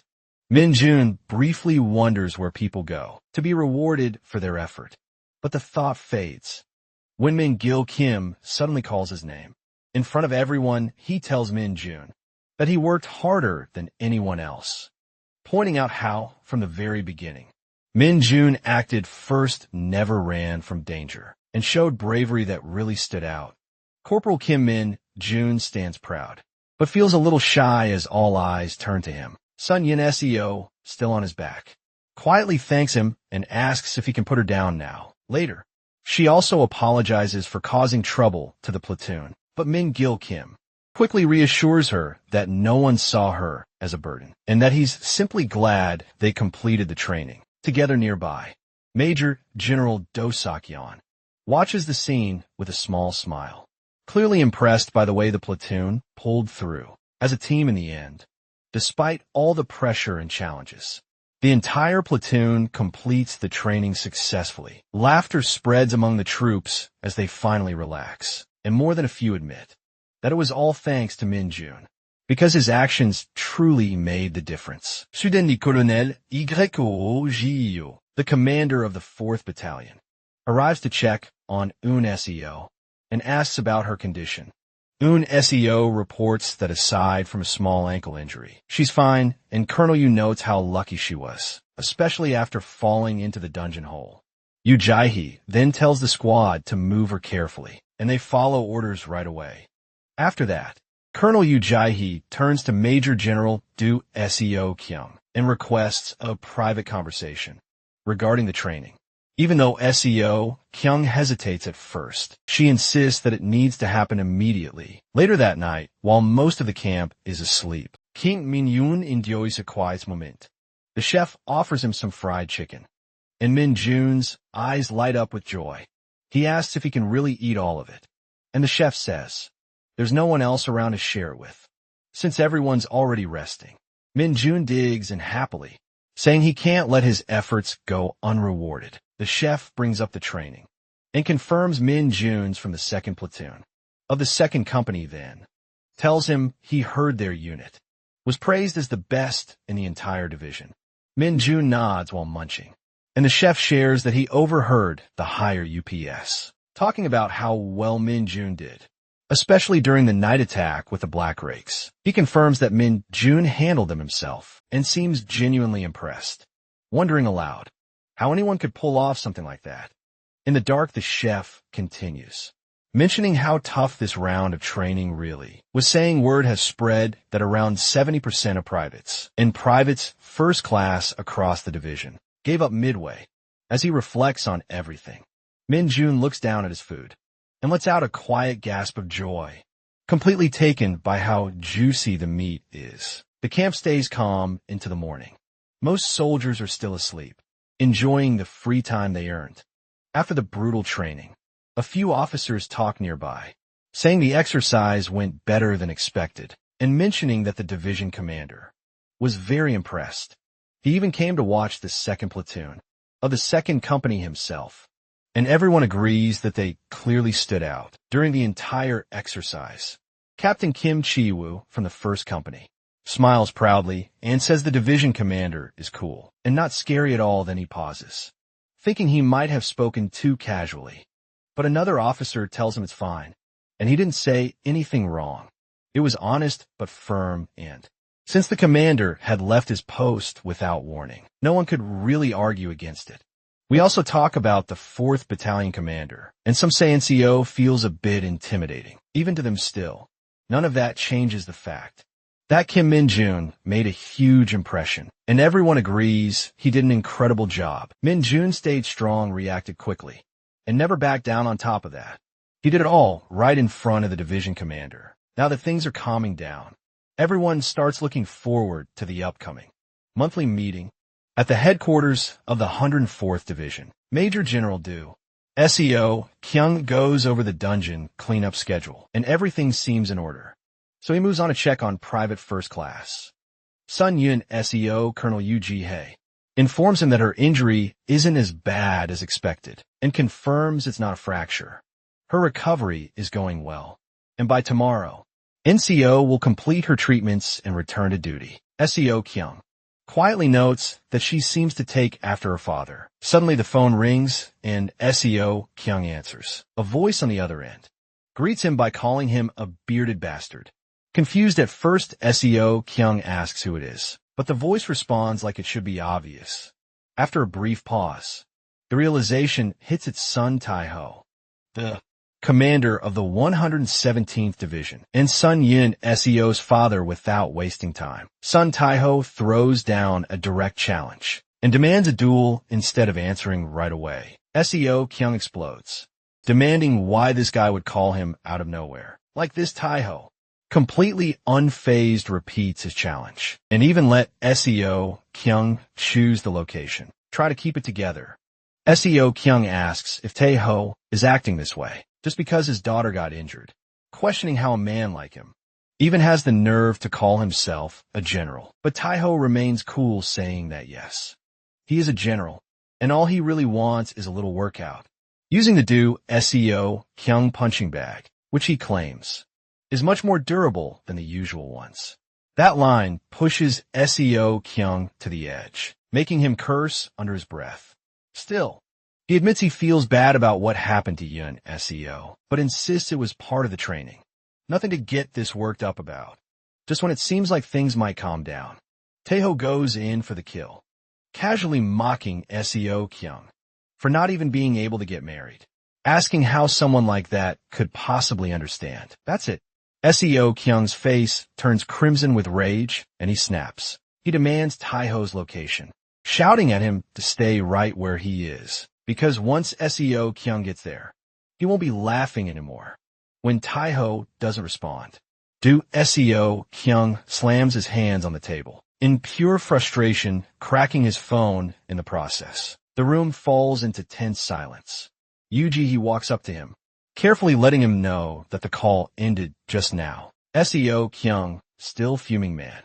She called Taeho personally, but she urges him to calm down, reminding him that Taeho has every right to be upset. At this point, that only fuels his anger further. He can't believe even she's taking Taeho's side. Suspicion creeps in as he asks if she was the one who told Taeho about his daughter's injury. But he firmly clarifies it wasn't her. Most likely, the hospital contacted Yun SEO's guardian directly. She also explains that Taeho probably found out because his daughter was granted special permission to finish training before being transferred to the hospital. As those words land, SEO Kyung's rage starts to waver, and guilt takes its place. He realizes he should have at least reached out. He should have explained that he wasn't targeting her, specifically just testing the 2nd Battalion, 2nd Company, 2nd Platoon, to gauge how they'd react when one of their own was injured. He sighs now, thinking it's best to clear things up with Taeho properly, knowing this mess came from a serious misunderstanding. Since SEO Kyung's phone is in no shape to call anyone, he dials Taeho herself and puts the call on speaker. The moment Taeho picks up, his voice is sharp and annoyed, already guessing SEO Kyung is with her. He quickly apologizes for calling him out of the blue, explaining that the division commander's phone is broken, so she made the call instead. With that, SEO Kyung steps in, owning up to everything. He calmly explains the misunderstanding and sincerely apologizes for his actions, but Taeho isn't ready to let it go. He mocks SEO Kyung, accusing him of backing out of their duel, then demands to know the identity of the man who carried his daughter on his back.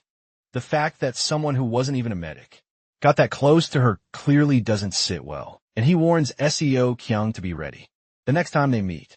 Realizing this conversation's going nowhere fast, he ends the call without waiting for more drama. Furious, SEO Kyung grips the edge of the sofa with white knuckles and shoots her a deadly glare, clearly blaming her for pushing him to make the call. Without another word, he demands she prepare a vehicle immediately. They're going to Taejun to meet Taeho face to face. He, knowing there's no winning here, stays silent, thinking to herself how ridiculous both these hot-headed men are acting. In another corner of the base, Min Jun Kim strolls down the hallway, completely focused on one thing, his free chicken from the cafeteria. But just as he's lost in that thought, he senses something turning around. He catches his night walker, bouncing around in pure joy at seeing him. As cute as the little guy is, Min Jun's had enough of him, popping up in public without warning. Without wasting time, he grabs the tiny creature and shoves him into his pocket, getting straight out of the building for a private talk. Out behind the building, Min Jun double checks to make sure no one's around before letting the night walker out. The moment the little guy is free, Min Jun gives him a firm scolding, warning him not to show up unless it's absolutely safe. The night walker, hurt but trying to explain himself, says he made sure no one was around, and only came because he missed his master. Min-jun, realizing he might have been a bit too harsh, softens and summons some demonic energy to feed him. After getting his fill, the tiny creature suddenly points at Min-jun, curious. Min-jun touches the little finger, and instantly a connection forms between them. Through the link, Min-jun sees what his minion had witnessed earlier, watching completely wrecked, radiating clear signs of demonic energy. He stunned the night walker, traveled that far, and actually gathered solid intel, praising him for the incredible job. Min-jun watches his little guy light up with pride. But while the night walker soaks in the compliments, Min-jun's already brainstorming an excuse to sneak out of base again. As Min-jun approaches the dormitory, his mind spins with thoughts. He figures it might look suspicious if he leaves right away, but it also feels like a waste to sit on his vacation days if it's just a false alarm. He's still thankful for the day off he earned last time, during the Yinggu operation. Just as he opens the dorm door, he's hit with a burst of noise. Everyone inside is celebrating. The moment he steps in, they all start congratulating him for being selected as the division's best soldier during the Hunter field maneuvers. They mention an upcoming award ceremony, and even better, that the whole platoon is getting a day off because of his achievement. Min-jun's eyes light up and he wastes no time, asking if he can use his break tomorrow. The platoon commander, not having much room to argue, says he'll check the schedule. And just like that, Min-jun scores a day off. Next day, Min-jun heads to Huaqian, but everything feels off. The chaos seems to be over, with some hunters cleaning up. But he can't figure out why so many of them are still around. He's especially annoyed that he fed his minion a boost of demonic energy earlier as a reward, only to arrive after the action ended. Suddenly a voice calls his name. He turns to see a girl pulling down her mask, and it's none other than Sun Yun SEO. A few minutes earlier, out on the outskirts of Huachuan civilian zone, before Min-jun even arrived, the girls were already hard at work, sanitizing the entire area. Corporal Chamari was getting tired and irritated, still not able to wrap her head around why they had to clean up after their Hunter field maneuvers. Corporal Yun Hyoju, more level-headed, figured it was a punishment from the battalion commander, since their training results were pretty bad. And judging from the company commander's expression, it wasn't something to take lightly. She told the others to quit grumbling and just get the job done. But Mari was absolutely exhausted, complaining that a monster had to pop out of a gate the moment they wrapped up their training. Still, she admitted, they were lucky not to be assigned to the attack team, especially since some people had even lost their homes. In a mess, their attention soon shifted to Yun SEO, who was at the end of the road, quietly scrubbing away without a single complaint. Mari walked over to check on her, asking if she was okay, and gently telling her not to push herself too hard. True to form, Private First Class Sun Yun SEO stood at attention and assured her that she was completely fine. Mari couldn't help but be impressed by how quickly Yun SEO seemed to be recovering, but still told her to take it easy just in case. That's when they overheard a few murmurs from the other girls, wondering what a male hunter was doing in their area. The corporal girl might not know what's going on, but Yun SEO recognizes the guy instantly. It's none other than Min-jun, while few of the girls can tell. He's from the same division. None of them seem to know much beyond that. Back to the present moment. Yun SEO pulls down her mask, and Min-jun is visibly stunned. He never imagined he'd run into her here. Yun SEO asks what he's doing in the area, pointing out that, as far as she knows, only his battalion was called in for support. Meanwhile, the other female troops are completely thrown off by the appearance of a male hunter in their zone with an annoyed look. Min-jun replies that he's on vacation. Yun SEO gets irritated at that, demanding who in their right mind comes to a recently attacked site while on leave. Her suspicions rise fast, and she starts grilling him, asking if he just made that up. She presses harder, questioning why someone on vacation would show up in military uniform without answering. Min Jun casually hands over a leave form, signed by his platoon commander. Yun Seo reads it, and though her suspicion fades a little, she still isn't fully convinced. She hands it back and asks why he would choose to come to a restricted zone. Like Hua-chan, that question catches Min Jun off guard, knowing full well he can't spill the real reason. He brushes it off with an excuse, saying he had business in Hua-chan, and when he heard there was an emergency, he decided to check it out. Suddenly, everyone's attention snaps to an unexpected gate that appears behind the troops, stretches wide in all directions, instantly raising anxiety across the field. They had just finished clearing the area, and now it looks like they're in for another round. One of the corporals quickly orders everyone to retreat to the platoon commander's position.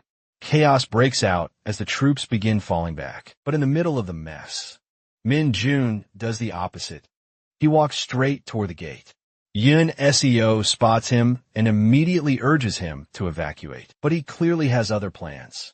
Calmly, he gives her an excuse, saying he'll buy them some time while the others escape. Yun Seo is frustrated and thinks he's being reckless, especially since they have no clue what might come out of that thing. But Min Jun points out that the attack team has already pulled out, and if a monster shows up now, everyone could be in serious danger. In that case, he'll do what he can to stall it, and if things get bad, he'll run. Then he asks if she has any spare gear, and tells her to lend it to him. Still clearly worried, Yunso hesitates, but when he brings up her injured foot, she clenches her jaw and reluctantly hands him her weapon. Before turning to leave, she tells him again, if things go south, you better run. Now that everyone is gone, Min Jun finally has the gate to himself and gets ready for some real action. As he walks closer, he reminds himself that some monsters are the type to stay behind, in dungeons rather than leaving, drawing his weapon from its sheath. He hopes this isn't one of those gates that leads to monsters like that. Otherwise, all his excitement would be for nothing. Still, he knows it's rare for such monsters to show up, since most tend to move in groups. Then, just as expected, a slight grin creeps onto Min Jun's face when he spots a red boar stepping out of the gate, wrapped in a thick layer of purple demonic energy. One by one, more red boars begin crawling out behind it, forming a pack while Min Jun waves away. The awful stench coming off these beasts. They don't hesitate, they all charge at him at once. Without flinching, Min Jun braces himself, gets into an attacking stance, and rushes forward. He opens with a series of dark arrows, launched from his palm to his surprise. They bounce right off the boar's thick skin. Realizing they've got nothing but high defense, he leaps high into the air and comes crashing down with a barrage of sharp, calculated slashes as blade cuts into their hides. But none of them fall. Min Jun narrows his eyes, fully aware that while their outer layer is tough, that doesn't mean their insides are built the same. Because of that, Min Jun unleashes a D-rank skill called Corruption, sending waves of demonic energy pulsing out of his body and into the monsters, through the cuts on their thick skin. The red boars begin bleeding from within, but still try to charge forward one last time, only to collapse miserably without missing a beat. Min Jun absorbs the demonic energy from their broken bodies, just to make sure they're down for good. He slashes across their bodies one final time. As a result, he gains a boost in demonic energy and sees noticeable growth in both his Nightwalker and basic swordsmanship skills. Now that the red boars are done, he waits to see if any more monsters come out. But just then his face drops, as a familiar voice calls out from behind. It's none other than the platoon commander, Ji Yun, arriving with the other corporals. She grabs Min Jun to check if he's okay, while the rest of the female troops can't help but blush after witnessing him take down those monsters. On his own, Ji Yun immediately starts scolding him for acting reckless and fighting instead of reporting the gate's appearance. She demands to know which unit he belongs to and why he's even here without going into detail. Min Jun hands over his signed leave application and explains that he had some business in the area, but rushed to help when he heard about the emergency. Her doubts cleared. Ji Yun instructs everyone to move out, since the monsters have been taken care of, and the investigation team will arrive soon. As she walks off, The rest of the girls swarm in June like bees, bombarding him with questions about how he managed to fight alone. Ji-Yun lets out a tired sigh, seeing them all act like fangirls, while Yun Seo stands at a distance, quietly observing the chaos. Meanwhile, Min Jun's patience is wearing thin, and deep down, he's just wishing they'd all go to hell already. During the night time, a loud shout of confusion echoes from the administrative office as the platoon commander gets a call, updating him about the recent incident in Huachin involving Min Jun during his so-called vacation. The commander double-checks if they're really talking about Corporal Kim, Min Jun from the 2nd Battalion of the 2nd Company, and the person confirms it. The commander immediately shoots up from his chair, in shock after hearing that. Min Jun handled the monsters all by himself, and even volunteered for public welfare work. On the other end, Yun Seo's platoon commander, Ji-Yun, explains that, while all the gates have been sealed off for now, they're currently disinfecting private homes that were affected, and surprisingly, Min Jun is still there helping them. She admits it's the first time she's seen someone act like this. Meanwhile, Corporal Yun Heju and Corporal Shamari are busy watching Min Jun from a distance. Heju is still struggling to believe he defeated the Red Boar so effortlessly, considering she heard. Getting hit by one is like being rammed by a truck. On the flip side, Shamari is totally simping over Min Jun and his brutal, monster-slaying skills at the same time. Min Jun himself is annoyed that he didn't get the full benefit from killing those monsters. Determined to salvage something out of this mess, he decides to help with cleanup duties to boost his image before heading out. That's when Yun Seo quietly walks up behind him, catching him off guard, since his head is already spinning with thoughts. Instead of greeting her properly, he immediately says something ridiculous about almost hitting her in the face and tells her to move out of the way, brushing off the fact that she clearly wants to talk. Still, Yun Seo stays firm and gets straight to the point, saying there's something she really wants to talk about. After wrapping up the cleanup, Min Jun and Yun Seo stand face to face, the air between them tense but calm. Min Jun asks her straight up why she came to talk to him. Yun Seo doesn't beat around the bush. She brings up their first encounter and asks if he really cursed at her from the bus window at first. Min Jun looks confused, but then it clicks and he corrects her, saying he didn't curse. He just told her that if she messed with him again, she was dead. Yun Seo lets out a deep sigh, clearly frustrated but trying to be the bigger person. She admits that she was the one who got pissed first that day, and with that, she apologizes surprisingly. Min Jun waves it off, saying he's not holding any grudges, and tells her to let it go. As he turns to leave, she stops him again and brings up something more serious. He mentions that there was only one other person to ever get a perfect score on the promotion test. That catches Min Jun's attention, and he naturally assumes she's talking about him, but he's caught off guard when she reveals that she's actually talking about someone else. Her dad, with a mix of pride and admiration on her face. She explains that her father was the only person to start as a private and earn stars, and wanting to follow in his footsteps, she chose to enlist as a private too. Min Jun gets genuinely curious now that he's hearing about someone who achieved something like he did, but he stumbles back a bit, mentally calculating timelines, realizing that the Hunter Army only came into existence when the gates started appearing. He was only 7 at the time. That leads him to assume that Yanseo's father must have re-enlisted as a private after becoming an awakener. Yanseo quickly clears up the misunderstanding. She explains that her dad wasn't strong back in the day. In fact, he was considered unfit for military service because of poor eyesight and some other physical issues. But after awakening and seeing his body change for the better, he enlisted voluntarily. The pride in her eyes when she speaks about him makes Min Jun think that he'd like to meet this man someday. Yan Seo assures him that her father would be thrilled to meet someone like him. He has a lot of respect for strong warriors. Meanwhile, over at the Daejan, 117th Division headquarters, things are getting chaotic. Inside the Hunter exclusive gym, the entire building is trembling And Colonel Lee Sang-jin, the 3rd Battalion commander, looks like he's about to pass out from stress. Yuji is also there, completely overwhelmed, unable to get the situation under control. Turns out it's not an earthquake. It's a full-on fist fight between Taiho and Do Seo Kyung.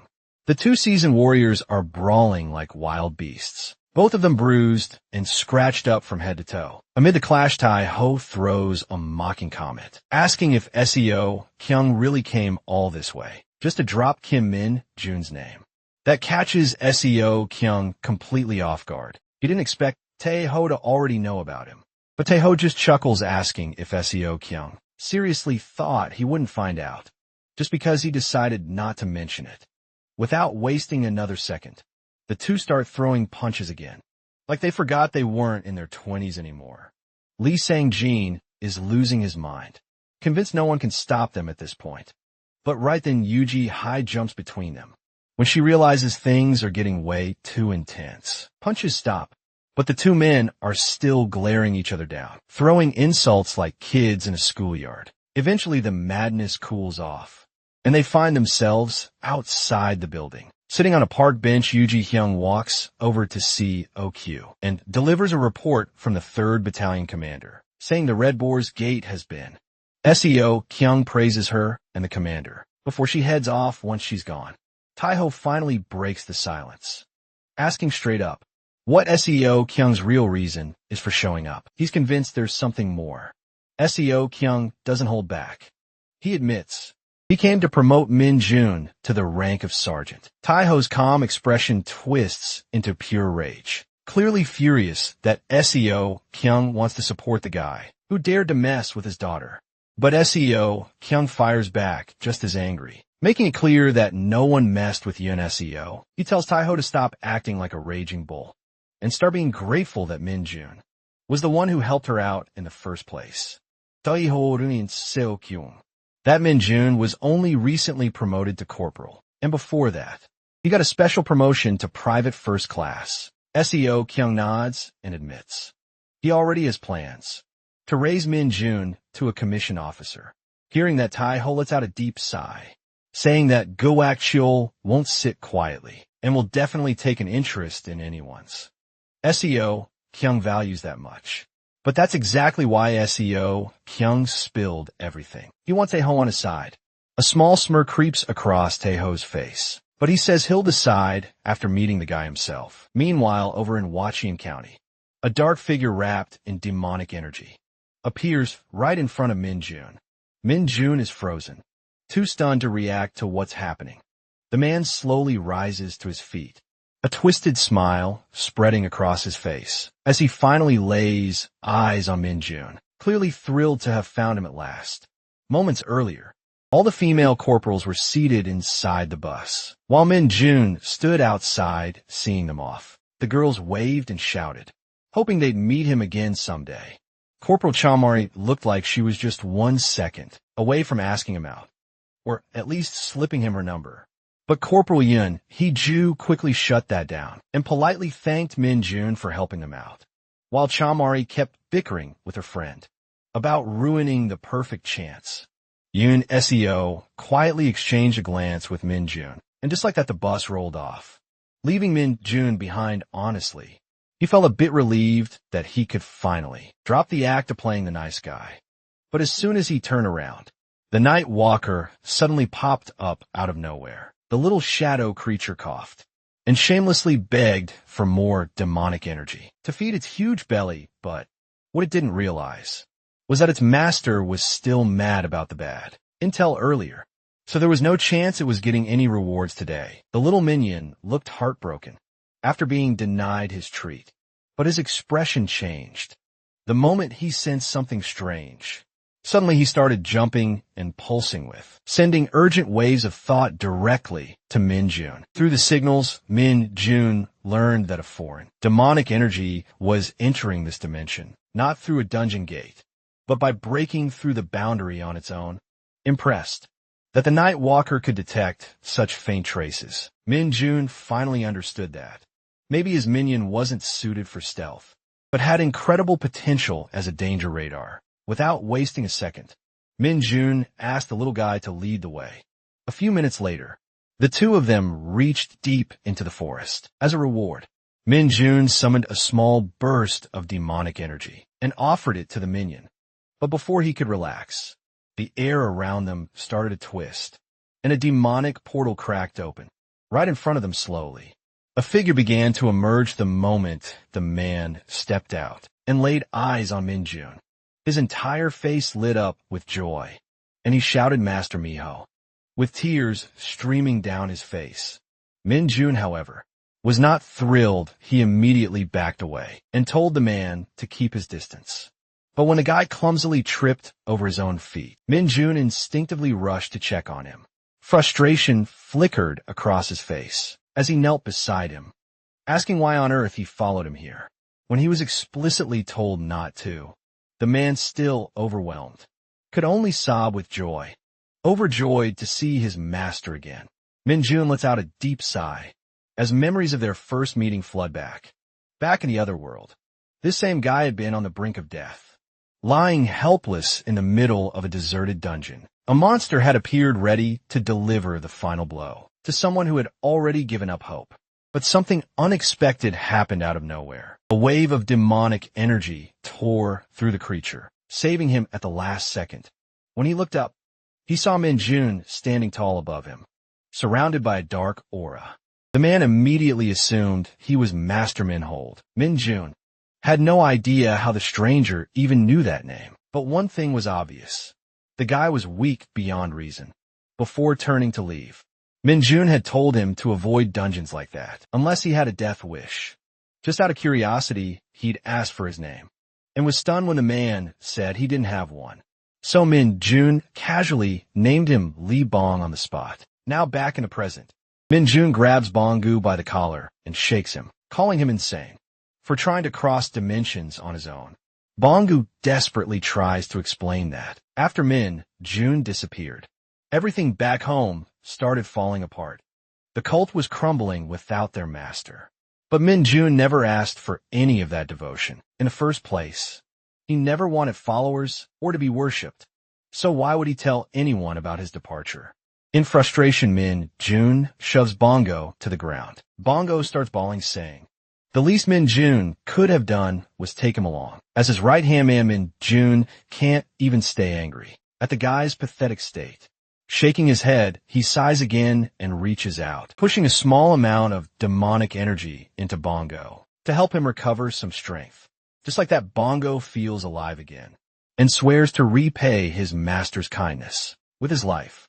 But Min Jun doesn't have time for dramatic vows and just wants to know how Bangu really got here. Dropping the formal act, Bangu admits that his arrival in this world was a miracle fueled by his faith in Min Jun and his desperate desire to stay by his side. Min Jun rolls his eyes tired of the nonsense and demands the real answer. None of it adds up. There's no way someone with Bong skills could cross dimensions on his own, unless someone powerful like the Saintus was involved. That's when Bong finally explains. After Min Jun disappeared, he stayed behind to keep an eye on the giantess, because of some strange rumors. Apparently, ever since that day, eerie noises have been coming from the temple. Every night word spread that large numbers of monsters were being caught. But when Bong checked for himself, there were no bones, no meat, nothing. Just empty space. That's when it hit him. They weren't killing the monsters. They were sending them somewhere else.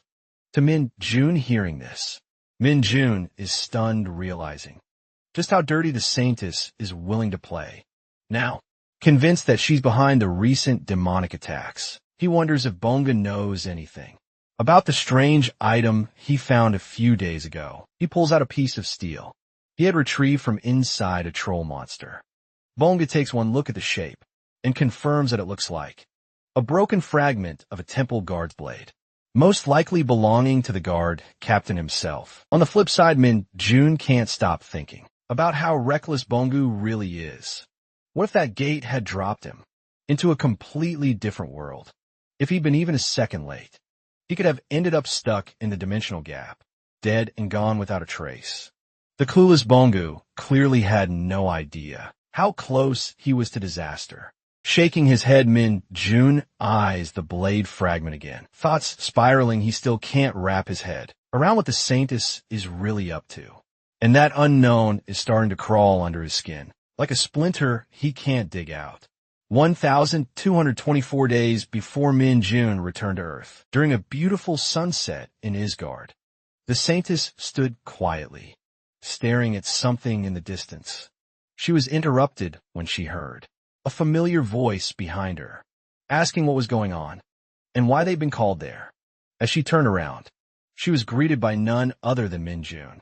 The Saintess offered him a warm smile, commenting on how nice it was to be outside and feel the breeze, but Min Jun was clearly irritated, pointing out that he'd been sleeping outdoors for days. So what exactly was so special about this moment? Realizing her words may have come off the wrong way, the Saintess apologized.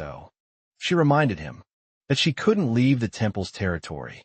Then she mentioned hearing that several of Min Jun's so-called colleagues were seriously injured at the Parka's dungeon.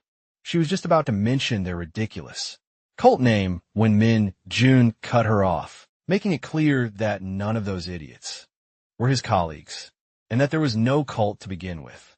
He told her they just followed him on their own and got wrecked by some dark hounds, but they'd been treated and would survive.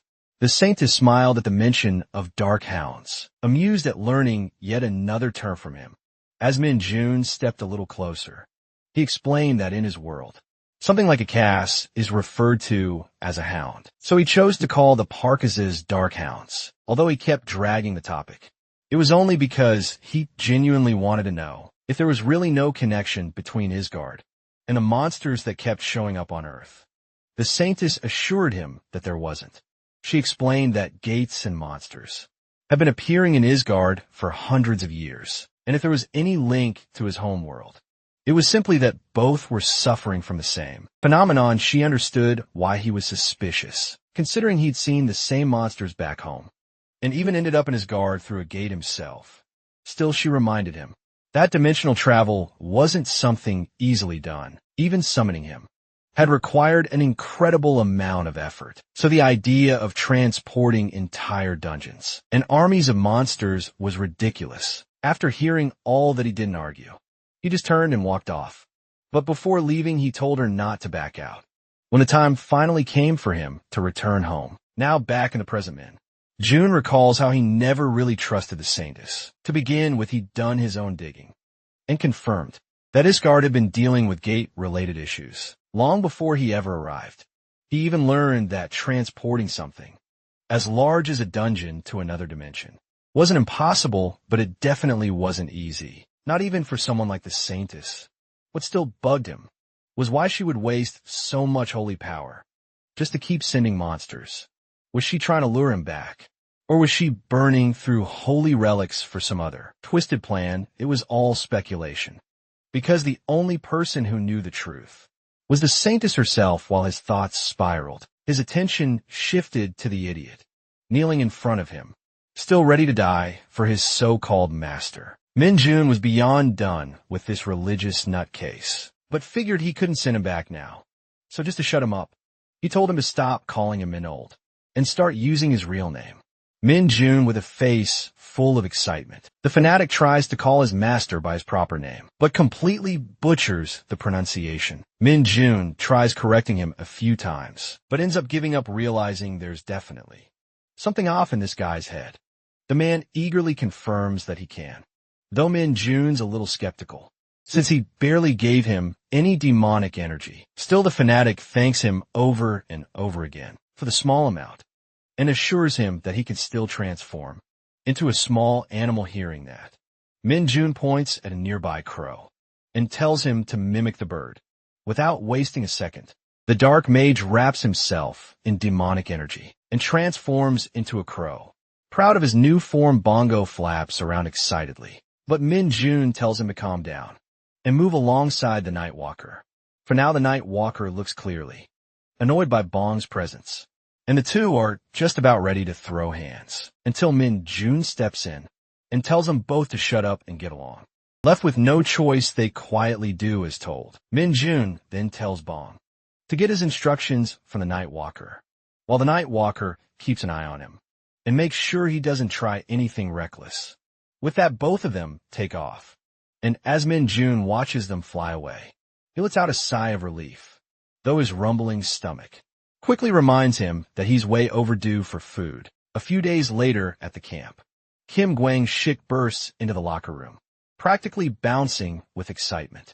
Guys inside look at him like he's lost his mind, but he drops the big news that the platoon's quarterly performance chart has finally been posted in front of the administrative office. That gets everyone's attention real fast.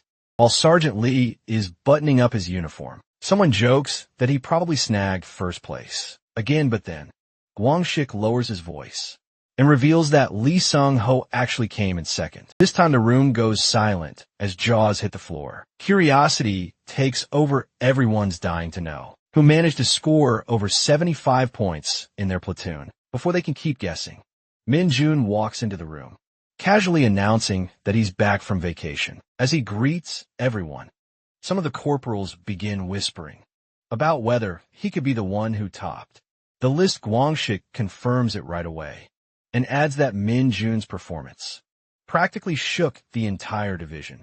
Everyone is stunned, still trying to process the news, when the platoon commander walks in, and the whole room snaps to attention with a salute. The commander steps forward holding a badge, the symbol of a sergeant, and announces that Min-jun is being promoted. The room goes completely still, as no one can believe he's getting another special promotion this quickly, but the commander confirms. The documents just arrived from division headquarters that morning, stating that Min-jun was officially named the best soldier in the entire division during the Hunter field maneuvers. On top of that, his voluntary dungeon clearance during vacation got major recognition. The commander congratulates him with a proud look, explaining that this promotion came directly from division commander SEO Kyung himself. Now, the platoon commander removes the 3 bars of a corporal from Min-jun's uniform and replaces them with 4 bars, officially making him a sergeant. The entire unit breaks into applause, cheering for their newly promoted sergeant. Everyone except Jong Hyun, who seems a bit uneasy. He pulls a folded piece of paper from his pocket, revealing the bet they all made before dungeon training about when Min-jun would be promoted next. It's the same paper where Gwang-shik boldly predicted 1 month and wagered his entire salary. Gwang-shik is practically glowing with pride over his win, while Jong Hyun reluctantly accepts his loss. Suddenly, Min-jun snatches the paper from their hands, making both guys freeze, unsure of what he's going to do. As Min-jun reads through it, his expression slowly changes, and when he realizes Gwang-shik actually won the bet, his face stretches into a wicked grin, making the two even more nervous, as they brace for whatever chaos the new sergeant might unleash at this point.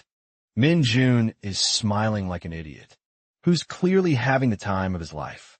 The reason for his happiness might just be the misery of the guys who bet on him, as Kim Moon-ji and Jong Hyun-young are already standing at attention, sweating bullets. Meanwhile, Gwang-shik looks like his face is about to crack, nervously offering 30% of his winnings to Min-jun. Min-jun, fully enjoying himself, says people might think he's doing this for the money, but that's not it at all. He's doing it for their own good. Gwang-shik bumps his offer to 40%. Right now, Min-jun is casually forcing Gwang-shik to do reps with some seriously heavy dumbbells. Once again, he insists he's not upset about the bet or in it for the money. Poor Gwang-shik is on the verge of crying, repeatedly apologizing.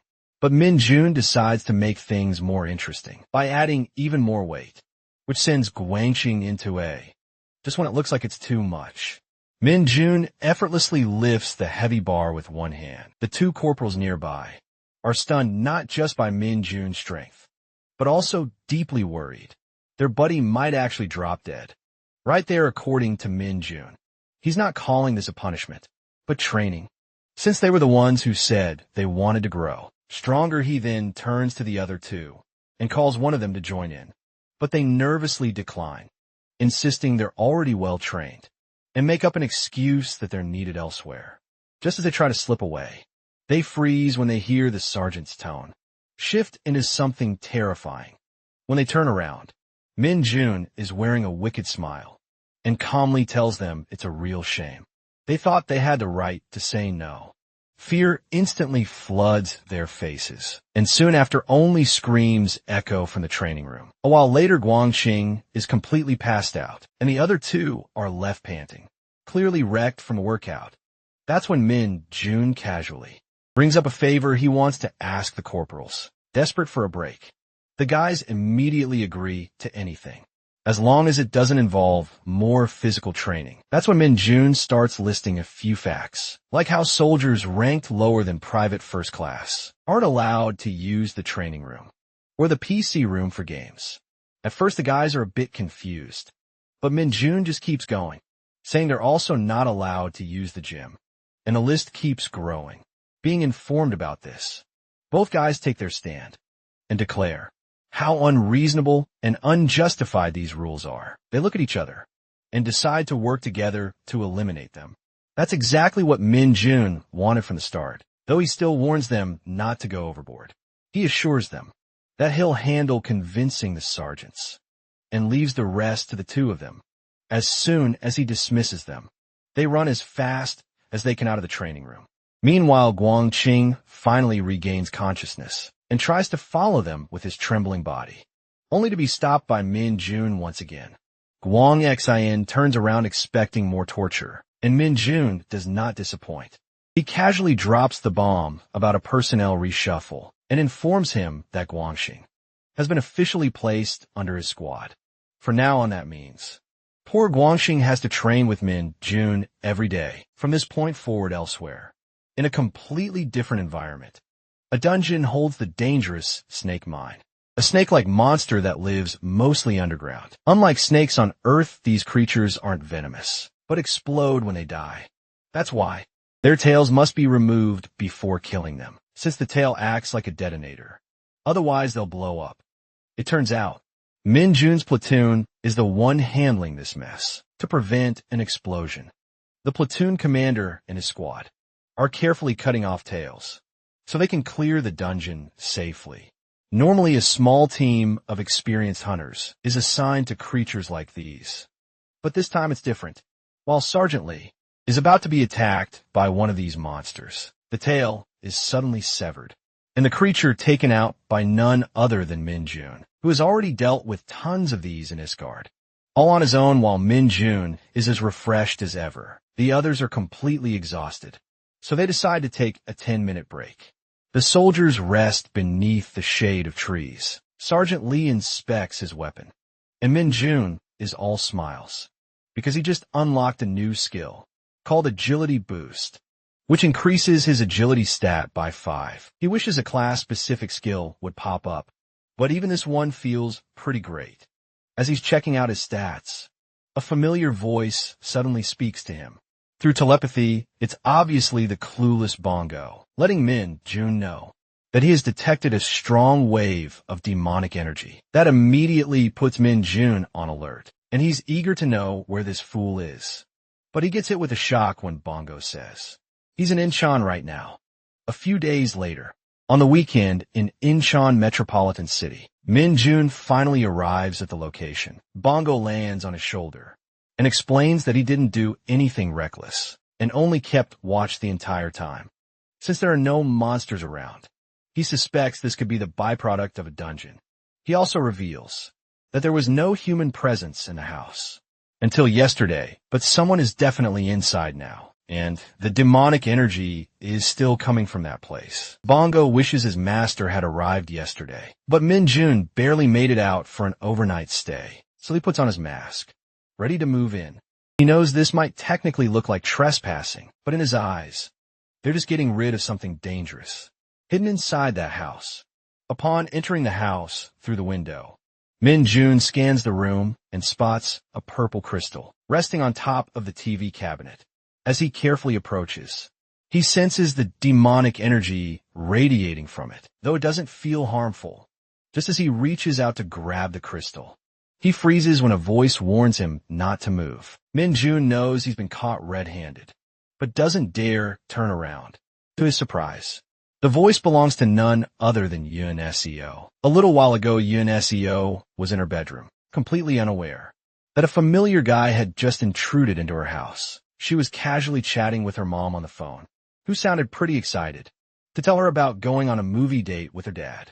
Yunso couldn't help but smile, thinking how her dad can be cute sometimes. While she was typing a message, a strange rattling sound echoed through the house, immediately putting her on alert. Wasting no time, she opened the door and peeked outside. When she realized the noise was coming from downstairs, she quietly snuck down to check it out. And that's when she spotted a hooded man approaching the crystal without hesitation. She told the intruder not to move, and convinced that no one these days will be dumb enough to be a thief, she demanded he reveal his identity and what he was doing there. Min Jun slowly turned around, eyes wide with shock. He never imagined he'd run into Yunzo again, especially like this. The whole situation felt ridiculous. He had come looking for a dungeon byproduct, giving off demonic energy, and the house just happened to be Yunzo.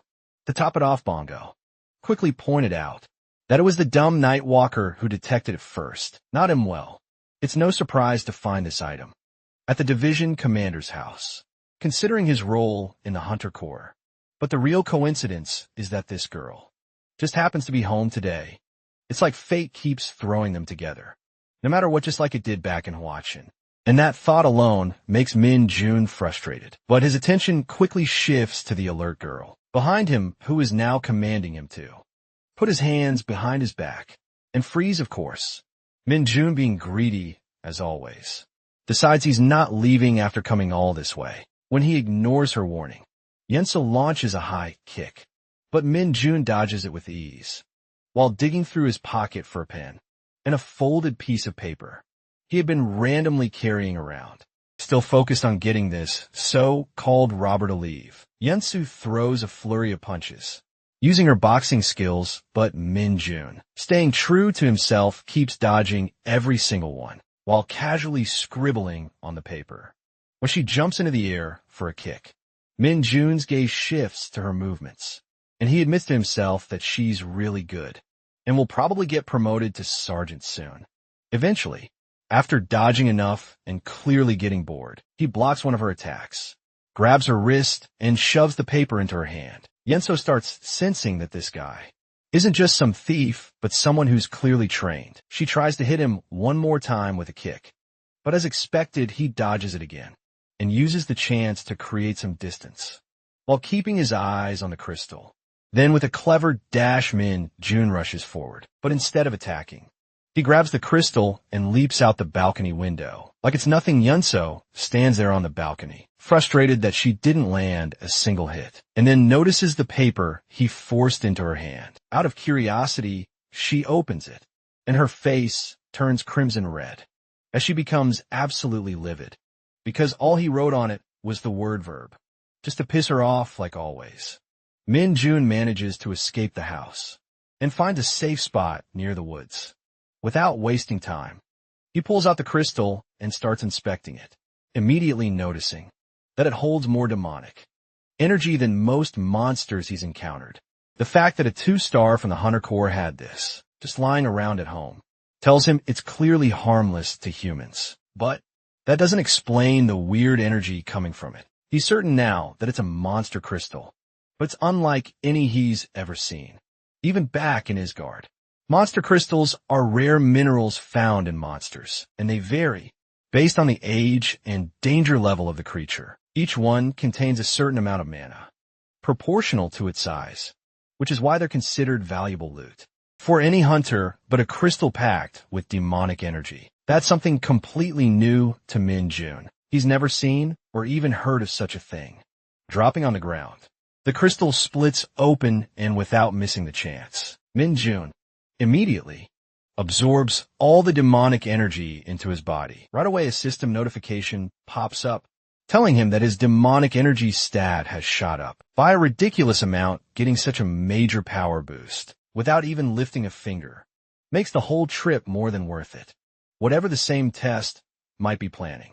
Behind the scenes, Min Jun knows he can't waste time worrying about it just then. Another update appears from a system, informing him that he has unlocked 2 new skills: demonic energy singularity and demonic energy grasp. Min-jun is more than happy to gain new skills and quickly checks the details. For demonic energy singularity, which allows his demonic energy to become colorless and odorless, making it undetectable to the surroundings. This puts him at ease since he was getting worried that the higher his demonic energy stats rose, the harder it was becoming to control the pressure it released. So this skill was exactly what he needed. On top of that, the demonic grasp skill lets him physically control demonic energy. To test it out, he extends his hand and points at Dumbongo, who immediately gets lifted into the air. Min-jun isn't sure if there's a weight limit, but it's still impressive. After that, he gives both Bongo and Night Walker a task to search for dungeons and their byproducts, suspected of holding demonic energy. As a small reward, he tosses each of them a bit of demonic energy to snack on, but of course, the 2 idiots start fighting over whose portion is better. When Min-jun turns around to glare at them, they suddenly act like lifelong brothers who have never had a disagreement. In a surprisingly good mood, Min-jun asks Bongo if he's ever had Korean food before, and just like that, the 3 of them head to a Korean restaurant.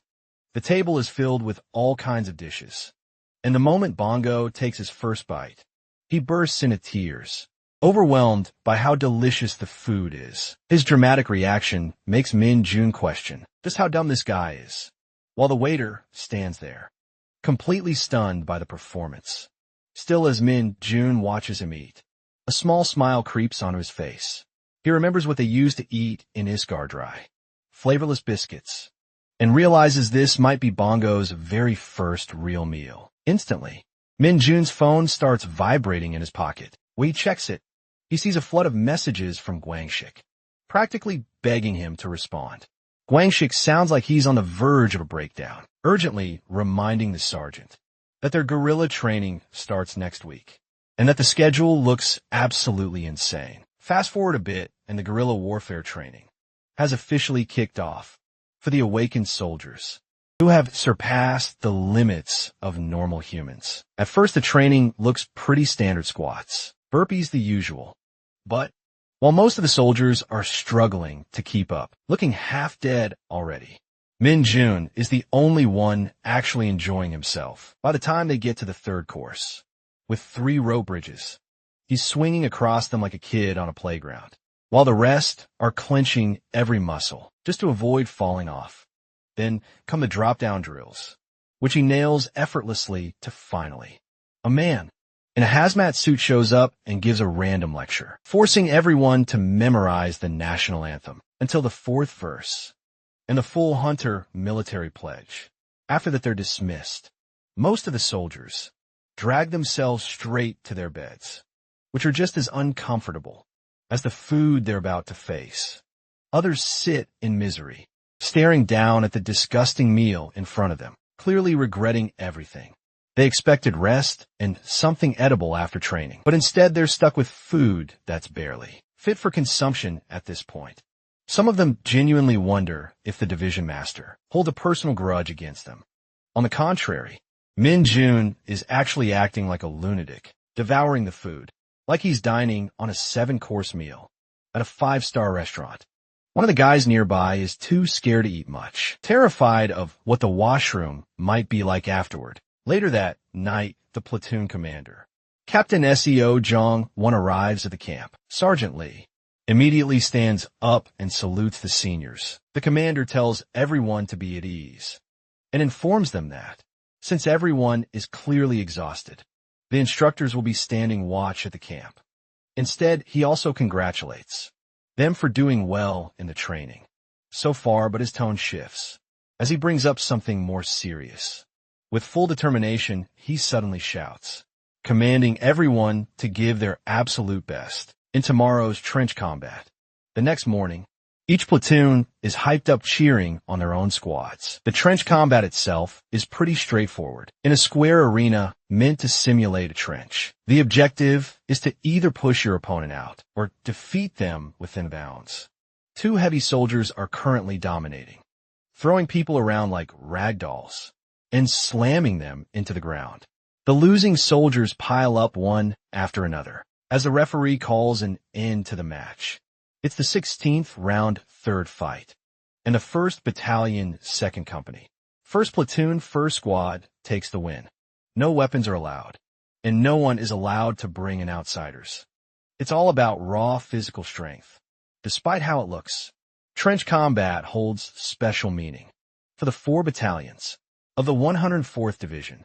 During this hunter-guerrilla training, the 2nd Battalion commander, Colonel Lee Jun BM, is stunned to see them win, finding their strength insane, especially since these are the same guys who dominated last year. Colonel Jong Song-kyun from the 2nd Battalion agrees and reminds him that these guys were just corporals last year, and now they're sergeants. Even when 10 squads charged in together, that heavy guy, Choi Song-woo, pushed them all out by himself. But then the 3rd Battalion commander, Colonel Go Young-heol, casually drops the info that Sergeant Choi Song-woo recently passed his promotion exam. Yet the 1st Battalion has been stalling it.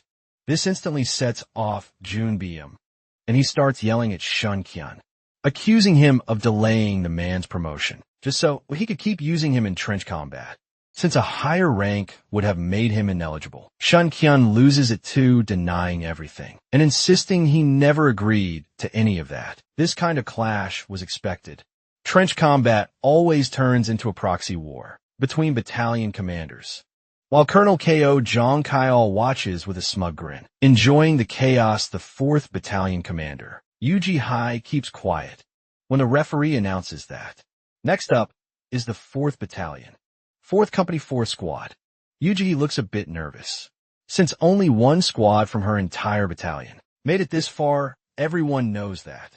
The training gets tougher for battalions that underperform. Choi Sung-woo and his team step away from the stage, while Min Jun and his team are sitting at the corner, watching the match. That is when Choi Sang-woo spots Min Jun and greets him for the very first time. He confirms that he is the same hunter, Min Jun from the 2nd Battalion. At first, he seems to be very happy to meet Min Jun, claiming that he never thought he would meet a celebrity here, the fastest to become the sergeant. But then he scoffs, as he had high expectations because of the rumors, declaring that Min Jun is really stupid. As soon as Gwang Shik and Jong Hyun hear this, they both get angry and stand up to deal with this shit, but they both get frozen in their place when that giant guy puts his hands on both the guys to stop them, declaring that he meant to say it in his heart. With a smirk, he apologizes and leaves with his squad. With a mocking laugh, both Gwang Shik and Han Yun are left angry. Their face is crimson red, but Min Jun tells them that it is all okay. However, Gwang Shik's anger is not letting him hold back. He wants to crush that guy into pieces. Meanwhile, Min Jun, who seemed to look calm seconds ago, is now like a red tomato, who is going to explode anytime. But still he manages to control his unbearable anger, assuring them that it is okay, because they will get to meet this bull-like guy again soon enough. The trench combat resumes in the 4th Battalion, 4th Company, 4th Platoon. 4th Squad is now on standby. Corporal Kalmari sits quietly. Clearly annoyed, she's irritated, because she doesn't see the point of these fights. They're exhausting, and worst of all, they involve physical contact, but she finds absolutely disgusting. Corporal Yun Heeju agrees, saying the whole thing feels unfair, and they always get trashed if they don't perform well. She doesn't understand why they even need to do all this, just to crown some so-called guerrilla king. But while Heeju Vince Mari is more concerned about their battalion commander being pissed, especially since they're the only squad from their battalion that made it this far. As Marie glances toward their commander, she gets uneasy seeing her stern expression. But at this point, what's done is done. The referee calls for the 4th Battalion, 4th Company, 4th Platoon, and 4th Squad to enter the arena. Their squad commander, Sergeant Osip Beal, fires them up, telling the girls to win this and take the Guerrilla King title. She's the only one looking genuinely hyped and confident, while the rest are just trying to hold it together. The round begins, and Mari starts running around the arena, trying to avoid being touched. while Heeju is holding her ground, pushing her opponent back with effort. In the back, Hajin and Kim Neon are struggling as a massive soldier grabs both of them at once. Suddenly, a single hand grips the guy by the collar and slams him across the arena like a rag doll. It's Sergeant OCPO completely stealing the spotlight. With her absurd strength before the guy can even react, she's already in her stance. And without warning, she charges in and tackles him with a brutal spear move. Knocking him out cold, his body skids outside the ring, officially out of the fight. Sybil casually dusts her hands and turns to her squad, her eyes locking on Marie, who's still darting around like her life depends on it. Just when a soldier chasing Marie grins, thinking he's finally got her, she suddenly grabs his wrist and slams him to the ground, so hard that a loud thud echoes through the arena, leaving the crowd stunned. Ospio can't help but smirk with pride, while Mari glances back at the unconscious man and reminds him that he was warned to stay away from her. After dealing with that weak guy, her attention shifts to Yun Heeju, who's still locked in a struggle with her opponent. The guy smirks when his friend runs over, pointing out what he thinks is an opening to take Heeju down, but in the chaos, he doesn't even realize he's the one about to get knocked out. Before he can react, he's flipped upside down in the air and launched out of the arena. This time it's none other than Yun SEO, using her precise combat instincts to finish him off. The guy fighting Heeju, caught off guard by what just happened, lets his guard down too, and Heeju doesn't waste the opportunity. She grabs his arm and slams his back to the ground with all the strength she's got. Now that the small fries are out of the picture, only two massive bulky guys remain. They never imagined the girls would manage to push even one of them out. But now that it's happened, they're ready to take things seriously. With confidence, they charge in, claiming they'll be the ones to win this round. But before they can even land a proper hit, both are stopped dead in their tracks by Osith Bile, who's holding them back with both arms. The guys laugh at first, thinking she's crazy for trying to take them on alone. But that laughter fades fast when they realize they can't even get strong. This girl really is the rest of the squad charges in, and together, they launch both bulky guys out of the arena in a single sweep, leaving everyone watching in complete shock. The referee announces their victory, and the whole squad erupts in celebration. At this moment, Min Jun quietly observes from the sidelines, acknowledging that the girls actually have solid teamwork.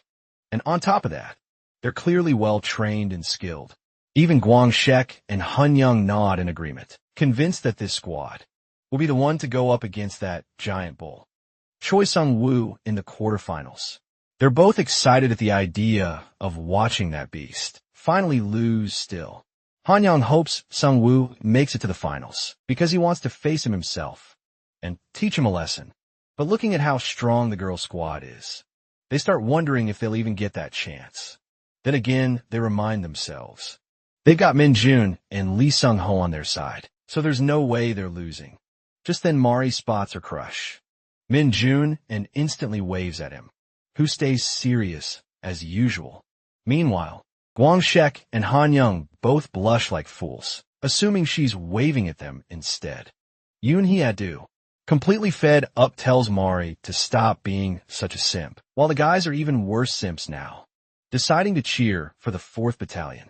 Instead of focusing on fighting that giant bull, watching them act like this, Min Jun lets out a quiet chuckle, fully convinced that these two are absolute idiots. At the judges' panel, Colonel Lee Jun-byung looks visibly disappointed, especially since he had high expectations for the boys. He points toward the 4th Battalion commander, asking if she's proud now, but she stays silent and doesn't give him a response. Next up, the referee calls out the next two squads for the battle, and this time it includes Min Jun's squad. At that moment, Yuji Hai's gaze shifts to Min Jun, as she remembers he's the same guy Seo Kyung is. Oddly obsessed with her, curiosity kicks in, and she becomes genuinely interested in seeing what he's capable of.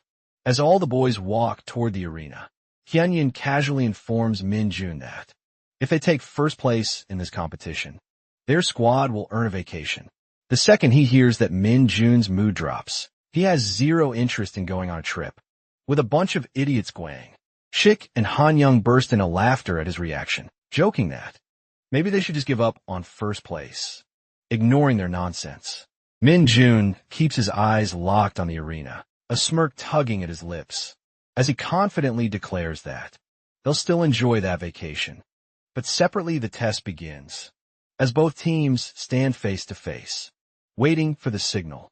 The coach tells them to get ready, and the moment the whistle blows, the match kicks off. Han Yong and Lee Sung-ho charge straight at their opponents, while Sergeant Kim Min Jun stays perfectly still. Lee Sung-ho grabs two opponents by the waist and starts pushing them back with ease.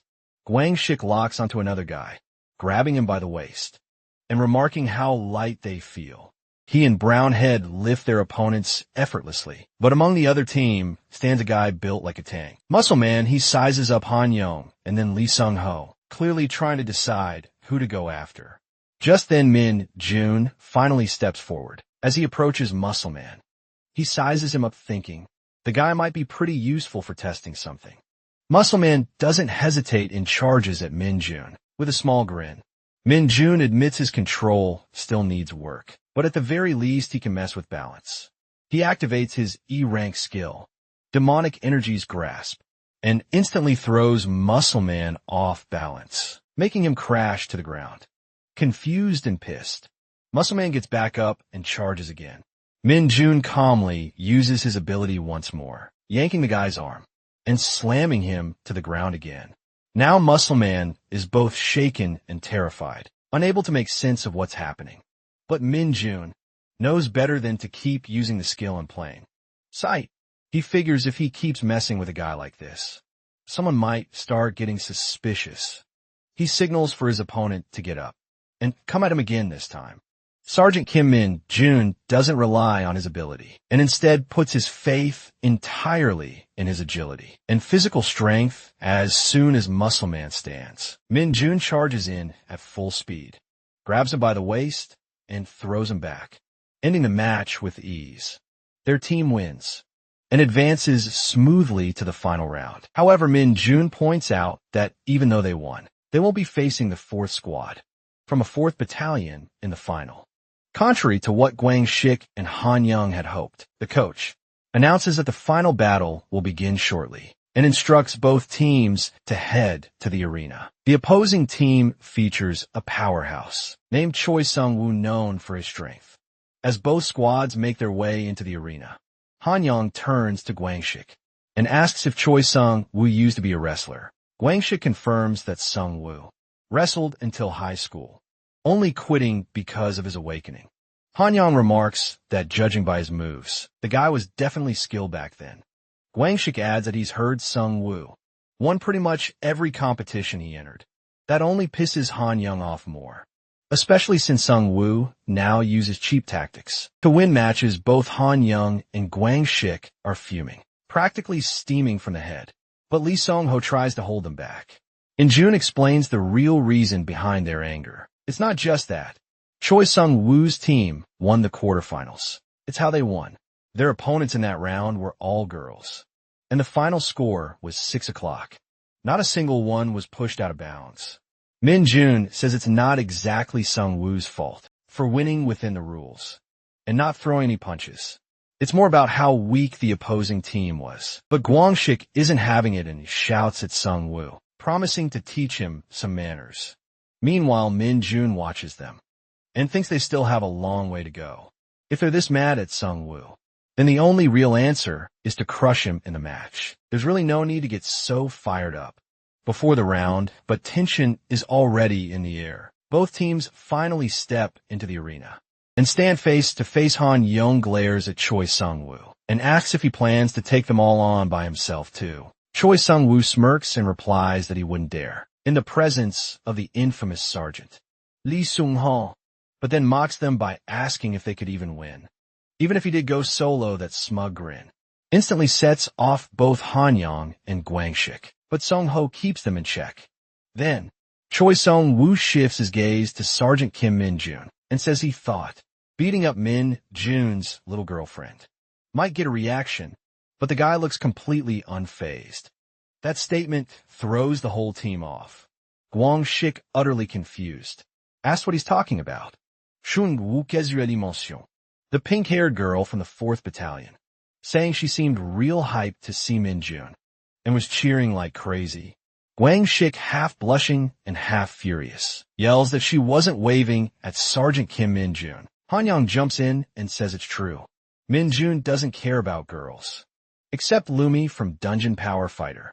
That random comment throws everyone into an awkward silence. For a moment, the battleground feels more like a high school hallway. Suddenly, Choi Sung-woo and his entire team burst into laughter. Sung-woo mocks them, asking if they're seriously talking about that beginner NPC from that trash game, still laughing uncontrollably. He teases if Lumi is really Sergeant Kim Min-jun's crush. Han Young thinks the guy's a real dumbass, while Kim Gwang-sik and Brownhead glance at Min-jun with visible fear. Sung-woo keeps going, laughing louder, as he says he's only ever heard of losers like that, and now he's face to face with one. Someone who has a crush on a 2D girl. The coach steps in, telling both teams to get ready, and reminds them that the match will begin. At the sound of the whistle, Choi Sung-woo chuckles one last time, while wiping tears from his eyes, saying he'll go easy on Min-jun, since the guy needs to get back safe and sound to his precious little Lumi. The whistle blows, and the match begins. Both teams rush at each other, but Sergeant Kim Min-jun remains perfectly still. Choi Sung-woo charges straight at him, grinning and asking if Min-jun is still spacing out. Out of nowhere, Min-jun tilts his head and slams it right into Sung-woo's face. The sound of the slam echoes across the entire arena, making everyone freeze. Choi Sung-woo's forehead starts turning red and swollen, but he quickly brushes it off, claiming he just took a wrong step, and asks the coach to let it slide this once. The coach glances toward the judges for a decision, and they give a silent nod. He then tells both teams that this one will be overlooked, but reminds everyone that striking is banned, and they're expected to avoid it from now on. Choi Sung-woo is clearly pissed, but forces a grin, saying it was cute of Sergeant Kim Min-jun, though he won't be going easy on him anymore. The coach resumes the match, and Min-jun smirks, saying he's not done being cute just yet. He jumps away from Sung-woo and dashes toward Han Yong and his opponent, slamming into both and throwing them out of bounds. Even though Han Yong is his own teammate, it's clear Min-jun still pissed at him for mentioning Lumi Nuna. Sung-woo is stunned watching as Min-jun begins taking out his own squad members, along with their opponents. Next, Min-jun charges at Kim Gwang-sik and his rival, and tosses them both out effortlessly. Then he moves toward Lee Sung-ho and his opponent. Unlike the others, Sung-ho holds his ground, calling Min-jun a psycho bastard, while reinforcing his body and preparing to counter. He manages to hold Min-jun off for a bit, but eventually gets overpowered and tossed out too. Now the arena holds only 2 people, Sergeant Kim Min-jun and Choi Sung-woo. Min-jun is grinning darkly, a sinister mist seeping from his mouth, his eyes pure white and every muscle in his body flexed and brimming with power. Choi Sung-woo is scared to even look at him, thinking just what kind of messed up psycho this guy is. The fat dude gets up and demands the match be stopped, since the guy is taking out his own teammates. The gray tells him they can't stop it, because he hasn't broken any rules yet. The fat argues that even if there aren't any broken rules, it's not normal to take out your own team. He asks if the gray plans on taking responsibility if someone gets seriously hurt. Mila Gatsin, saying the judge will handle things on his own, just like in the previous matches. Sergeant Kim Min-jun suddenly steps in and starts wrestling with Choi Sung-woo, catching him off guard and making him question what's even going on. First, the guy made sure it was a one-on-one, and now he wants to wrestle him. Choi Sung-woo thinks Kim Min-jun made a mistake. Sure, the guy is strong, but wrestling isn't just about brute strength. It's all about technique. He digs deep, uses all the strength he's got, and pulls off a solid move to try and throw Kim Min-jun out of bounds. But no matter how hard he tries, the guy doesn't budge an inch. Then, out of nowhere, Kim Min-jun lifts him clean off the ground and slams him hard. He tells him to get back up. Choi Sung-woo gets back up and thinks, this guy is seriously dangerous.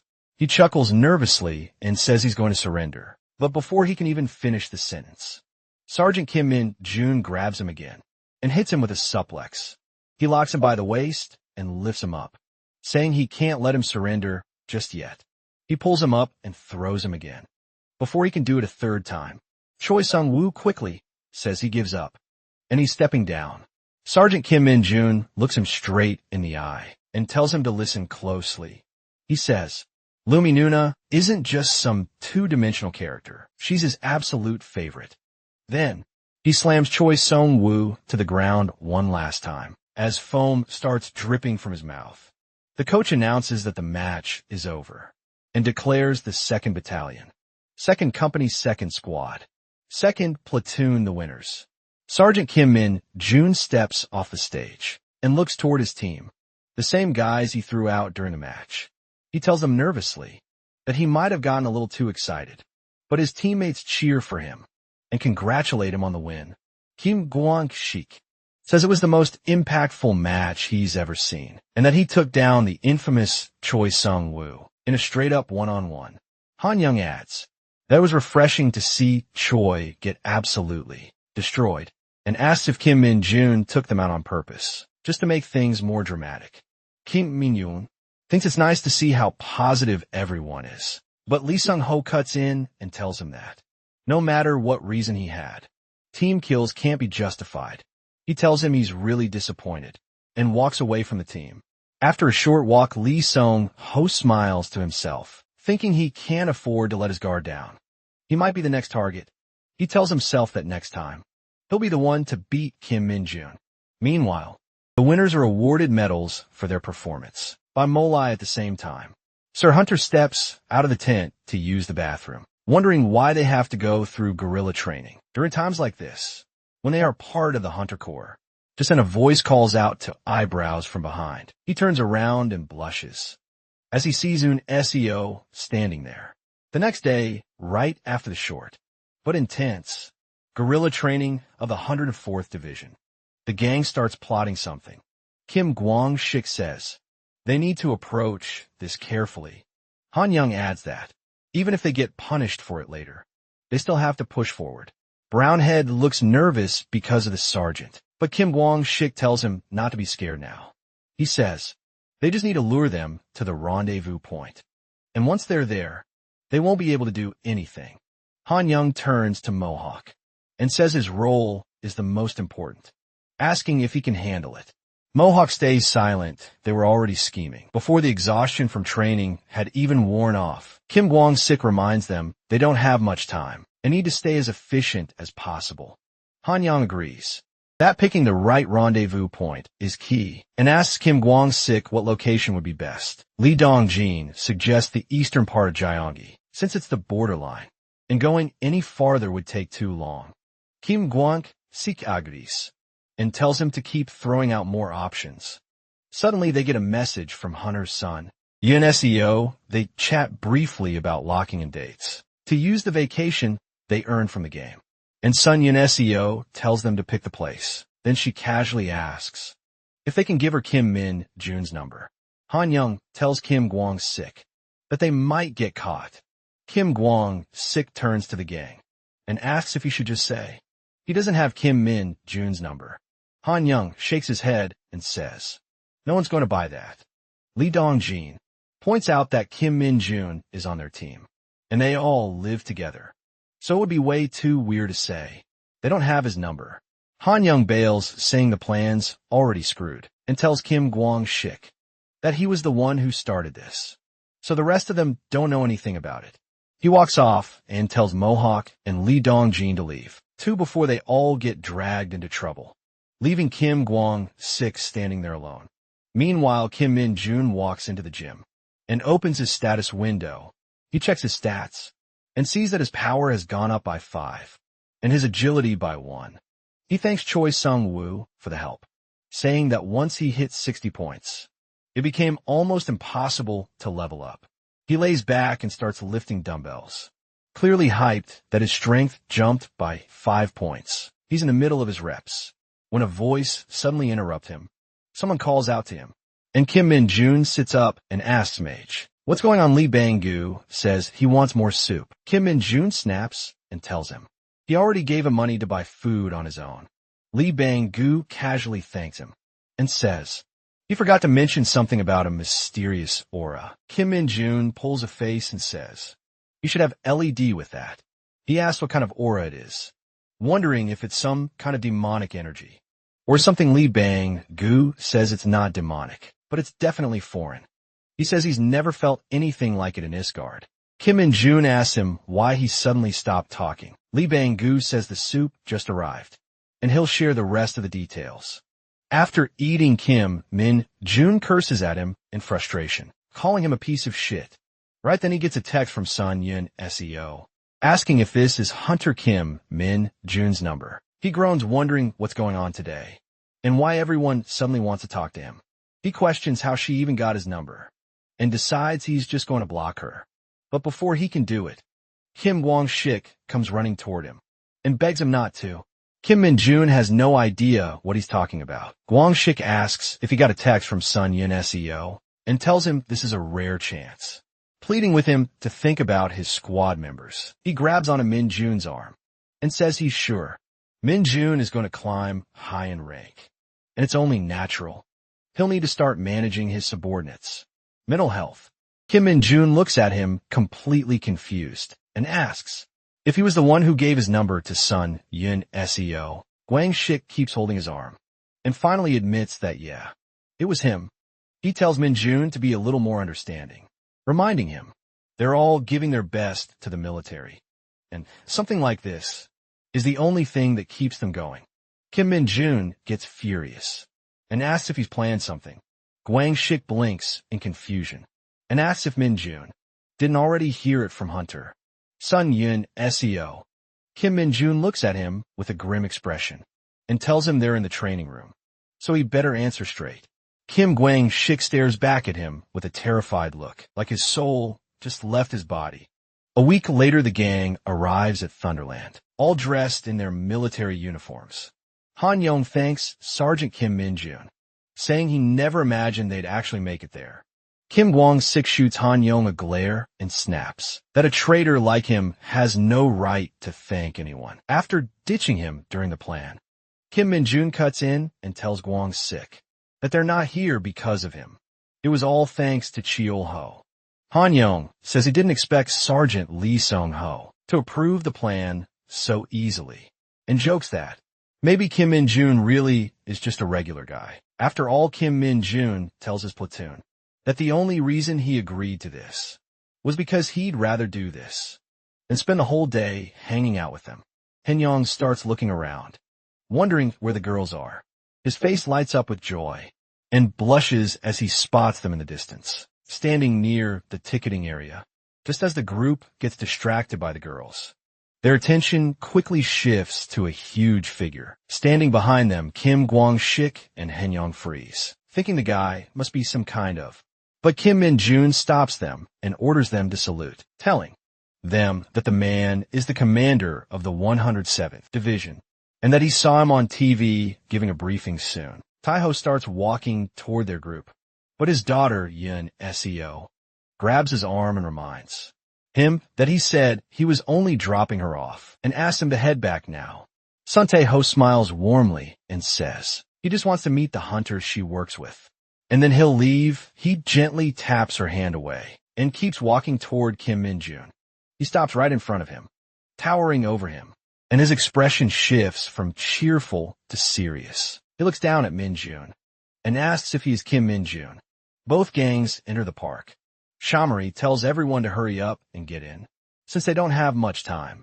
She grabs Kim Min-jun's arm and walks with him. Kim Kwang-shik and Han Yong also rush in, telling the girls they've planned the most time-saving route. The girls are impressed and thank them. Everyone heads inside, except for Se-bile and Lee Sung-ho, who stay behind and glance at each other. Se-bile says she's not really into places like this. Lee Seung-ho nods and says he prefers spending his weekends just working out alone. Se-bile smiles and says she figured he'd be that type, too, and asks how heavy he can squat. The two of them start walking into the park together. Inside, the group goes on rides. buys souvenirs, and grabs cotton candy. After a while, Lee Sung-ho and Suk-bil end up in an arm wrestling match. Later, Kim Gwang-sik tries his luck at a shooting game, but only wins a consolation prize. Han Young, thinking he can outdo him, tells everyone to watch how the pros handle it. He plays the same game and ends up with the same prize. The girls in the background burst out laughing while Kim Gwang-sik reminds him not to forget their bet, that the loser has to pay. Han Young complains that something must be wrong with the gun. Meanwhile, Kim Min-jun walks over, and No notices that the second prize for the same game is a Dungeon Power Fighter First Anniversary Limited Lumi Nuna key ring. He grabs the rifle, fully determined to win the prize no matter what. With sharp focus, he hits all the targets in quick succession. The store owner tells him there's still one shot left in the gun, but Kim Min-jun replies that he doesn't need it. His goal was to win the second prize from the start. Emerald and Ginger talk among themselves, with Emerald pointing out how cleanly he hit every target. Ginger wonders why he didn't bother with the last one. The store owner hands him the Luminuna key ring. The girls look on confused about what the prize even is. Meanwhile, Kim Min-jun is visibly thrilled, saying it was totally worth coming here. Han Young and Kim Gwang-sik laugh in their usual weird way, while Chamori simply smiles, happy to see him enjoying himself. The rest of the team moves ahead, but Kim Min-jun lingers behind, staring at his prize. Just then, Yoon Seo calls out to him and asks what he talked about with her father. In a flashback, Kim Min-jun is seen standing in the parking lot with her father Sun Tae-ho. Sun Tae-ho apologizes for pulling him away, even though he's technically on vacation. Kim Min-jun says it's no problem and asks what he wanted to discuss. Sun Tae-ho looks at him seriously and places a hand on his shoulder, tightening his grip. But Kim Min-jun stays calm and doesn't flinch. After a moment, Sun Tae-ho lets go and says, it seems Kim Min-jun is well trained.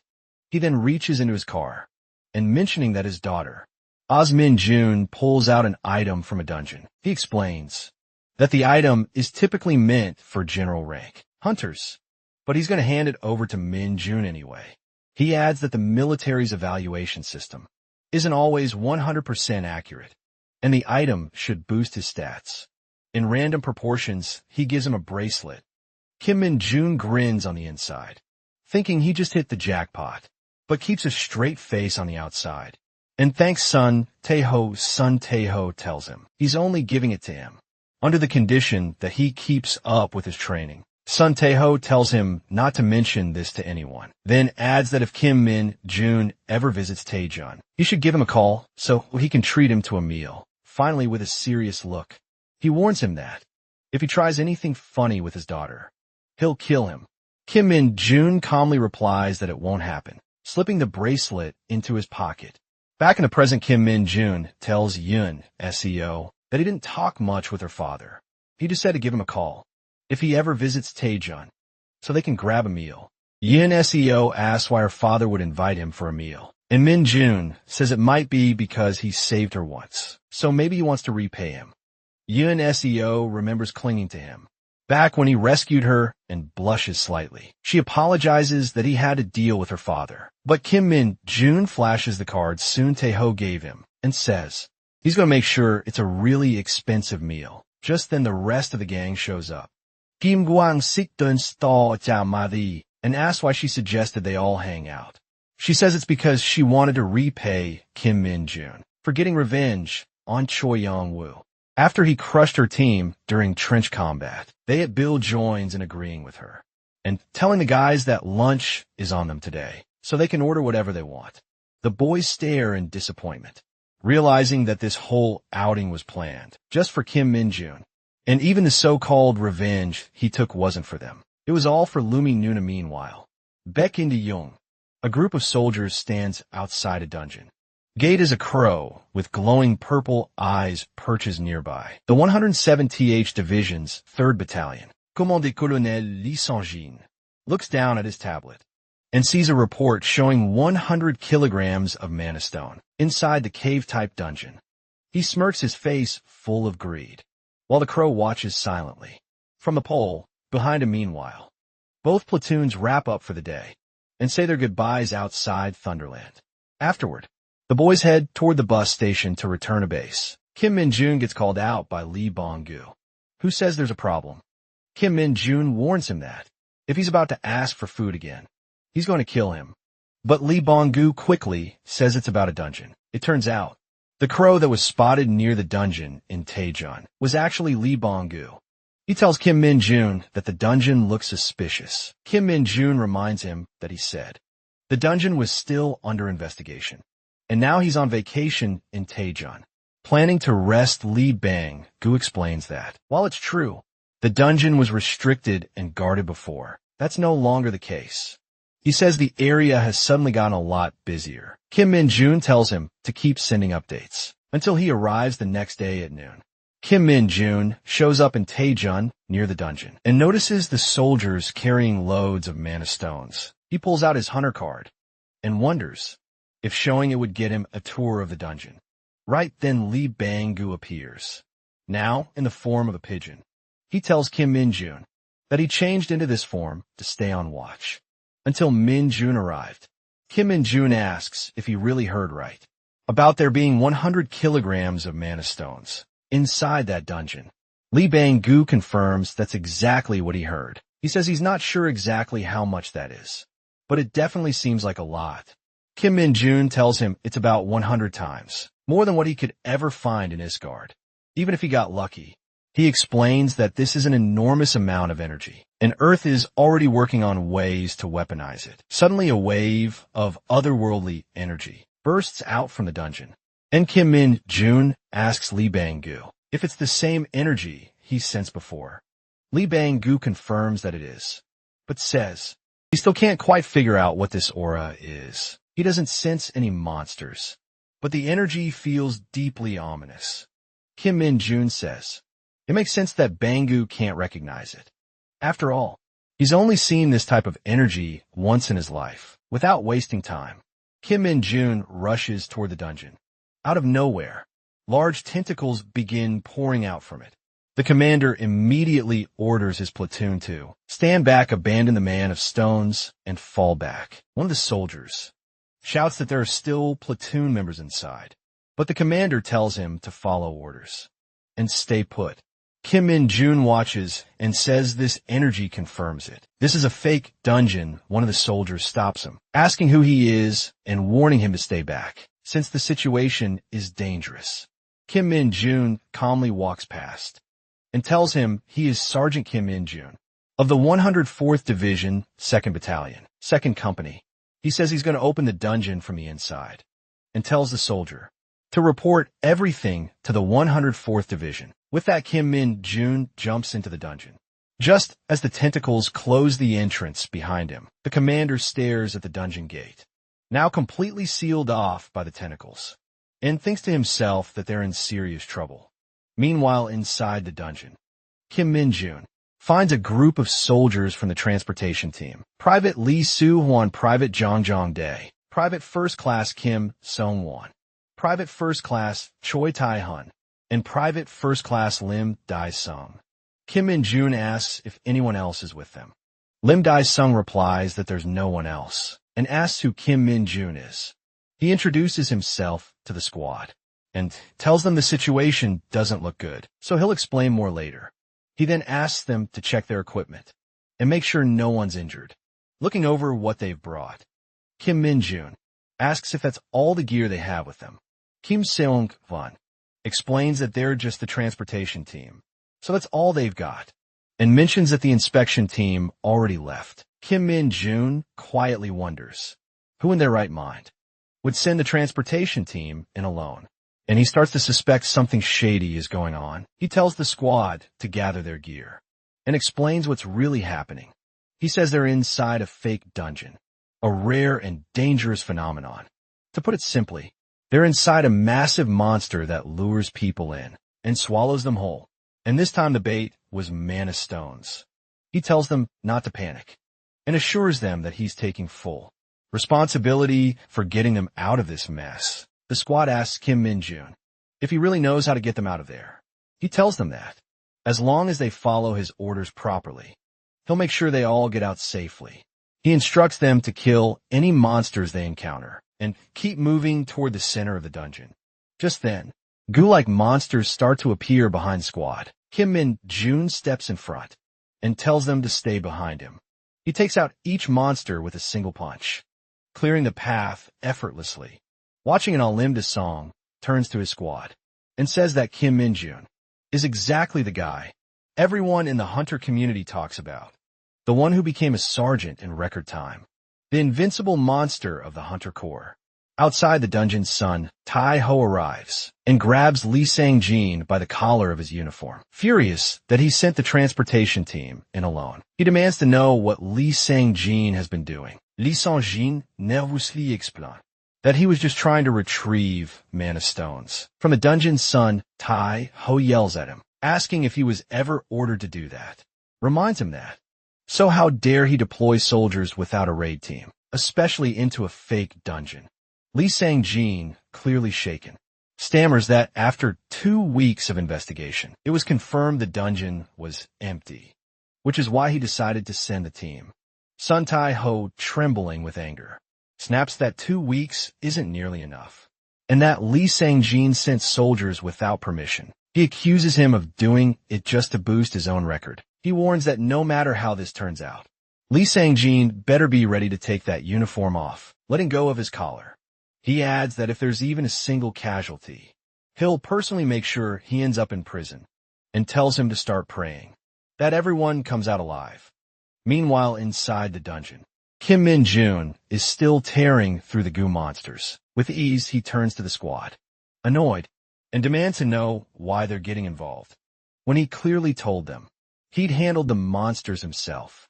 One of the squad members says they just want to help him. To Kim Min-jun sighs and asks if they remember his order to push through these parasites and reach the center. He explains that these monsters are created by the fake dungeon to absorb any prey that walks inside. Most importantly, once they reach the heart, which is at the center, the monsters will start swarming like crazy. He tells the squad they need to save their stamina for that moment, because if they get hurt now, it'll be a serious problem once they reach the core. The squad nods, fully convinced by his reasoning and ready to follow his orders. But Kim Min-jun has a different reason in mind. He thinks to himself that it's not about protecting the squad. It's because he's racking up a ton of experience points from this dungeon. A wicked grin forms in his mind as he laughs to himself and tells himself he's going to keep all those points for himself. With that greedy look still on his face, he orders the squad to keep moving forward and leads the way. After walking for a while, they finally reach the center, where the dungeon core is located. Kim Min-jun looks back and sees the squad, exhausted and out of breath. He thinks to himself, that fake dungeons drain stamina if your stats are low, and if he'd made them fight earlier, most of them probably wouldn't have made it this far. He points toward the core and tells them that they need to destroy it in order to escape. As the swarm of goo monsters begins to stir, Kim Min-jun turns to the squad and says it's their time to shine. He tells them not to get hurt or killed, and to play defensively for their own safety. The soldiers quickly fall into a defensive formation, ready to hold the line. Kim Min-jun charges toward the enemies, thinking to himself that he needs to hold back on using his abilities, since there are other people around. Even so, he tears through the monsters one by one with ease. The creatures hesitate, clearly terrified of facing him. But Kim Min-jun doesn't stop laughing menacingly. He tells the monsters to hand over all those juicy experience points. It starts to feel like he's more of a monster than the things he's fighting. Suddenly, the dungeon core begins to glow and releases a cloud of poison. Kim Min-jun quickly tells his squad to stay back. He'll be fine thanks to his poison. He braces himself to use his abilities, but just then something in his pocket starts to glow. It's the item Sun Tai-ho gave him. The bracelet reacts to the demonic energy in the air, and its hidden powers awaken. Kim Min-jun mutters that he was saving this item for later, once he reached a point where it would be hard to increase his status window appears, revealing that the bracelet allows the user to cast any spell they know of, even those they don't possess, but it will disappear once used.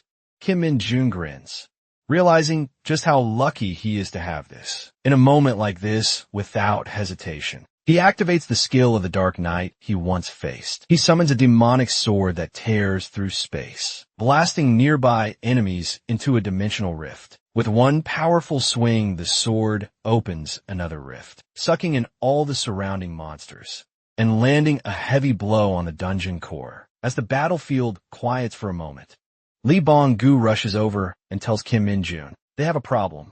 The soldiers outside have planted a mana bomb. At the panic assuring him they're heading out soon, just as he smashes the last remaining pieces of the core outside the dungeon. The bomb is successfully installed. A soldier hands the trigger to division commander Sun Tai-ho. He holds it, thinking it would be great if they could use it to force the gate open. But the dungeon's reaction is too unpredictable to ignore. Just then he's informed that Kim Min-jun from the 104th Division has gone inside. Another soldier confirms it, saying, "It's been verified that Kim Min-jun is in the dungeon, along with their personnel." Sun Tai-ho yells, asking why he went inside, when this isn't even his area of duty. The soldier explains that according to witnesses, Kim Min-jun charged in after stating his affiliation. Sun Tai-ho asks if contact has been made with the 104th Division, and the soldier replies that their commander is already on the way. Another soldier informs Sun Tai-ho that all troops have been evacuated to a safe location. Sun Tai-ho thinks to himself that it's already been 4 hours since they went in. They don't even have the right equipment. He wants to believe in Kim Min-jun, but he knows he can't wait much longer. Just as he's about to press the button, the dungeon gate starts to crack. Sun Tai-ho rushes over and orders his men to alert the medics and get convoys ready for any survivors. He also tells them to bring all available officers to the gate fully armed. Without hesitation, Sun Tai-ho grabs a tentacle from a gate, begins tearing it away. The medics arrive, and he tells them to stand by while he keeps ripping through the dungeon's defenses. Finally, the gate opens and the soldiers come out safely. Sun Tai-ho breathes a sigh of relief, happy to see them all return in one piece. He asks the soldiers about their condition, and they respond that they successfully cleared the dungeon. Kim Min-jun steps out of the gate with the last 2 soldiers and salutes Commander Sun Tai-ho, who smiles and returns the salute. That same evening, at the 107th Division's headquarters, Kim Min-jun and Sun Tai-ho sit together for a conversation. Kim Min-jun explains that he was on vacation. When he came to Sun Tai-ho asks why he was in Daejeon in the first place. Kim Min-jun tells him he was there to meet with him, since Sun Tai-ho had offered to treat him to a meal. Sun Tai-ho raises an eyebrow and says, so it just happened that while coming to meet him, Kim Min-jun passed by the dungeon, and when the incident broke out, he jumped right in with a confident and cheerful smile. Kim Min-jun admits that's exactly what happened. He adds that when he saw the anomaly, his body just moved on its own, before he even had time to think. Sun Tai-ho chuckles and says, the more he looks at Kim Min-jun, the more eccentric he seems. He praises him, saying that clearing a fake dungeon solo is a serious accomplishment, and he truly appreciates his effort. But he also warns him that he's starting to stand out too much. He's climbing ranks faster than usual. And after what happened today, the Hunter Corps headquarters is bound to start watching him. He tells Kim Min-jun that if any of that causes problems, he shouldn't hesitate to come to him. Kim Min-jun thanks him and says, he'll definitely reach out if anything comes up. Sun Tai-ho says that he won't be able to treat him to a meal just yet since he's buried in work. But if Kim Min-jun has anything else he wants to ask, personally he's welcome to. He says that if it's within his capabilities, he'll do it for him without missing a beat. Kim Min-jun immediately asks for a promotion, his eyes sparkling with hope. Sun Tai-ho quickly shuts it down, saying that's not something within his authority. Kim Min-jun pouts a little, but then his eyes drift to a crystal on Sun Tai-ho's desk. He senses a faint, yet refined demonic energy radiating from it. Sun Tai-ho catches him eyeing it and asks if he wants it. Kim Min-jun's eyes light up again, and he says it's his first time seeing that kind of stone, but he'd love to add it to his collection soon. Taiho tells him that his house was recently burglarized, and that this is the only one left. He picks it up and hands it to Kim Min-jun, mentioning that although it hasn't been identified yet, it's been deemed safe for humans, so he can keep it. Sunio watches him and thinks to himself that, just like with Un Seo, he keeps getting pulled into things involving Kim Min-jun, and truthfully, he doesn't mind it then. With a serious look, he asks Kim Min-jun what kind of relationship he has with his daughter. Kim Min-jun casually responds that they're just fellow hunters. Nothing more, nothing less. That answer seems to put Sun Tai-ho at ease, and he smiles saying he's already taken up too much of Kim Min-jun's vacation time and tells him he can go. On his way out, Sun Tai-ho asks him to let his commander know to come in. Kim Min-jun nods respectfully and leaves. Outside, Lee Bong-gu is chomping loudly on a grilled carp, shouting about how delicious it is. Kim Min-jun tells him to shut up and eat properly, or he's going to wake up the whole neighborhood. Then, without hesitation, Kim Min-jun crushes the crystal in his hand. Demonic energy bursts from it and flows into him, pushing his demonic energy level to its threshold and unlocking a new ability called Demonic Energy Whip. Kim Min-jun grins and says, "This completely changes the game." Meanwhile, somewhere deep in Hunter Corps headquarters, Lieutenant General Kim Tae-yu is shouting at Sun Tai-ho for his incompetence. He tells him that the 117th Division is about to be audited, so he better be prepared. He adds that Sun Tai-ho should consider himself lucky. That's ending with just this, because he could have easily stripped him of his uniform. He orders him to send Lee Sang-jin to HQ. First thing tomorrow, just then. The door swings open and another high-ranking officer walks in. Lieutenant General Kim Tae-ho immediately stands and salutes. The officer tells him not to push his subordinates too hard, mentioning that he could hear him yelling from outside. Kim Chong-mo quickly apologizes and says he'll take care of it right away. The officer takes a seat and says he's received the report and asks if it was Kim Min-jun again. The officer is none other than the Hunter Corps commander himself, General Gu Hak-chil. Meanwhile, the commander rushes back to his barracks in his car. He gets out and heads straight into the commander's office. Urgently looking around, Kim Min-chil salutes him. The commander asks where they are, and if it's what he thinks it is. He confirms with Kim Min-chil whether he is the target, and Kim Min-chil tells him it's correct.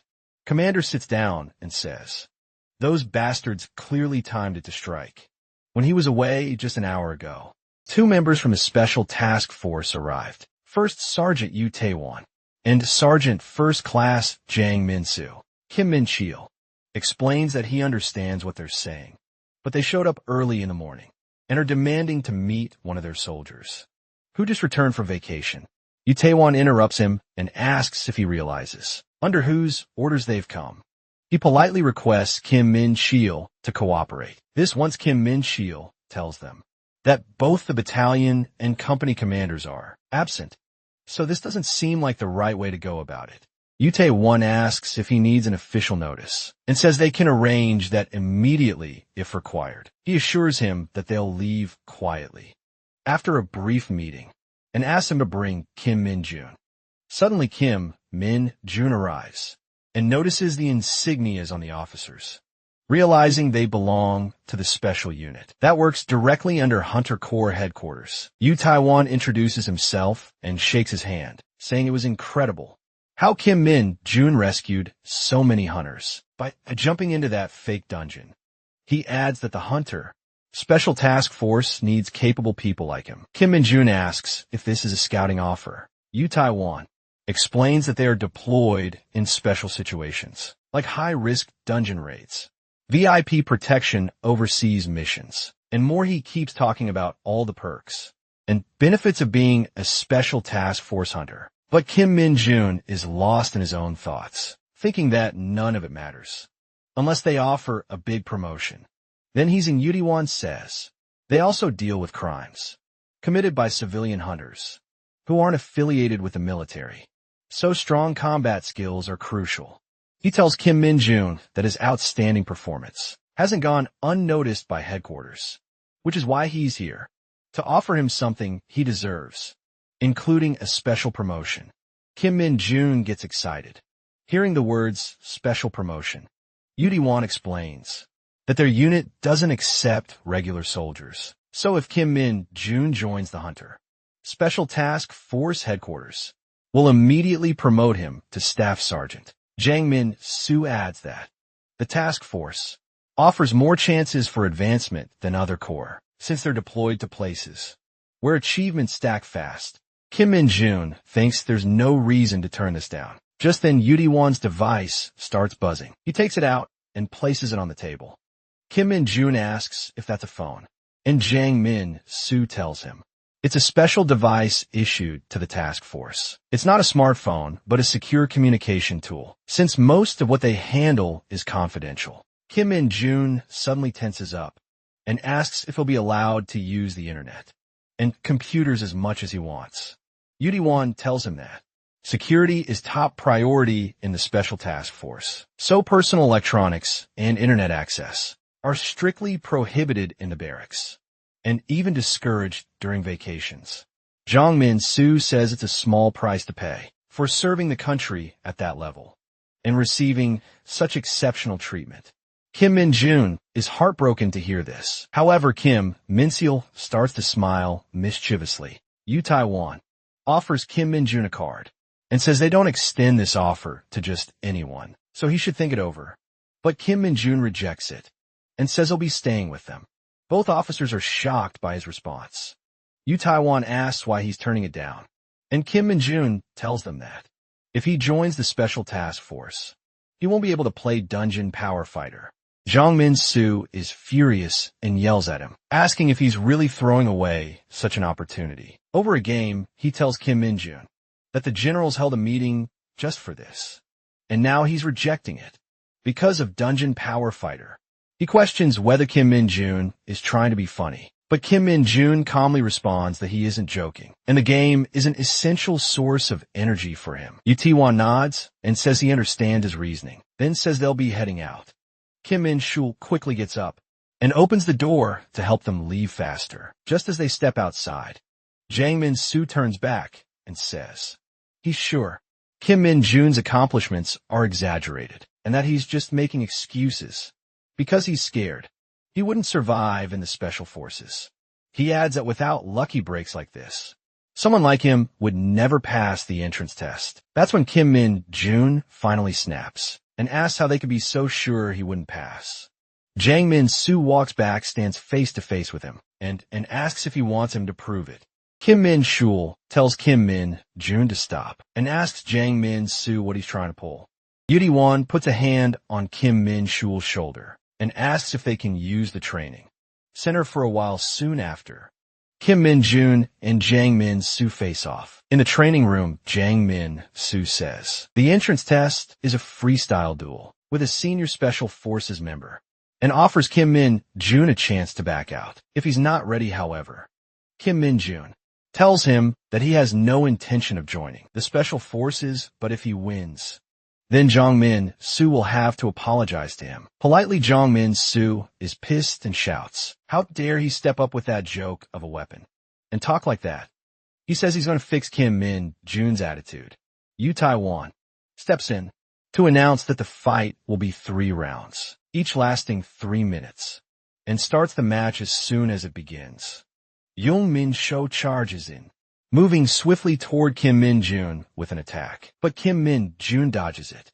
Young Min-soo immediately follows up with a second strike that connects and sends Kim Min-jun flying into the wall. But instead of showing pain, Kim Min-jun just smirks in a flashback. Kim Min-jun asks Kim Min-jun what he's planning to do, and Min-jun casually replies that he plans to win. Of course, he then asks if something bad might happen. If he actually does win, Kim Min-jun says it's possible, since that squad is known for having a high ego, and he's worried they might do something reckless if their pride gets hurt.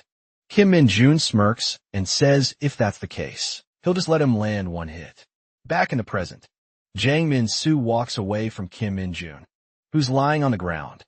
Yoo-won says the spar is over and tells Kim Min-chul to take him to the medics. Kim Min-chul keeps a poker face and stays silent. Yutavong approaches Kim Min-yoon and tells him he should still be proud for managing to dodge the first ultimate attack. But from the Hunter's Special Task Force's perspective, he's still not strong enough.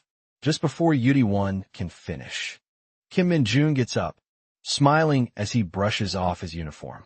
Both Yuri-won and Jang Min-soo are stunned to see him still standing.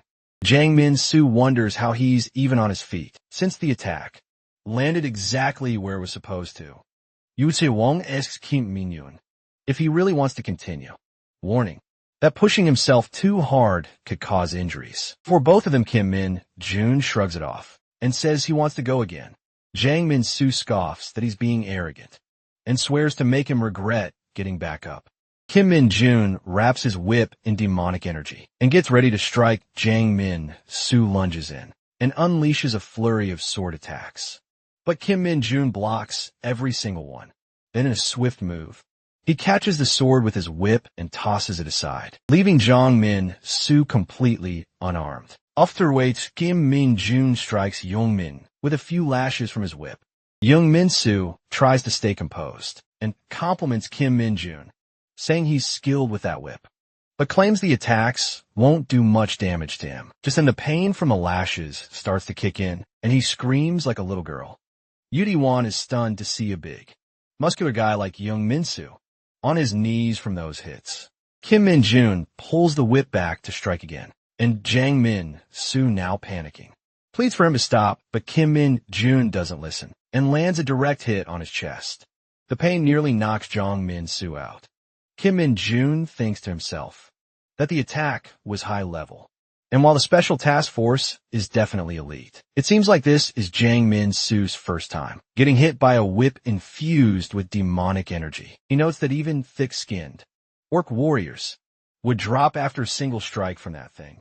He raises the whip again and tells Jang Min-soo he should stop strutting around like he's all that, just because he's decent in combat. Yu Taiwan asks Kim Min-joon to stop, but with an evil grin, Min-joon cracks the whip again, this time landing it on the ground between Jang Min-soo's legs. Just imagining the impact causes Jang Min-soo to faint. Yu Taiwan rushes over to catch him, baffled that the same guy, who didn't flinch while getting beat up by a horde of orcs, is now unconscious from fear alone. He wonders if a training whip could really do that much damage. Turning to Kim Min-joon, he says that when a subordinate messes up, it's on the higher-up. He offers a sincere apology in Jang Min-soo's place. Kim Min-joon admits he acted beyond his rank and apologizes in return. Yu Taiwan hands him a card and tells him to reach out if he ever changes his mind. Kim Min-joon mocks them and asks if they'd like to get treated by their medics. Yu Taiwan declines and says they need to leave soon. Back in the present, Lee Jun-byun laughs and asks where Kim Min-joon is. Kim Min-joon tells him that he's off training by himself right now. Lee Yun-byun says he'll report directly to Division Commander Seo Kyung. That's Sergeant Kim Min-joon has turned down the Special Task Force's offer. He adds that while Kim Min-joon rejected it today, he's sure they'll want him even more now. There's no way they'll give up that easily. Kim Min-chul replies that in that case, they should come up with something to keep Kim Min-joon right where he is.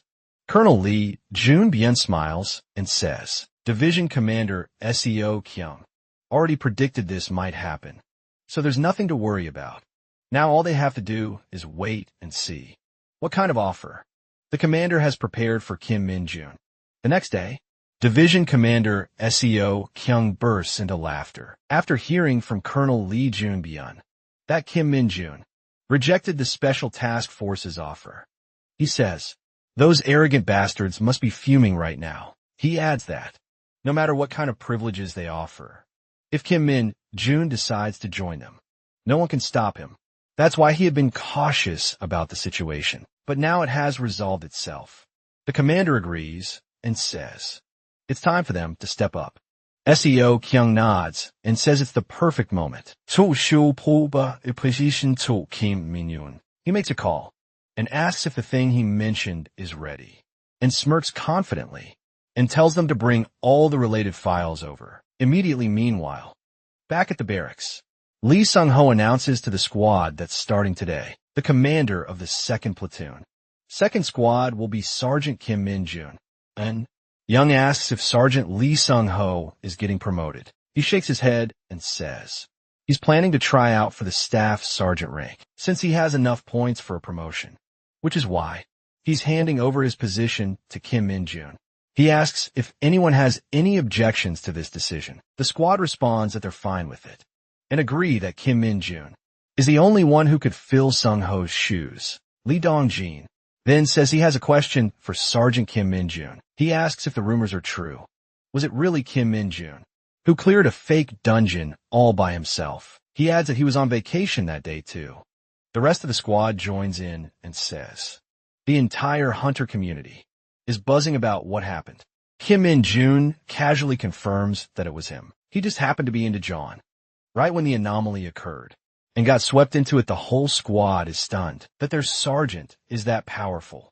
Kim Gwang-sik asks if that's why he's being appointed as a captain and wonders if he received any rewards on top of it. Kim Min-jun admits that he did get a few perks for clearing that dungeon. The squad gets all fired up, curious about what those perks might be. A few days later, at the Goblin Colony dungeon, some soldiers are fighting goblins, while Han Young and Eyebrows talk about Kim Min-jun. Eyebrows asks if it's really true that Kim Min-jun received an offer from the Hunter Special Forces so quickly and then rejected it. Han Young confirms it and adds that he even beat up a first-class sergeant. In a sparring match, Eyebrows finds it hard to believe and says that people outside the military probably wouldn't buy into any of it. He asks if it's also true that the division commander appointed Kim Min-jun as their squad commander and plans to promote him to staff sergeant within a year once he earns enough points. Han Young nods and says that even Sergeant Lee Sung-ho supported the decision when he heard the news.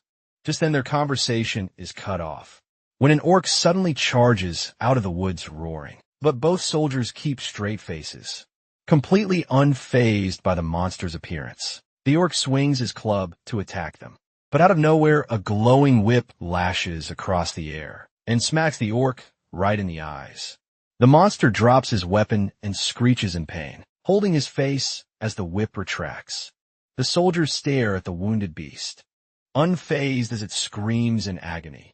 Kim Min-jun arrives at the battle, and it turns out he's the one who struck the monster with his newly acquired whip. Eyebrows comments that it's personal equipment given to Sergeant Kim Min-jun by the division commander.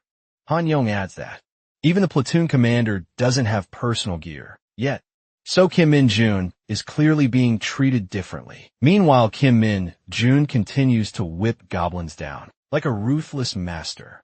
Eyebrows asks why it had to be a whip, and Han Young explains that the division commander let him choose any weapon he wanted, and Kim Min-jun picked the whip.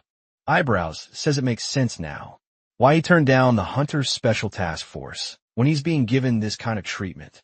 Han Young agrees and adds that it's extremely rare for a sergeant to receive personal equipment. The division commander had to sign more than 10 documents just to make it happen while all this is going on. Kim Min-jun is deep in thought, realizing that this weapon is way better than he expected, thanks to the Mana Stone. He doesn't even need to use his own demonic energy to make it powerful. He thinks that if this little guy stays with him, he'll climb the ranks way faster than a year. The next Saturday, at a Chunchin restaurant, Kim Min-jun sits at the table ready for dinner. Yunso is with him and asks if they should start eating. Kim Min-jun looks at her and asks why she's even asking him that, and more importantly, why she's having dinner with him in the first place. The old lady running the kitchen comes over and tells Yun Seo the food is ready. Yun Seo smiles, thanks the chef, and starts eating. She looks at Kim Min-jun and asks if he's not going to eat. She tells him not to worry. She's paying so he can eat as much as he wants. Kim Min-jun tells her that's not the issue. He asks how she knew he'd be out today, coming to Chunchin and to this exact restaurant. Suddenly a thought hits him. He asks Yun Seo if it was Kim Gwang-sik who told her his plans. She glances around nervously and says it's all just a coincidence. Kim Min-jun doesn't buy it. and his expression darkens like a villain in a drama. She quickly apologizes and admits that it was Gwang Shik, but begs him not to be mad at him, since she's the one who asked. Kim Min-jun, clearly pissed, says it's up to him to decide how mad to get, and mutters that this is all pretty strange. Moon SEO, confused, asks what he means. He suddenly asks her if she likes him. She's completely caught off guard, blushes hard, and tells him that's nonsense. Asking why he's suddenly being so casual with her, Kim Min-jun grits his teeth, crosses his arms, and says she can talk casually too, since they're close in age. She says that might be true, but insists she doesn't like him or anything. Tells him not to get the wrong idea. He asks why she's eating dinner with him then, and adds that he's pretty sure she took a vacation today because she heard from Gwang Shik that he was going out. She admits it's true, but says there's another reason she's here. She brings up the previous incidents, the enclosed dungeon at the training center, the red boar gate at the Watchin Public Welfare Office, and the recent fake dungeon. She says that wherever he goes, something always happens. So she was curious if anything would happen this time. Then she snaps back to reality, realizing how crazy it sounds, and gets super embarrassed that she actually said all that. Out loud, Kim Min-jun laughs nervously and says, it's not like he's a walking disaster. Deep down, though, he's anxious, wondering if she's starting to figure out the truth about him. Kim Min-jun notices the badge on her chest and realizes she's been promoted to corporal. She casually mentions that she passed the promotion exam. Just last week, he congratulates her, saying she moved up the ranks pretty quickly. Not that he expected anything less from her. She asks if he's teasing her, considering he's already a sergeant, and questions why he keeps speaking to her so informally. He reminds her that he already told her she could drop the formalities too. He replies, fine. I will then. Meanwhile, Min-jun starts sensing something, a vision of a dungeon forming nearby. He's clearly annoyed that it's happening now, especially with Yun Seo around, since she's always sharp and observant. Internally, he reminds himself that the only reason he even took this time off was because his best subordinate tipped him off about a gate. Expected to open soon, he excuses himself, saying he needs to use the restroom, then heads toward the park, where the gate is supposed to appear. As he looks around, he spots his top agent already waiting. He gives the guy credit for showing up, right on schedule, even after being split off from Lee Bongo. They both throw a thumbs up at each other, and Min-jun hands him a ball of demonic energy. He wonders where Lee Bongo went, since there's been no word from him in a while. Suddenly, the gate begins to manifest. Min-jun watches closely, relieved that the frigid weather has kept most people indoors, but still irritated that the gate opened in a residential zone. He tells himself he needs to wrap this up fast, for public safety and for his promotion. Just as he starts to move toward the gate, a monster begins to emerge. His phone buzzes. A military emergency alert about the dungeon. Min-jun thinks that if something shows up that he can't handle alone, he'll just buy time until reinforcements arrive. He steels himself for a fight. A hanker steps out of the portal, but something about this one feels off. Min-jun notes that it appears to be alone, and starts wondering how much demonic energy it's already absorbed. He eyes its blade-like arms, and mutters that they look dangerous, so they're worthless if they can't even reach him. He leaps back to dodge its first swing, and prepares to launch his demonic arrow skill. But before he can activate it, the hanker suddenly throws one of its blade arms straight at him. To his surprise, the blade is attached to a chain.